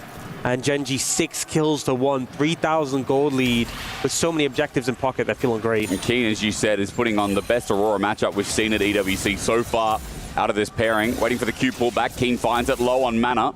Double Ledger Harpoon, but Bwipo no longer has a slow. And his equalizer's not up and available. Keen might not have TP, so the best you can hope for here is that Bwipo gets a plate in response, as Flyquest are going to take that opportunity to start getting control in this topside jungle. Duro face checking as well, maybe an opportunity. Up with the Tangled Barbs, up with the Blossom, down with the Tempered Fate. Redemption does nothing in the end, but Duro cannot magical journey out. Busio unfortunately gets the kill, but hey, it's something for Flyquest again. Yeah, a little bit of an overstep in that situation. Duro, you know, trying to pick up the chimes. We've all been there. Does get punished for it, though. And they will be able to translate that into a top lane tower. Masu, hang on. Some damage. Ruler's already got Trinity Force, double longsword in inventory too. Masu can say the same, but he's just not getting a moment to breathe. Canyon hovering around. Quad knows it as Ruler's able to step up. Seismic shove only on the minion wave. Helps clear as Keen makes the movement down, and Gen.G is looking for their second turret to open up mid this early, while Bwipo is looking for top. Yeah, should be able to get this. So they are at least doing something, getting something on the map. Yeah. This red buff will be secured by Inspire, looking to recall out here, although he feels a bit nervous. He wasn't a lot of Gen.G members on the top side. Should just be able to recall. Ruler's not going to R him. I don't think they know he's there. They didn't, again, scry him out, so they just see the red buff's gone, that's it. Inspired, trying to get what he can on the map. As you said earlier, he's the one with the CS lead, and he is the only one in this game right now that is significantly even with their counterpart taking out a support. Yeah, I just feel like it feels so rough in this situation. You know, you're starting to see massive leads in the mid and top lane. for Gen.G. They're looking now, though. TP flank coming in. It is a big one, but the magical journey gets Canyon out. Keen is zoning out. That teleport not seen until Quad finally has his target onto Keen. Impale won't help out at all. The Between Worlds, no shutdown, or rather no kill. That doesn't come without one. It's a kill over to mid laner for Flyquest. That opens up the potential of Herald. It's a big shutdown, but a lot was invested. A lot of ultimates used there to get that kill. We're looking at Herald. Will Gen.G opt to fight it? Chovy just recalled. His TP isn't quite available. Canyon doesn't have ulti. He used it over the wall. So with that out, with the Between Worlds out, Gen.G, their zone control marginally less. Good sidestep from Bwipo away from the Cosmic Binding. And the slow won't be enough because Gen.G don't have any damage alongside. Chovy's on the way in, but Flyquest Tempered Fate, Bwipo, hang on a minute. Stuck around a little bit too long as Canyon gets over and drives him right into Chovy. In a 1 versus 3, Bwipo just cannot burn quick enough. And Chovy with his kill with a good punish from Gen.G. Yeah, a little bit of an overstay in the end there for Flyquest, but they got the Herald, they got the kill. I think Chovy not having that teleport available was a little bit of a weakness of Gen.G there, not able to bring an extra member there to defend. And Flyquest finding a good opportunity to punish, still showing some life in this game. Just a little bit. That Herald might be able to open up mid, get themselves some much-needed gold in this game. Let's look at the replay the Orcs because this was after. This is how Bwipo got caught by Duro. Yeah, just a good ult from Duro there. Knows there's no flash on the Rumble. And then see Inspire trying to stop the Skarner, but a bit later. Now Chovy in trouble. He went for the push, but he's on to Quad. Now waiting. The flash. The ulti doesn't connect. Chovy out of range as he goes golden. The rest of Gen.G coming in, but Quad almost times it right. Keen came in to save the day as Inspired is now left without a solo laner. He'll be taken down on top of it as well. Just wait for Keen to get his auto, his Q. He'll range it out for the double wall in the mid lane. Gen.G like, yo, let's fight somewhere else. Gen.G winning everywhere on the map. Ruler looking for more. It is Busio. He gets healed up. The real Nico's health bar at half HP. Masu jumps in. Ruler. Valkyrie's in. Onto Busio. Auto attacks and the barrier difference. Comes in clutch. Masu runs into melee. Gets the kill. It's messy, but Flyquest are sending out Hail Marys everywhere. And an ace at this point of the game with fights all over the map. Gen.G able to clean up 12 to 4 now in kills. Just when a little bit of hope had come in for Flyquest, Gen.G shut it down. They're really trying to send it. Flyquest are like, yo, we've got to start something here with this comp, but it goes wrong top, it goes wrong mid, and it's going to go wrong with the third dragon. Gen.G are putting on a clinic, but I will say Orcs. There's a little bit of mess involved too, and I'm loving it. We'll see how this one started off. It looked like it was a pick onto Bwipo again. Oh, I love the sound of Gatling gun. Yeah, Ruler just going aggressive here, and Bwipo is a little bit weak at this point of the game. The Redemption getting a lot of value too. Bwipo with an unfortunate flash. Good flash from Ruler, yeah. And then the minions kind of working against Masu there because he has to clear them out before he can even threaten. I'm going crazy. The Gatling gun noise is always on. Make it stop. You're like, guys, please. That's why they had to take him down. It's still going. Oh my god. It's probably much worse for the audience. Thank you guys for sitting through it. Keen though finds an ulti and we're fighting once again. Quad though caught between a wall. Tempered Fate. Mega long range on the Masu. And while they get the kill onto Quad, it's up to the next one. Masu slowed down with the Cosmic Binding. Gen.G won't find number 2. We get the Gatling gun start up again for your enjoyment while Gen.G just find another kill and open themselves up to potentially a top gank question mark. Here comes Inspired. Trying to look potentially for Chovy, but Chovy already has a Zhonya's in pocket. Did you kill him? I don't think you killed Chovy, no, right? he has Zhonya's. He's already, he's realized that Flyquest are just trying to pick him off the side, so... Wait, they're looking now for... He has Zhonya's. I don't think this is going to work. Well, with Masu, maybe Chovy all in onto Busio. The ulti pop blossoms away. That's great, but Chovy now caught in the equalizer. He'll go golden with Ruler coming up to the support. Redemption not in time. The setup there from Inspired as well. Already one shot down, looking for another with a magical journey. Bwipo doesn't chase up. Scared indeed, but now Quad with his ulti will show him up. With one kill again following up. Flyquest are punishing Gen.G for their overstay in enemy jungle. They've done this once before. They're going to do it again, a double over to Quad, and here's Canyon finally, but a seismic shove away. Keen now coming in. Let's fight again. 21 kills in 20 minutes is not what I thought I would say in a Gen.G game. And I guess Zhonya's wasn't enough to save him. You know, dashed in aggressively there to take out the Nico and didn't have a way to get out after the fact. Also, the Zhonya's came in pretty late, got cooked by the equalizer for a good amount of time, and now, I mean, this is the best time to look for the Attica. You have a numbers advantage. Between worlds. Send it. That's what I'm looking for Keen. Between worlds to walk on in. Quad with really good zone control right now, but Canyon can drive through the wall. He's coming a little bit early. The Ishtal's impact will find a target, and with the ulti as well, lockdown is Quad. He'll be the first to go, but Gen.G is still getting burnt down. They got the Atacon, that's what they came for, and they're going to exit with a kill. Onto Canyon, he goes crispy Scorpion, and Keen now so low he can't re-engage. Flyquest have clawed back a bit of this gold. Gen.G making error after error in this game, and Flyquest able to claw back from a massive deficit. You know, they're still down in gold by about 2,500, but considering the state of the game prior to that play, they're in a great spot. Yeah. You know, we see this play coming in, and Canyon trying to look onto the side on the quad here. They do blow him up, but so much damage done. Canyon starts to get shredded. The Atacon is picked up with that objective bounty. Cheeky attempted a snipe from Masu, doesn't find the target, but they'll take that. Absolutely, they will. 3K is the only disadvantage right now. It was a lot larger only a short time ago. 1,200 the difference between mid laners. Yes, Chovy is still ahead, but Quad now has ways of shredding through with the Leandries, with the Seraphs. And importantly as well, Flyquest are using this fight to a lot more proactively. And as you said, Orcs, Gen.G, mistake after mistake, being punished well by Fly.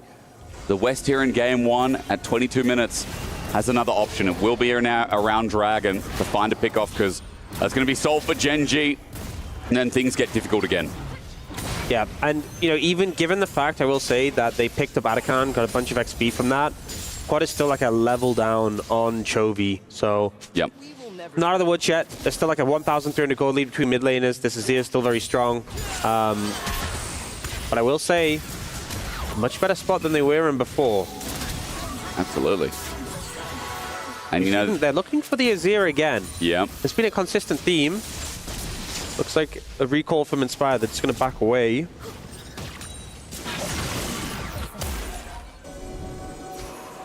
the meantime, Gen.G getting set up around this Dragon area. This is pretty deep vision. It's going to be hard for Flyquest to contest this. There's only 35 seconds till it spawns, and there's nothing for them to work with in this area. So this might just be a call to give up the Cloud Soul. A little bit rough, you know.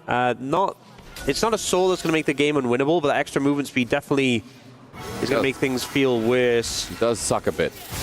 That's a good way to describe it. Yeah, I mean, we get a heli that comes through from Busio. Gen.G, they hold all the control in this jungle right now. They know if Flyquest are moving in right now, Bwipo feels like the best chance, so they've got no vision in this try rush, and Bwipo can get set up. Teleport to start us off. Another heli. I wish I could stop saying that as Canyon goes through. Magical Journey now taken. Baron, rather Dragon, started off quite quick. Inspired, comes from a flank. He's the one who has to seal it out. The Weaver's Wall, layered well as well. And then finding a pick onto Chovy, though. Duro saves his life. The Pop Blossom sent away. Driven nice, but Chovy's dead in the end. Anyway, Gen.G are getting burnt down as Masu Arcane shifts in, and Keen will ulti, but eventually Flyquest get on top of the Dragon, take it away, survive with 4. An even trade for the team behind. A success story for those that fly. They just push their way in. They look for Chovy, even with the Zhonyas, even with Flash, they're able to find him. Coming in, looking for the burst. It was Keen who couldn't find Masu either. They've got mid-prior, but no one's really going to take it. Bwipo has standing gold in this bot turret. And the defense coming through from mid, thanks to Quad, is going to be fine. Ruler can't step up. Keen wants to auto, but Canyon can't come in. Massive win for Flyquest in the end. They're pulling off miracles in this game, and another one there. Now only 2,000 gold down. They've stopped the soul from being taken. They forced their way in here and inspired the Flash Q ult on a Chovy. By the time the ult comes in from Duro, it's so late and the CC follows. I don't even think he got a chance to use his own Zhonyas there. Yeah. Just great play from Inspired to catch out Chovy there. And then they're able to secure the Dragon. But you see Busio go down to the back end, but excellent play from the jungler from Flyquest. 0 damage dealt by Chovy. It's not often you see that. No, not on an Azir that's already accelerated. Hot damn. Well, Gen.G being tested, and you know, I feel like against Flyquest, it has a similar feeling to it, but the game's not done yet. Canyon looking for a pick onto Busio. Impale is there, chilling Smite, and Busio. Protobelt's out of the way, seismic shove. What a punish. Canyon goes golden, but I think that may have secured his Warren. Inspired with a perfect vault breaker, and guess Canyon is no maker. Forward goes Masu. Arcane shift, but Inspired does it again with the Weaver's Wall. Chovy's going to ult him back. Inspired will get caught. Chovy may have saved the play, but Pop Blossom, it's a 3-man. Busting again. Bwippo burning down. He's exhausted though. Slowed down. Ruler spaces. Flashes. What the? Quadra kill for Ruler. Quad left standing. Only one man left at the end of that fight. Such a hectic back and forth. All members of the team doing everything they can to try and bring that back. Flyquest end up the victors, but only just, and Quad will take a single mid-tier 1 as the prize. These teams are giving it their all to try and make this happen. And Quad is going to eventually open this turret up, and gold will be even. I don't even know. Orcs, you're going to have to break this one down because that was just yakety sacks. I mean, we saw this super clean play from Busio. He saves his flash and uses the rocket belt to dodge, and then able to have that flash later for the ultimate. Canyon, the ultimate from Duro buys time but doesn't save him. We then see this super aggressive play from Inspired. Because Chovy still has flash, because he didn't get a chance to use it from the previous fight, he's able to buy time here. We see this Keen go in aggressively, but this ult from Busio, just phenomenal. The flashy save from earlier getting so much value. Masu pushes forwards aggressively on such low HP. This last auto to finish Ruler, putting his life on the line to clean up the fight. And Quad, the last one alive. I mean, that was just so hype. Both 80 carries doing everything to finish off the fight. Cheeky 5k from both. A little bit more from Masui. Arcane shift forward. Like, that's what you want to see out of any Ezreal who has the confidence in any fight. Now, ladies and gentlemen, we're not done yet. Gold is just about even. Salt point comes up again for Gen.G in a minute 30. And also just Busio, like using the rocket belt to dodge the ult, you have the flash to make that play. Yeah. I think a lot of players would just flash, just like, I don't want to get ulted here and die, I'm just going to flash, but I just think that was sick. The fact he saved it, confidence in the moment, really paid off. Gen.G haven't been able to rest on their laurels in this game. There's been mistakes, punish well, Fly now in a position of power. Those inspired setups, that Q on the timing from Duro's ulti. The ulti eventually hurts Chovy in the end anyway. Bwippo now, however, is caught out, and we go back to what has been a weakness this game for Flyquest, is that Bwippo has been targeted again and again and again. Keen will take him out, and that's a pick. 50 seconds, how long's the timer there? Bwippo has TP. Yeah, it's not too bad, right? Because Bwippo's going to be up with TP when the dragon spawns. The problem is Baron. Can they stave this off? TP's coming in. Gen.G are saying it's go time. What can they do with him in the pit, though? It's a precarious spot to be in. The DPS is starting to come through. And it's a 3-itemers here. That DPS goes down fast, and Flyquest have to come in and start poking out. True Shot Barrage does a little whittling damage, but Ruler is the problem still. Close enough to full HP as Keen is zoning off. For Flyquest, stealing this would be a heroic effort, but a magical journey, or rather cosmic binding zones out there. It's the journey from Duro to zone out. Inspired will no longer have a chance, and the Baron goes into Gen.G's pants. Another problem is we actually got some good poke from Gen.G. Oh no. This is Duro ulti again. It's beautiful, isn't it? Quad impaled. A good seismic shove. Lucky to be alive for now, but Ruler ranges him to oblivion. Bwippo's now come back alive. He's teleported in. Busio trying to turn it around. Equalizer not bad, but Canyon's taking all the damage. The re-ulti from Inspire, but even though it's a great pop blossom, Gen.G are healthy enough in their damage dealers. Ain't dying anytime soon. Game 1 has been hard work for this Korean squad, but in the end, their strengths lead them into success. And now with the Baron in pocket, they might just look to try and push. There's only 2 members alive. Bwippo isn't going to last much longer. Phosphorus bomb, I don't know what it is. Ruler's tanking it up. Keen just ultis in the end. Turrets won't kill them, and Gen.G with this Baron are going to start taking turrets. Yeah, I think death time is a little bit low. Ezreal's still up, but then they're going to be able to end right now, but going to be able to do some damage and get that soul. And it feels like Flyquest did so much right for so long, but this last fight, unfortunately caught out here. Great ult coming in from Duro onto the immobile Taliyah with no flash. The ult comes through from Canyon, and they're not able to immediately kill the Taliyah, but just, it almost ends up worse because of that, because more and more people are trying to save team members. Inspired comes in to try and make it a fight. He ends up ulting, going down, and it's not that they aren't getting value from some of these ults, but just the damage isn't there, the follow-up isn't there, so you just end up losing more and more members. It does feel like, one mistake, Gen.G really snapped down. Wippo dies in the end after a long play here, but I think, if they just let the Baron go, stayed healthy, they could have possibly got set up around Dragons. Oh, and how did Massive died to Ruler. I don't know how that happened. Oy, oy, oy. Really unfortunate, because I think if they'd just given up, they took a lot of poke around the Baron, and that allowed Gen.G to play aggressive. If they've just set up around Dragon, waited for Wippo TP, they probably could have just got that and denied Soul. But now they're really deep in the hole. Masu now dead for a long time. The base is going to get demolished on the back of this push. Keen ulti doesn't hit anyone. That's something for Flyquest, but he's in. Quad gets popped. Imagine if the ult did hit. This Canyon's going to help take down the inhibitor. Minions channeling in with Baron still up and available for the next 35 seconds. There's a couple of good pushes for Gen.G that might help them end game one. Yeah, they're taking Nexus turrets already. Wave coming in bot from Chovy. They're going to take another inhibitor at minimum. 10 seconds of Masu, and that might be what they need to go for the final fight for Flyquest, because they don't have much time left. Look at Chovy. The auto attack's only onto a clone for now. Inspired chunked out a little bit as well. Double minion wave coming in. One Nexus turret. Masu is just standing there taking it from Chovy. Equalizer, a defensive maneuver. Quad gets seismic shot back, yes, but it's on to Canyon. The tank affected, but no one else. Flash away from Ruler, from Bucio to get the Pop Blossom, but it matters not.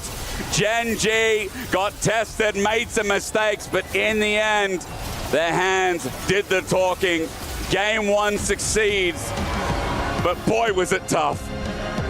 Yeah, I mean, I think obviously Gen.G came in, managed to close the game out after a pretty tumultuous game. And I think for Flyquest, yes, it's a loss, but considering how that game started, they showed a lot of resilience. And I think they should still be confident that they can answer back going forward in the series, because when they just went up against the MSI champions, that was not that clean from Gen.G. There was a lot of stumbling in that game, and I think if they hadn't gotten so far behind, they could have won that one. Well, we'll find out if Flyquest have something to say. It's a best of 3 elimination time as Flyquest are going to try and see what they can do in game 2. We're going to go to a short break. When we return, that's coming up.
Hi there, I'm Wippo. I'm here to 1v1 against Keen, and I'm excited to play.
of exhaust, so this matchup was not winnable.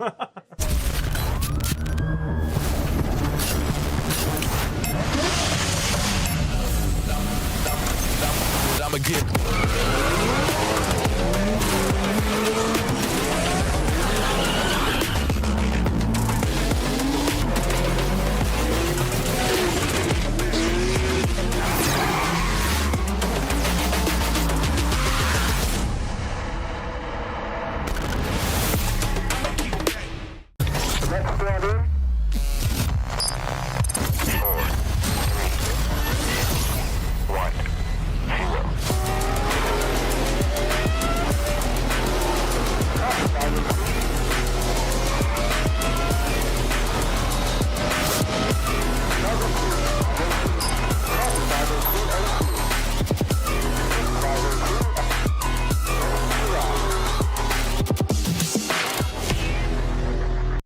Hello? Hello? You just talk to me. Only me understand English. Okay. Can you please start? 可以开始了。 OK，来了，来，集中。格温。Next mid wave, okay? If they commit, just go next mid wave. I get to 2 if they don't run top right now. No flash belt.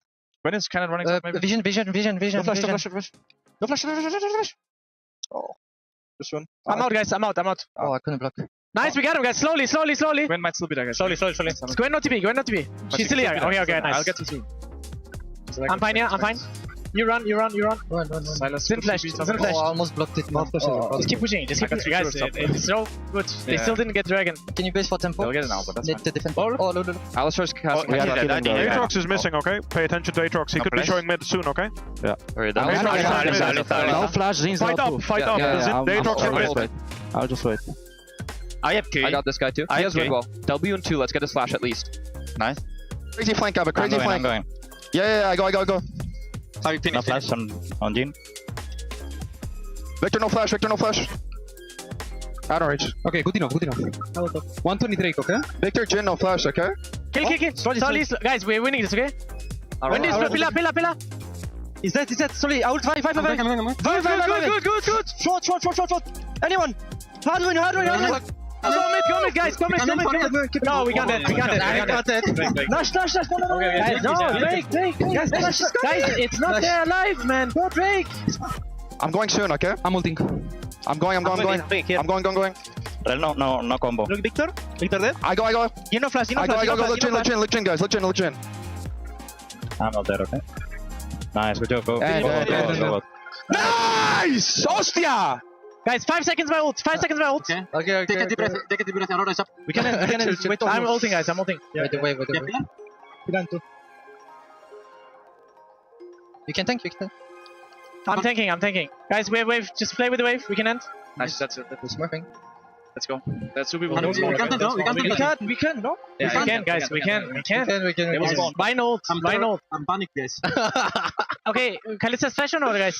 I think it should be Please base, no? No, let's just go for it. Oh, we guys. Here we go. I watch the Kalista. No, Go, roll. Wait, no, don't go like this. See the toss, please. Okay. Get the wave, guys. Get the wave first. Hit the top. Yeah. We're fine. I'm taking. I watch whether she comes. Guys, please, just hit the shut up. Look. Oh my god. Let's go, guys. Congratulations, we're top 8 at Worlds. GG. Nice. GG. Man, I'm getting really bored. Do you know any mobile games that I can play on my phone? Oh, definitely. You're asking the right person because this is my turf. Maybe you could try MLBB. MLBB, like Mobile Legends Bang Bang. Yes, indeed. It is the Bang Bang game. Because right now we are having the semi-finals match right behind us. And hey, it's all women. So you're telling me that I could play a shorter version of League of Legends on my phone and potentially compete in the stage behind me. Yes, that is what I'm saying. I mean, I guess if you start now, you could join next year, you know, who knows? Girl, do you think I have the talent? Everybody has the talent. All right, she approves. I'm gonna grab my phone right now because I gotta start practicing, guys.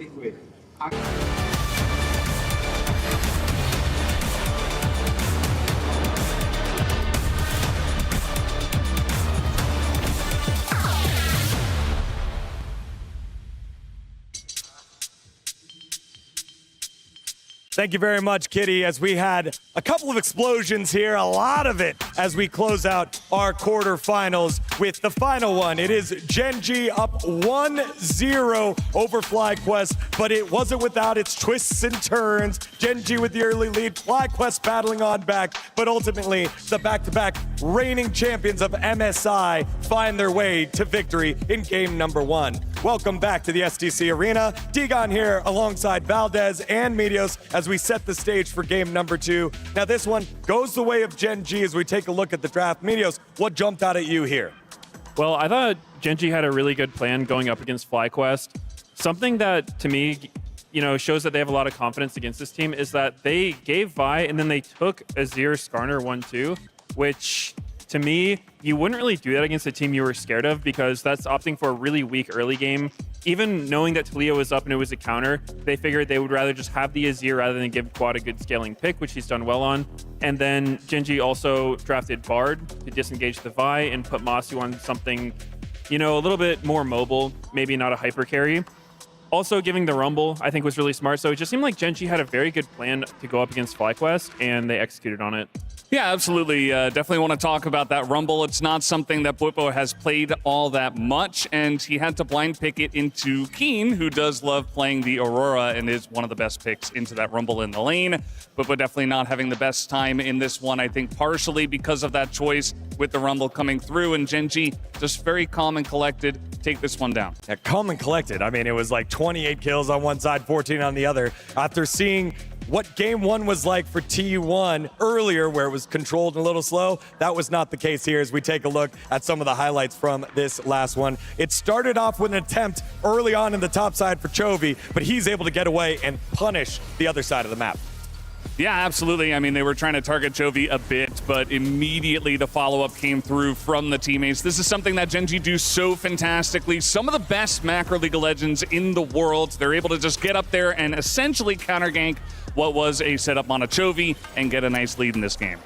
Chovy just didn't die to any of these early plays. It must have been so frustrating for Flyquest. He kept getting out with 1 HP on that top turret dive. And then we have this mid fight where, to me, it kind of seemed like Bwipo wasn't the most comfortable on Rumble. He had just died after the Otacon, or Herald maybe, and then came back mid, immediately forced a fight without ult, and just died again in a 3v2. So wasn't Bwipo's strongest champion, and I think Gen.G knew that, which is why they allowed him to have it, and they were able to get an advantage there. Yeah, again, we've seen times where the counter picks come into play in a lane. Doesn't quite go that way. This time, Keen piloting it to perfection. And again, this is the matchup that Bwipo wanted to do. He wanted to see what he would be able to do and test his mettle against, in his words, the best top laner in the world in Keen, and he got a full dose of that one. However, that didn't deter Flyquest from battling on back. Here we have one of the fights of the tournament. Everyone dies except Quad in this one. I mean, this one was just insane. It starts off the Canyon with a little bit of an overstep. You see that rocket belt away from Canyon's Impale, and immediately Gen.G are like, what do we do? Do we commit to this fight? Do we back away? How do we get through this one? And Fly immediately are pulling the trigger. They actually find Chovy here on the left, and it's all looking good for Fly until eventually it just all breaks down. Yeah, I was pretty surprised by Fly. Azir has Zonia, he has Flash, but they just committed so hard and they were all on the same page, and they actually ended up coming out ahead in this really chaotic fight. Yeah, behind us now, we have the players entering back onto the stage for game number 2. Flyquest ready to go. Gen.G giving us a little bit more suspense. So why don't we put a bow on that last match with our third and final highlight. Baron was still on the plate, but one quick catch here onto Bwipo sped up the game here for Gen.G. Yeah, I gotta be careful. I mean, they were able to catch Bwipo a little bit earlier on, and then eventually Gen.G just get a free Baron. They're able to just roll into more and more kills as Fly were kind of scrambling to get something out of the fight. Definitely was a tough one for Flyquest to win. Gen.G just had so much scaling in their side. Ruler was a monster this game, and he was just able to kind of roll over everybody. Again, the type of performance that you expect from Gen.G. They're not afraid to scrap, and I think this is the evolution that we've seen of this squad, Valdez, that on the 24 series win streak, their win percentage over the last 2 years in terms of series in the 90s, I believe it's like 95%. They are not only doing it and crushing people without a chance, but they are willing to scrap. They're willing to play imperfect League of Legends perfectly. Yeah, it's the thing about Gen.G. It's what Arnold was saying earlier. They just respect every single solitary opponent, including Flyquest, who gave them a hard time the last time at Worlds last year. And this time, Gen.G. are not willing to give it up easily. Although it did get a little bit dicey there in the middle of that game number 1. I am curious how it was going in the comms when everything was kind of breaking down in the mid game. All right, Valdez, 1-0 so far. Not the cleanest, but still getting it done as they do time and time again. Still good with that? Yeah, I think it should be a 2-0 from here for Gen.G. I do think they were the big favorites coming into this one, regardless of what happened last time, so I think they should take it down. Medios, 30 seconds till we head on over. Thoughts here? I think Gen.G's still looking good. Flyquest did fight back, though. I liked Inspire doing his patented Vi sit in the bush forever in the side lane, which kind of got the pick on the Chovy, which let them get Otacon to come back. So maybe Flyquest can do it, but it's definitely a tough challenge. All right, Flyquest fans here at the STC Arena, give your voice to these players. Let's hear it. And Gen.G, the faithful that have been here, they've been back-to-back MSI champions, look to win the title for the first time here at Esports World Cup. Gen.G, let me hear you! For game number 2, let's send it back on over to the casters. Thank you, Dagon. It was a game 1 of many surprises. And yes, Gen.G, perfectly imperfect, imperfectly perfect.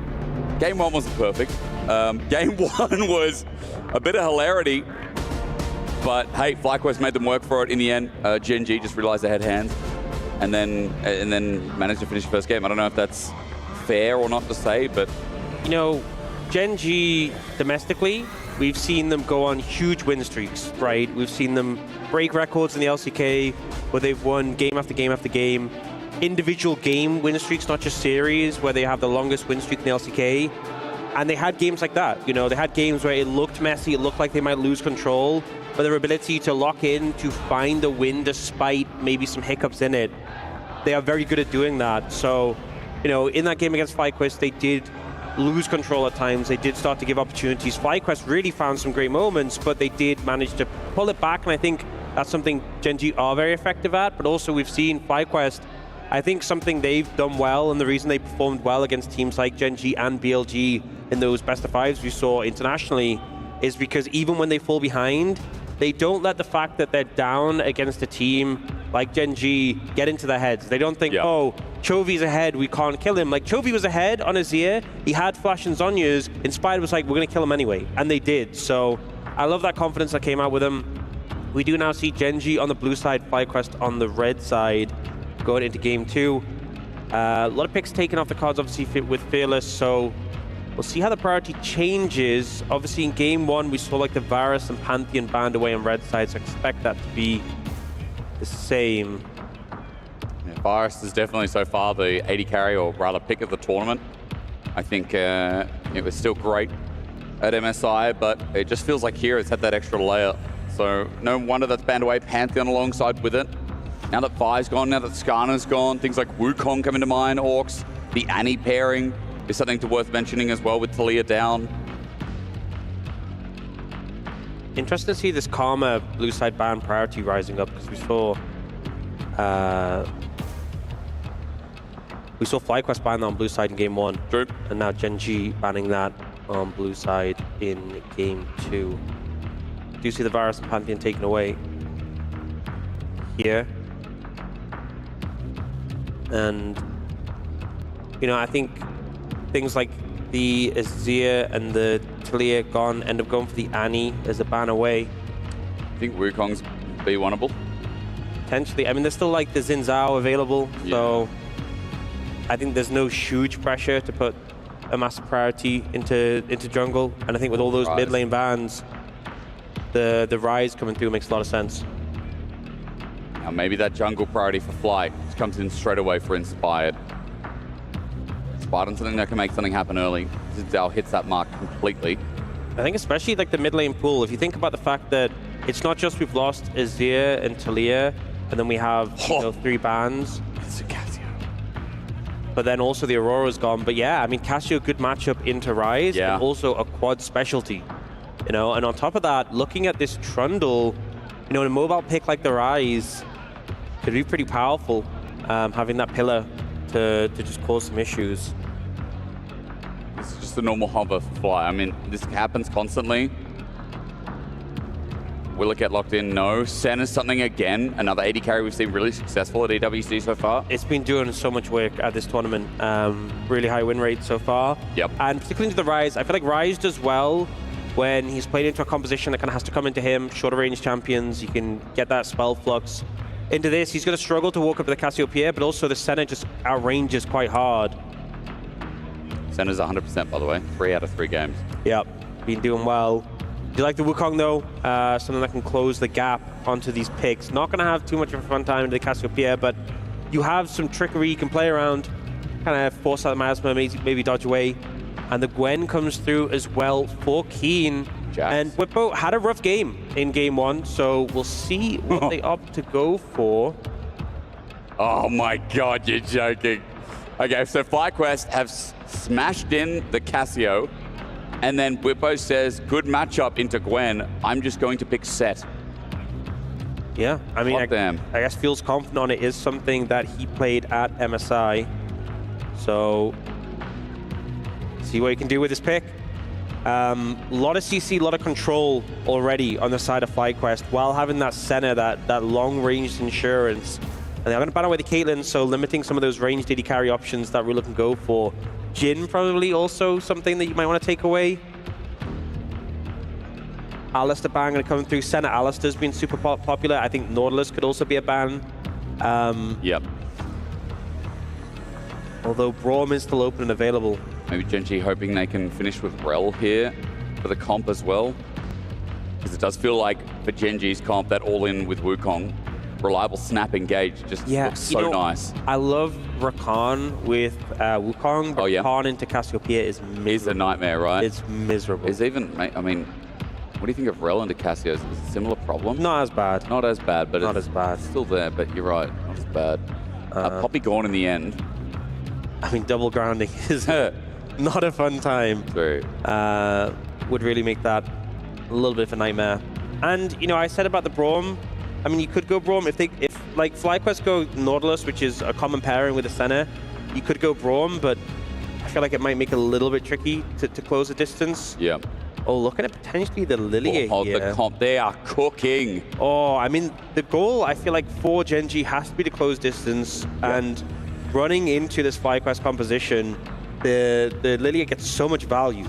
You know, the AoE sleep, really powerful. And you can see, looking at the picks Gen.G's considering, the Kai'Sa or the Zeri, it's on theme with what they have, but it plays perfectly into what Flyquest has.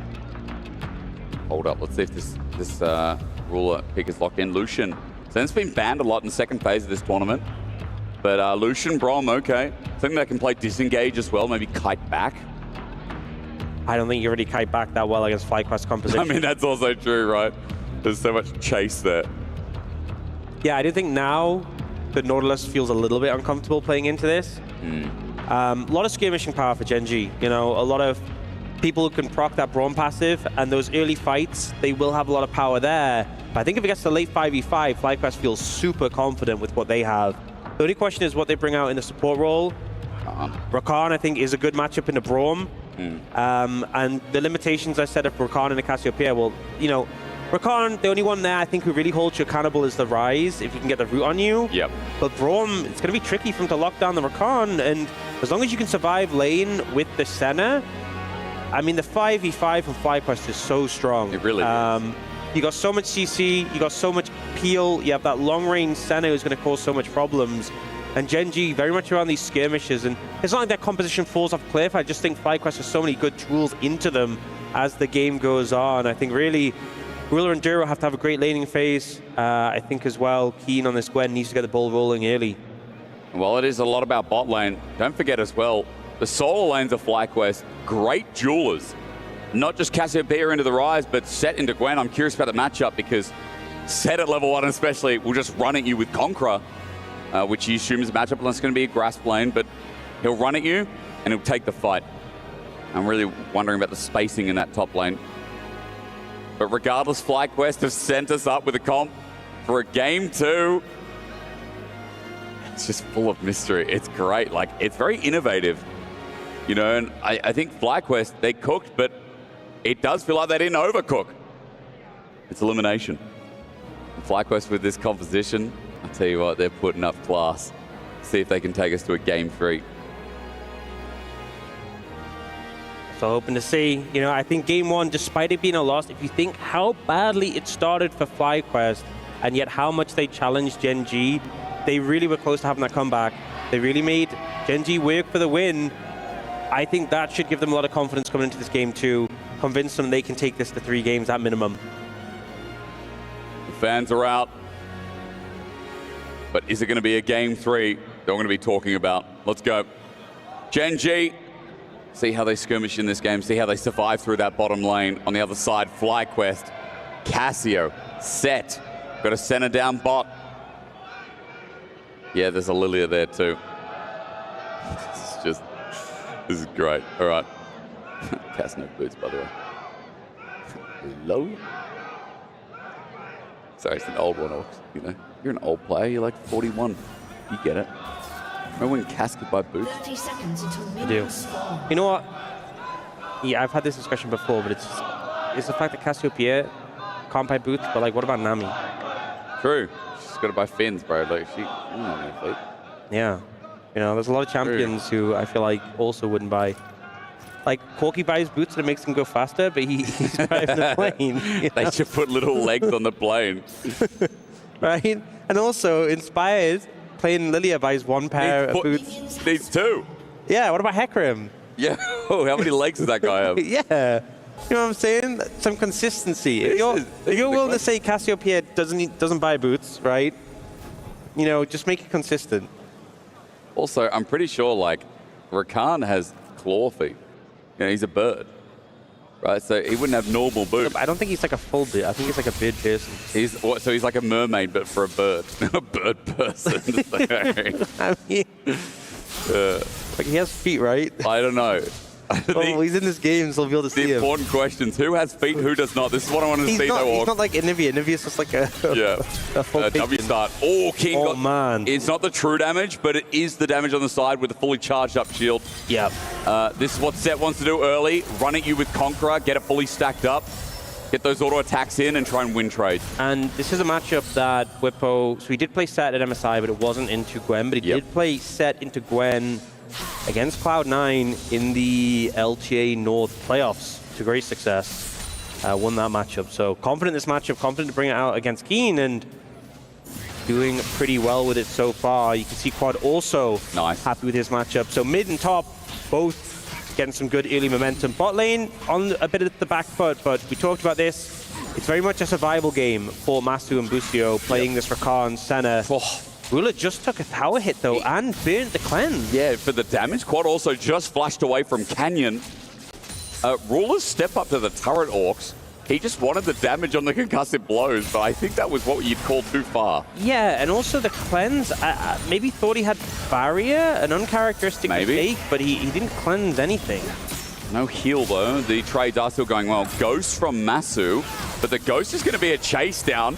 That's a 2-man queue coming through from the center. It's going to continue up as a chase. The root's going to land. Ruler's 1 hit away. Flash from Masu as Ruler flashes first. Gen.G's bottom lane. He's all over the place. What a flip. And this all came from Ruler taking that tower hit. The summoner's being burned, and Masu and Busio just walked forwards, got the healing out from their kits, and that's the thing, you know, obviously the pressure, those short trades around the Braum passive can go in favor, well, should go in favor of Lucian Braum, but the sustain is so heavily in favor of Flyquest bot lane, and they managed to capitalize there. Facebreaker's now down. Whippo. That's a little bit low on HP. If King gets one more stack, he can Q flash. When he's this low, he gets good passive healing, but no. Keen won't let him. Really nice match, and Keen punishes Whippo. Yeah, just just go for the Q flash. And I think Whippo, a little bit of disrespect there. He face breaked it, way too early. He just did that in front of a Gwen. Yeah, ends up paying for it, and this is not a good start. The early levels were going well, and Whippo obviously went into this matchup confident in it, wanted some redemption for game one. But a 1-0 Gwen this early, it's got to feel bad. And it's a shame as well, because bot lane was going pretty well for Flyquest. Replay time. Where we're looking? We're looking top. Yeah, that base break. Keen just steps down. Yeah, gets the Q and then that E-auto, and then he's just ready, has the full stack, levels up the Q. Oh my god. The Q flashing knows Whippo was going to fly. I mean... I just fucked up. Sorry, it's my bad. Okay. Yeah. Sorry for the swearing, chat. Keen just played that so well. And Flyquest, Sync Quest. Whoa, that sign. Yeah, Whippo, fortunately, obviously knows he made a bit of a mistake. Yeah.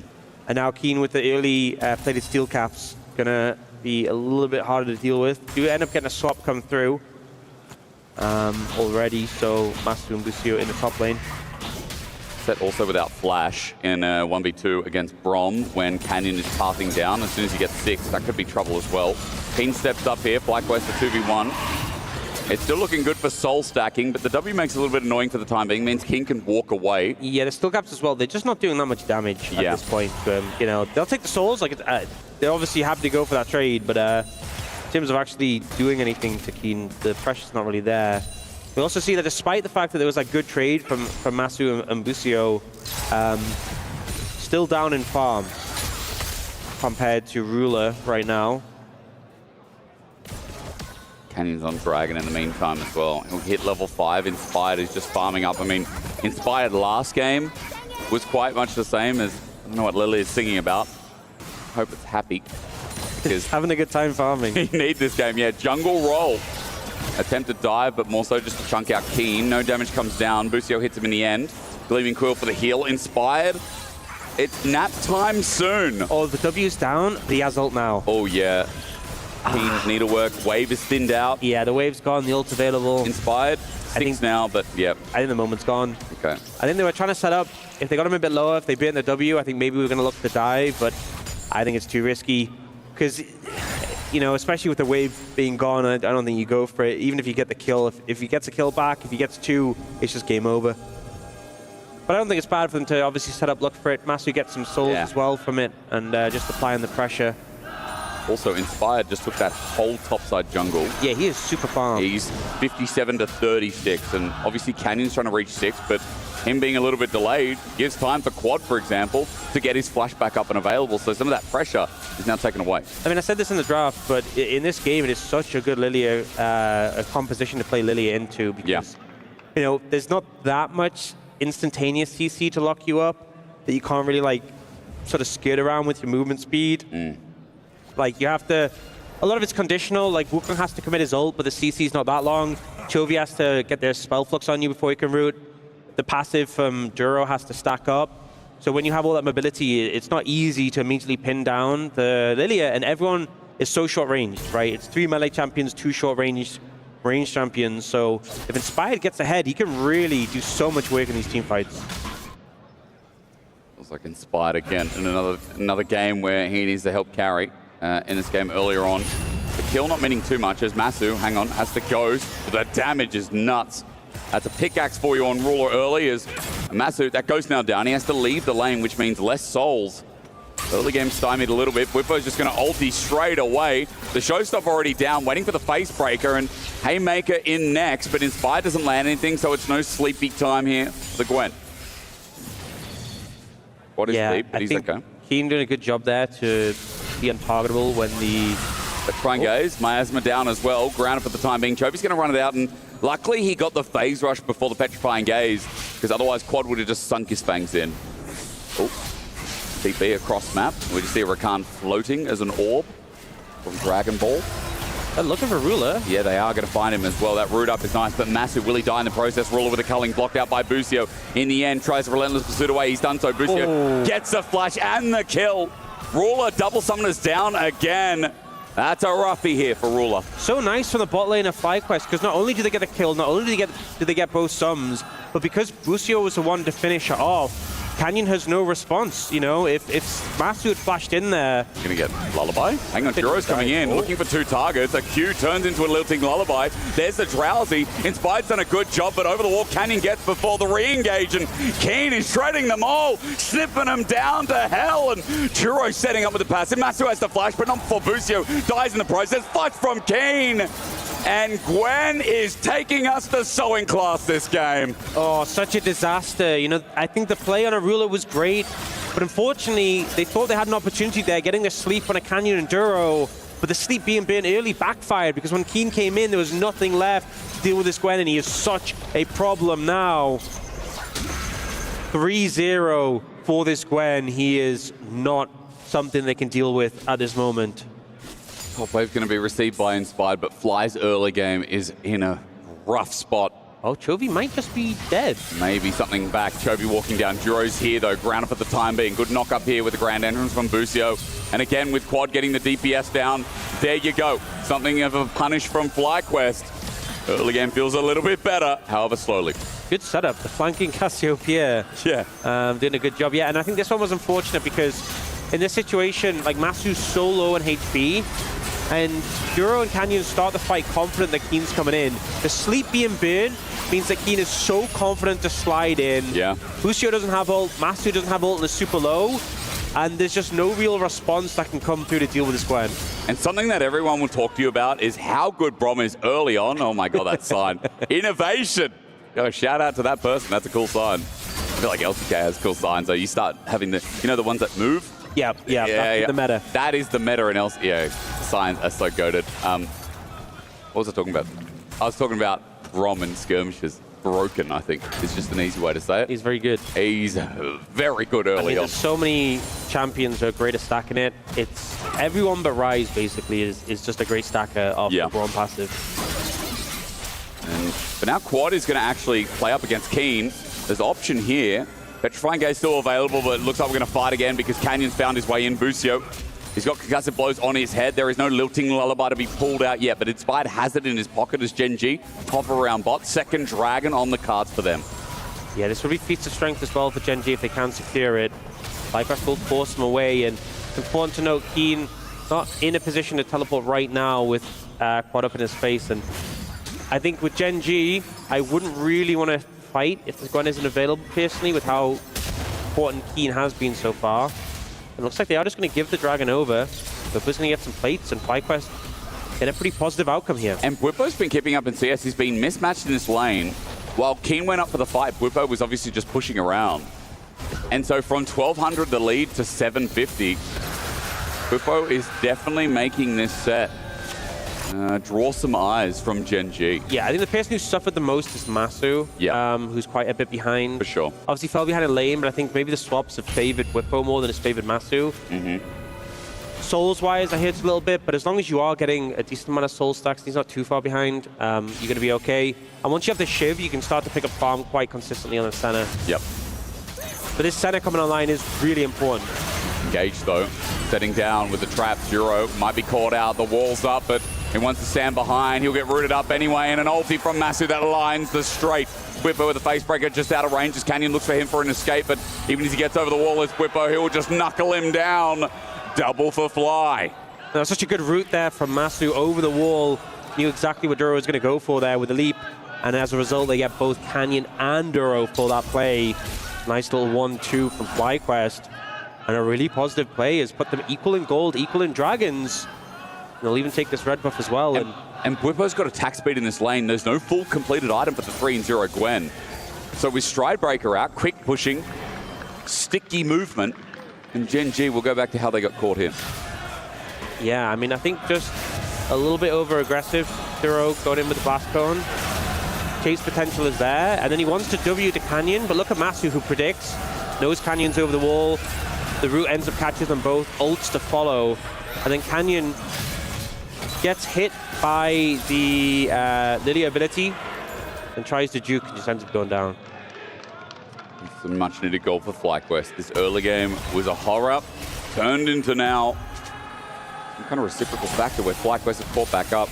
And Masu will do a soul count for you all. 40 on the right side of your screen. You see now just hit at 13 minutes. So he does feel like he could be a little bit behind, but let's find out as he might just die before we talk about him any further. Culling cancelled early because the damage on Busio will be enough to step back. Almost kills him with the auto attacks, but Lilting Lullaby is a two-man. Inspired gets the snooze, and on to Roar as he gets away. He gets circled by Inspired. The deers in headlights out no. The flash away, Busio, the recovery, great. Inspired kiting away. He gets out of everything almost.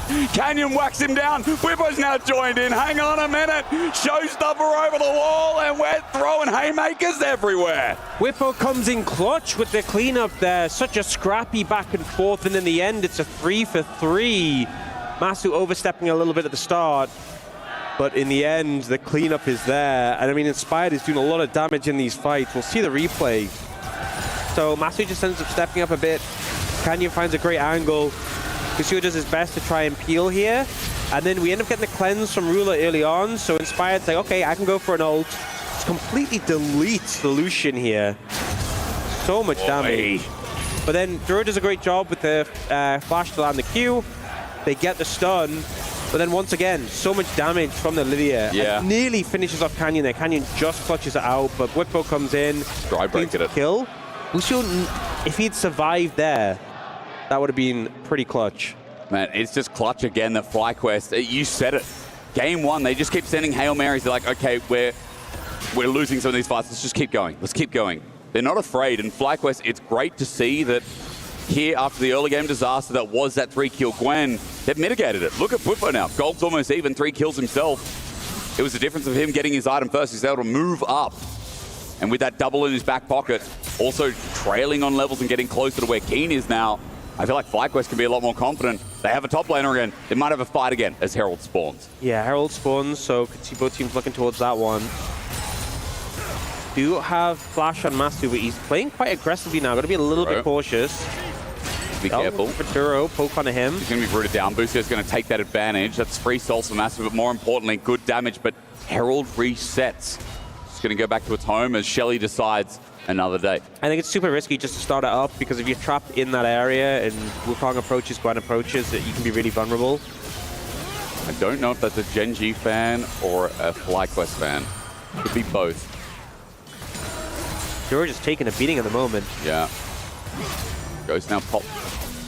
I think that was from Duro as well. We get this flash back. Busio tanked up a little bit as well. 45 souls, 16 minutes is the count for Masu.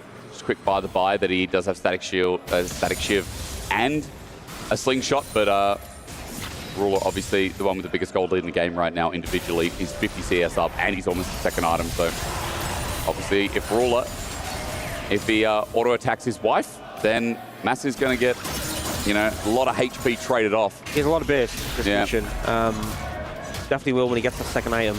Dragon is up and available now, so Gen.G committed to the Herald. But we'll see Inspired move over the Dragon instead. And it's an Infernal Soul, which would be massive this game if it could be secured. Herald's going to get taken, and they are moving down to see if they can get to Dragon in time. It's still very high on HP. There's a lot of DPS on it, though, even this early in the game. See Quad now starting to hit it. It is going down fast. Power of Lilia with Leandri. Bureau's coming in, spotted out. Herald now mid. The power play from Gen.G is to open up the map and maybe go for inner as well. No defense available here as Flyquest will get the Dragon, but Inspired doesn't have a clear target. So many mites and minions in the way, and with the Dragon going down for the mid lane trade, it is still a gold lead here for Gen.G at 17.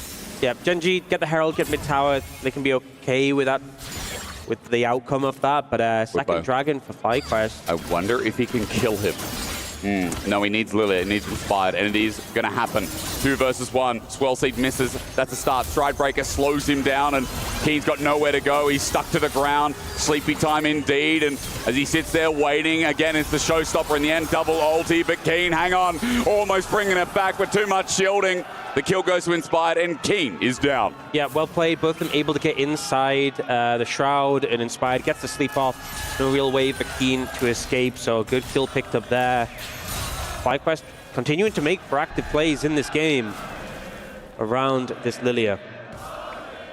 Opens up for Whippo to get the push in. He's going to back now. Probably sitting on quite a lot of gold, actually. We'll check in a second. Hullbreaker second or Overlord's Bloodmail. Those are the two maybe options here.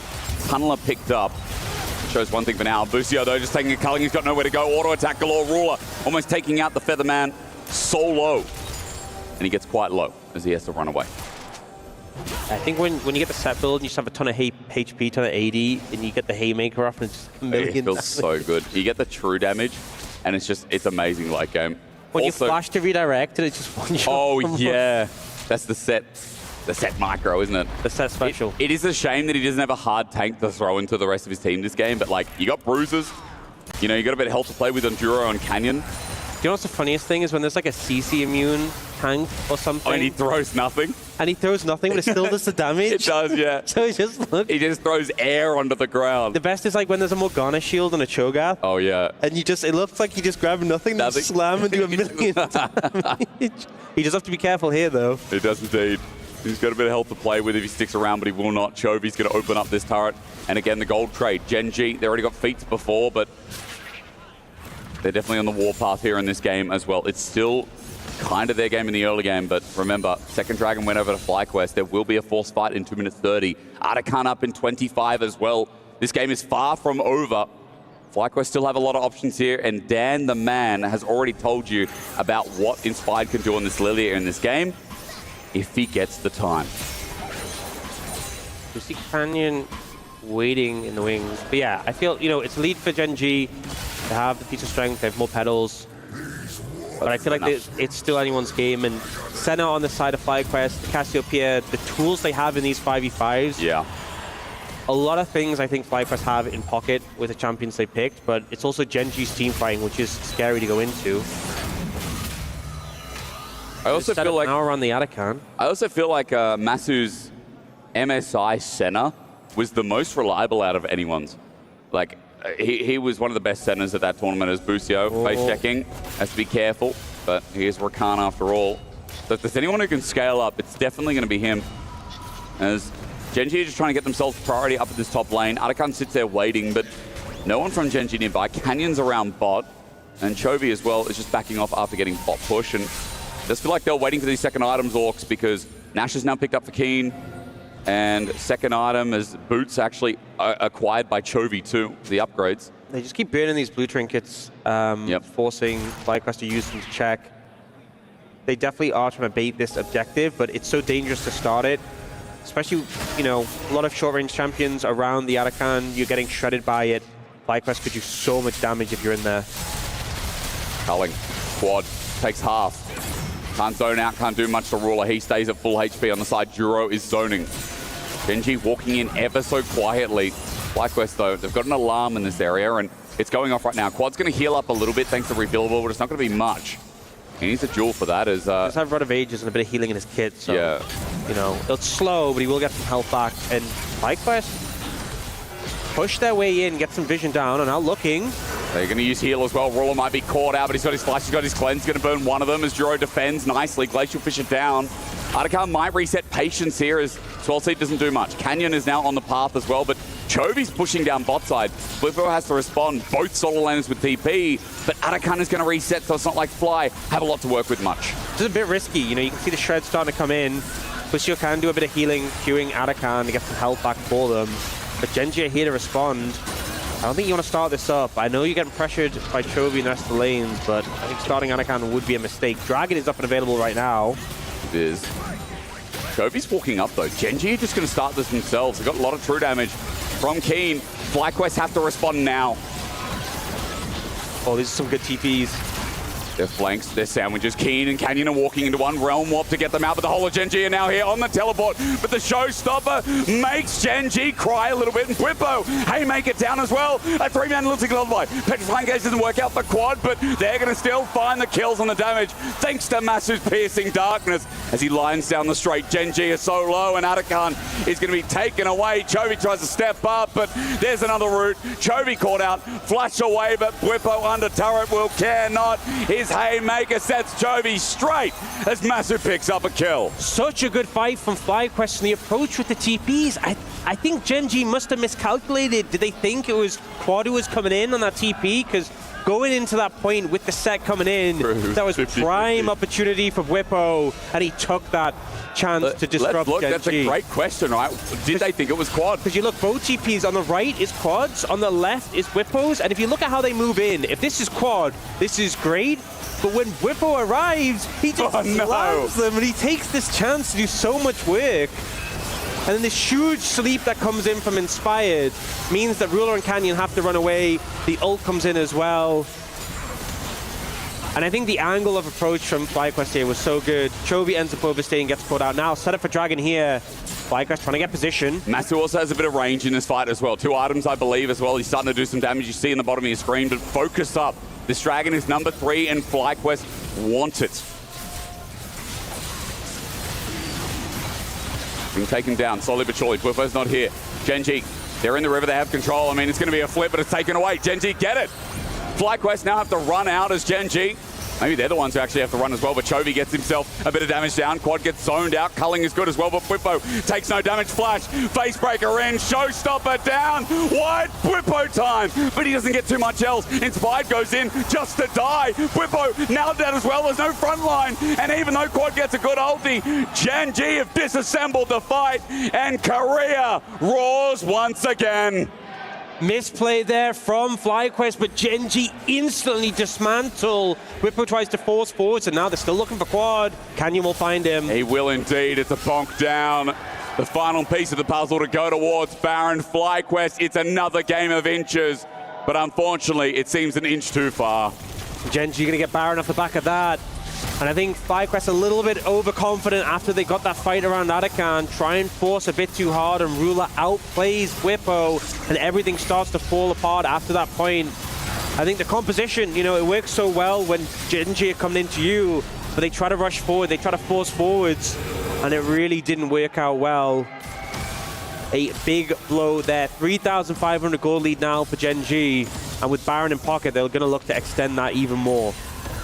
We're going to have a look at a replay in a second, and I feel like this fight might be the straw that breaks the camel's back, honestly. We'll see in a second. Baron coming out of base here for Gen.G. There's no objective up.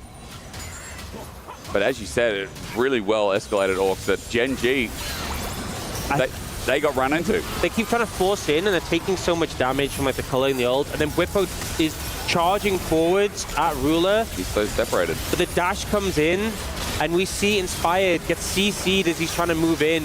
Chovy on the flank is threatening Quad. Masu's trying to move forwards, and Keen's able to counterpunch. And a lot of the tools that Flyquest have are good at peeling backwards against these short-range champions. The range advantage isn't really working when Masu is running forwards and allowing Gwen to dash into him. Yep. And it's why the composition just didn't really play to its strengths there, and Gen.G able to capitalize and punish. It does feel like Flyquest outdiffed in that last fight then, and the Baron now, the escalation of this game to the elimination of this quarterfinal. Gen.G siege has only just begun. I think it's one of those moments where if they'd gotten the Dragon, they probably would have been happy to go, okay, we got the Dragon, let's leave. But you feel sore after losing an objective. You want something, you need a trade, right? Yeah, and now Gen.G, 5,000 gold up, taking more and more structures.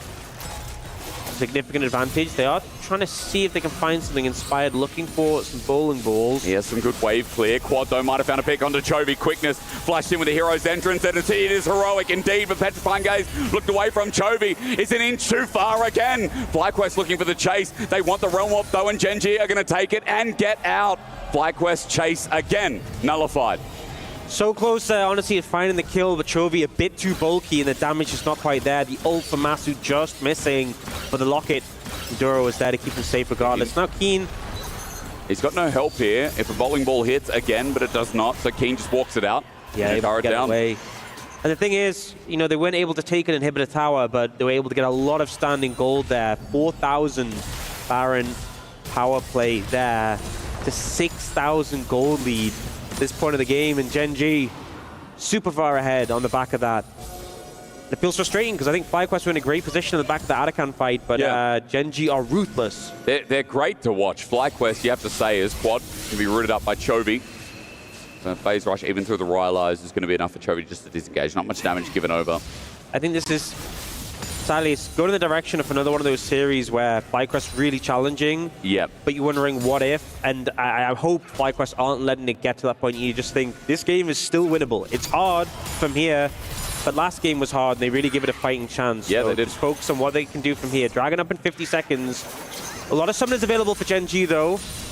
So maybe see if they can try and find an angle, find a good flank angle, because I think it's harder to just fight head-on when those are available. So let's give some cope angles. The teleport comes in, and that's just Duro joining the fray. Flyquest, I'm seeing 3 items center with 82 souls. Yes, needs a little bit more time, but still, center's getting to that point. Cassio getting to that point. We talked a little bit about scaling.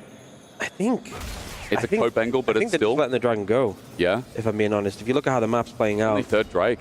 Yeah, I think that's the call.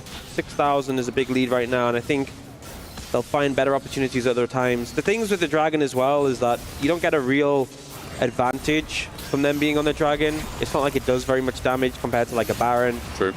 And they already have such control of the area. They're pushing up now, but it's too late. So I think give them the Dragon, that's fine, you know. It's obviously not ideal, but... They want to pick afterwards. But Gen.G happy to fight. There's a flash immediately from Ruler, but look at where Flyquest jungle supporter. Onto Duro, however, the supporter Gen.G may be more caught out as Culling comes through, and Ruler is just free-firing. Rat-tat-tat-tat, look at him go. Meanwhile, Bwippo dealing with Chovy on the side, but the rest of Flyquest are getting blown out of proportion. Bwippo in a 2 versus 1 won't win that, and now the quad is the only snake left standing. It's Flyquest mid who has to get a kill to trade off. Petrifying Gaze is beautiful, but the Brom's in the way.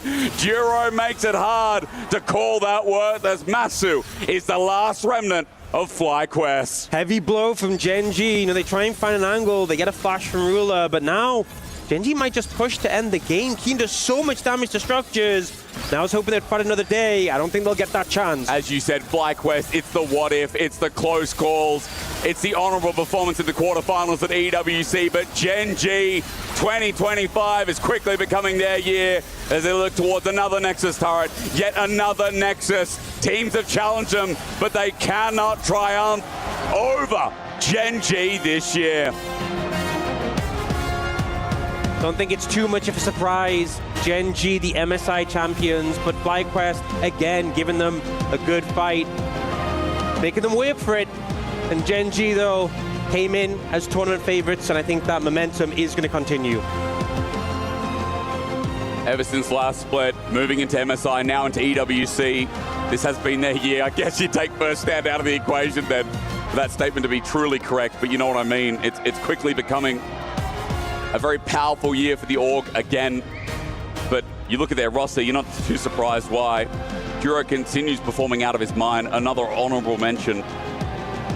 He is what they'd call a thorn among the roses, but he's quickly flowering. I think Duro was the question mark coming into the year, and he's proven himself again and again to the point that I have no questions left for him. You know, I have so much confidence in him as a player, and the whole team is stacked, and it's just really how far can they go. You know, they've looked great at MSI, they won that tournament, they're looking great right now, and it just really is a question as how long are they going to continue their dominance in this year. Well, we get a question answered against G2. That'll be the next matchup. That's only tomorrow as well, by the way. But ladies and gentlemen, Gen.G success moves them to the semi-final. Fancy and Duro are going to have a chat before the next key is crushed.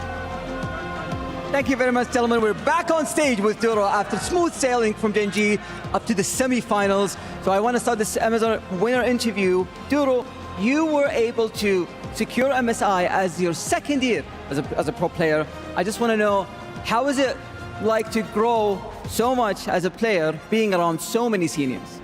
일단 듀로 선수 승리 축하드리고요. 첫 번째로 드릴 질문은 일단 데뷔 2년 차에 또 MSI 우승컵을 들어 올리시고 또 이렇게 EW에 오셔서 이렇게 또 큰 무대에 계속해서 오르시게 됐는데 지금 좀 소감이 어떠신가요?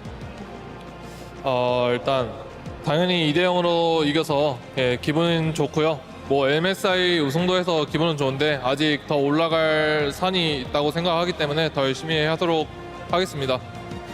Yeah, it is very exciting that I have won the MSI, but I think there's still more way to go. So I'm going to put my best until the end.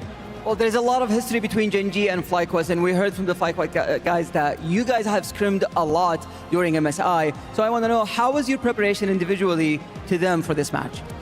이제 그 이전 인터뷰에서 이제 플라이퀘스트 선수들이 이제 젠지와 굉장히 또 MSI 때 스크림을 많이 했다고 또 얘기를 해줬었거든요. 그래서 스크림 파트너로서 어떻게 보면 좀 서로를 많이 알고 계셨을 것 같은데 선수 본인 스스로로서는 좀 어떻게 준비를 하셨는지 궁금합니다. 일단 늘 하던 대로 스크림 데이터를 이제 티어 분석을 좀 열심히 했고요. 이제 개인 기량도 올리는데 열심히 좀 중요했던 것 같습니다. I did just what I did. I used to because I analyzed all the scrim data and also at the same time I tried to enhance myself as a player. So I think that worked well. Absolutely. Well, now that Gen.G has won their first elimination match, they get to crush their first key on the stage for Esports World Cup League of Legends, and you get to do that. Are you excited? 이제 또 젠지가 이렇게 또 e스포츠 월드컵에 와서 또 처음으로 이렇게 키를 또 부수게 됐는데 그것도 듀로 선수가 이렇게 첫 주자로 이렇게 하시게 됐어요. 어떻게 좀 기분이 어떠신가요? 지금 그 TV로만 봤는데 이제 실제로 보게 되면 어떤 기분일지 정말 기대가 됩니다. Yeah, I only watched on TV, so I'm very excited how it's gonna be. Well, now you get to do it yourself. So let's move to the key crushing machine. And congratulating you once again for getting to the semi-finals. This is Gen.G's first key crush in Esports World Cup League of Legends. So again, we will let you enjoy this moment.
Everyone, this is Kitty for the losers interview with Flyquest Busio. So unfortunately, you guys weren't able to top Gen.G this time around, and you weren't able to find your revenge. So what went wrong today?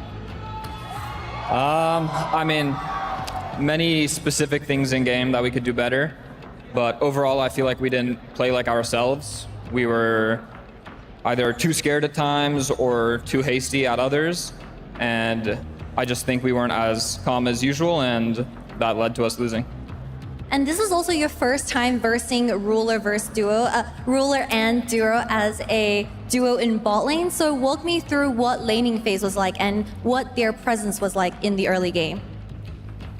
Yeah, I mean, both are excellent players, best in the world, but me and Masu had no trouble in lane this series. Game 1, we accomplished everything we wanted to accomplish. And Game 2, we also had a good situation. So from my perspective, we did pretty good in lane. And of course, we wanted to talk about the mid game, which was the turning point for specifically Game 2, where you guys were able to grab some gold back. So let me know what the comms were like going into the late game. Yeah, I mean, we were just discussing the usual stuff, flashes, where we're going to fight, you know, when we're strong, items, stuff like that. And probably our biggest downfall was in the bot side fight. We just went too hard when I didn't have my ult, and yeah, it was just like I didn't strong call enough that I didn't have ult, and we started a pretty bad fight and lost the game. And unfortunately, that does mean the LTA North has been officially eliminated from the Esports World Cup with only G2 representing the West. So do you have any words for your brethrens that made it to the semifinals? Yeah, good luck to them. They've been playing pretty well, so hopefully they can go far. Thank you so much, Busio. Can we get one final goodbye to Flyquest from the stage? Thank you so much for having us here.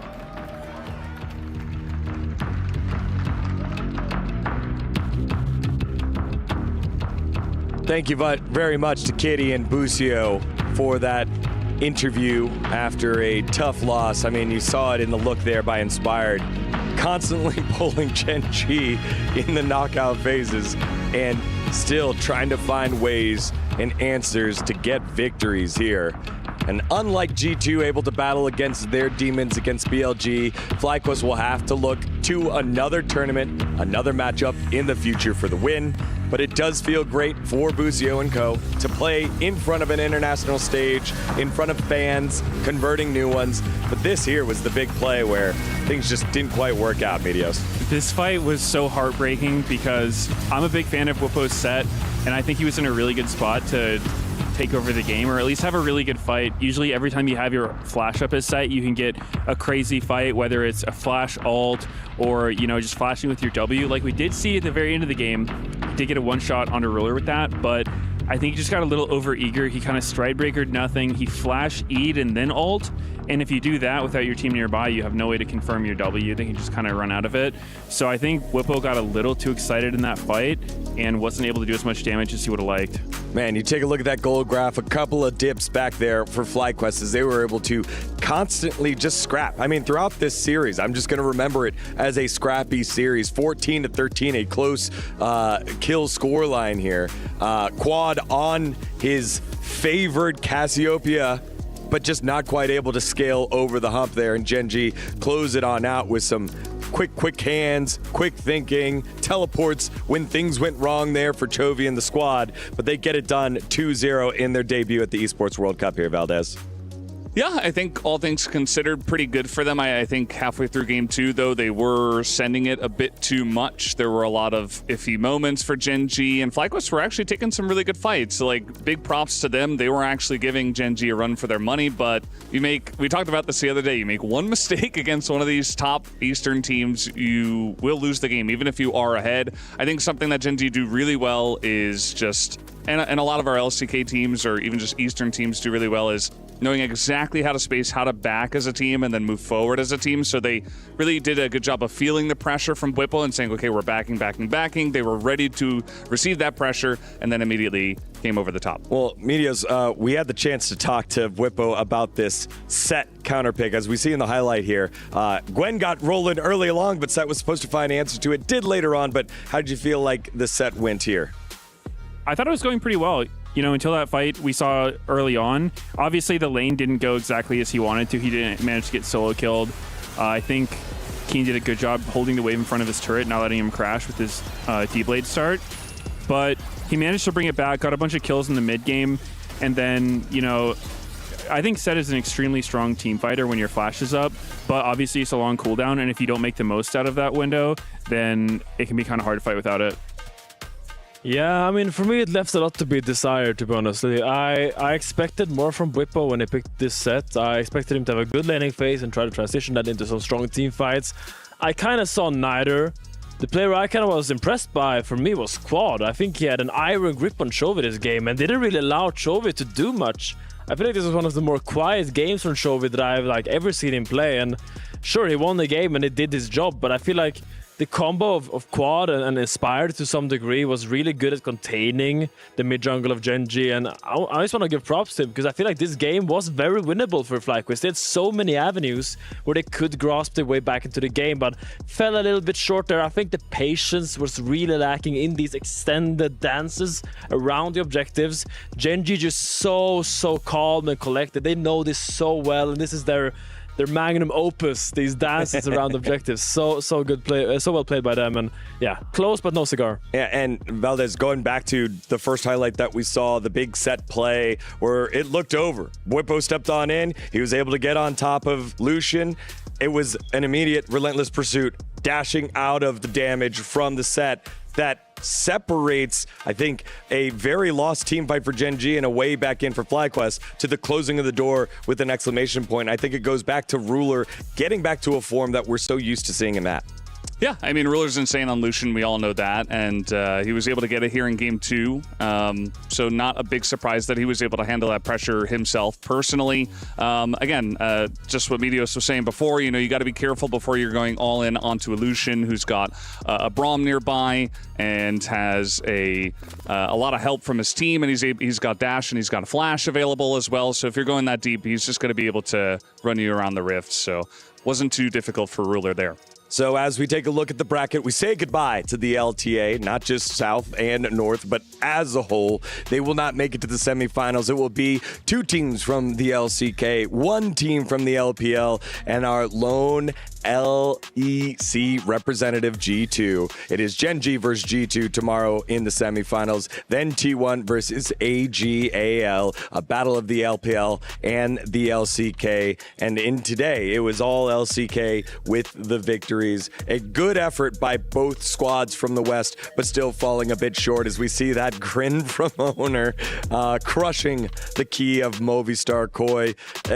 We think back to that series. Good takeaways for MKoi, solo kills, map movements, playing around the map, but truly, T1, Gen.G, so and why they were the top 2 teams coming out from MSI. Yeah, and it's a story as old as time when it comes to the West versus the East. We do so many things good and we're always so close, but in the end the result is often as we have seen today. And it is just this gap that has been growing or widening for quite some time. We're trying to catch them, but I don't know. I think MKoi did a great job against T1, and I want to highlight all the things they did good, and I still want to say that they can leave this tournament with a high head. Yeah, well, the gap widening just like the space between the keys for the 2 Western squads. Let's see one more time here as we take a look at the updated STC Club Championship standings.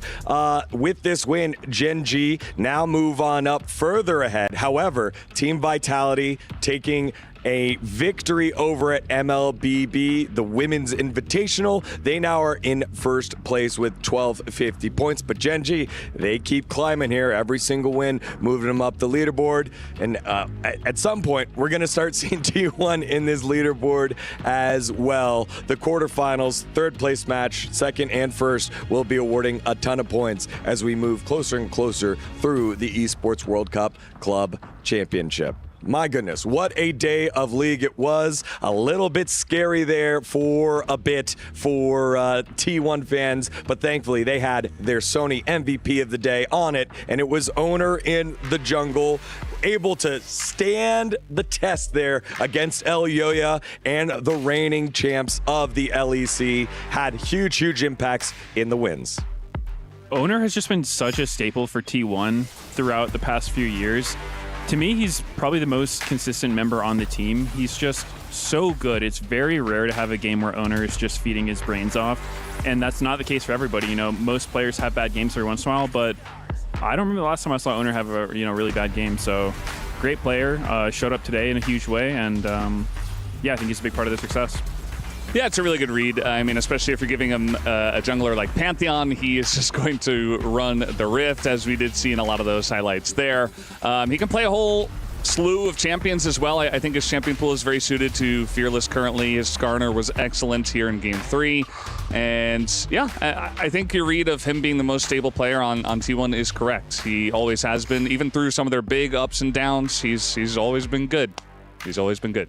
So let's see tomorrow's schedule now that we know what the matches are as we're done with the quarterfinals. First semifinal, it is AG.AL against the rating title defenders T1. And then G2, the final chance for Europe, up against the back-to-back MSI champs. It's so scary to deal with them. It is Gen.G. What a treat that one will be. Y'all, it's been a heck of a day of matches here at the Esports World Cup, and we're going to put a cap on it with some of our top plays. On behalf of everyone here at the Esports World Cup, thank you so much for watching. Semifinals tomorrow. You don't want to miss it.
watch a man getting safe out. See some play game like snakes and ladder. My ex-base, come on, new one's better. It's a playground, better watch a man getting safe out. See some play game like snakes and ladder. My ex-base, come on, new one's better. Moves like Jagger, it's come on, new one's better. We ain't in a mix, no grabber. Them trick bang fraud like scammer. Ex-game, you real.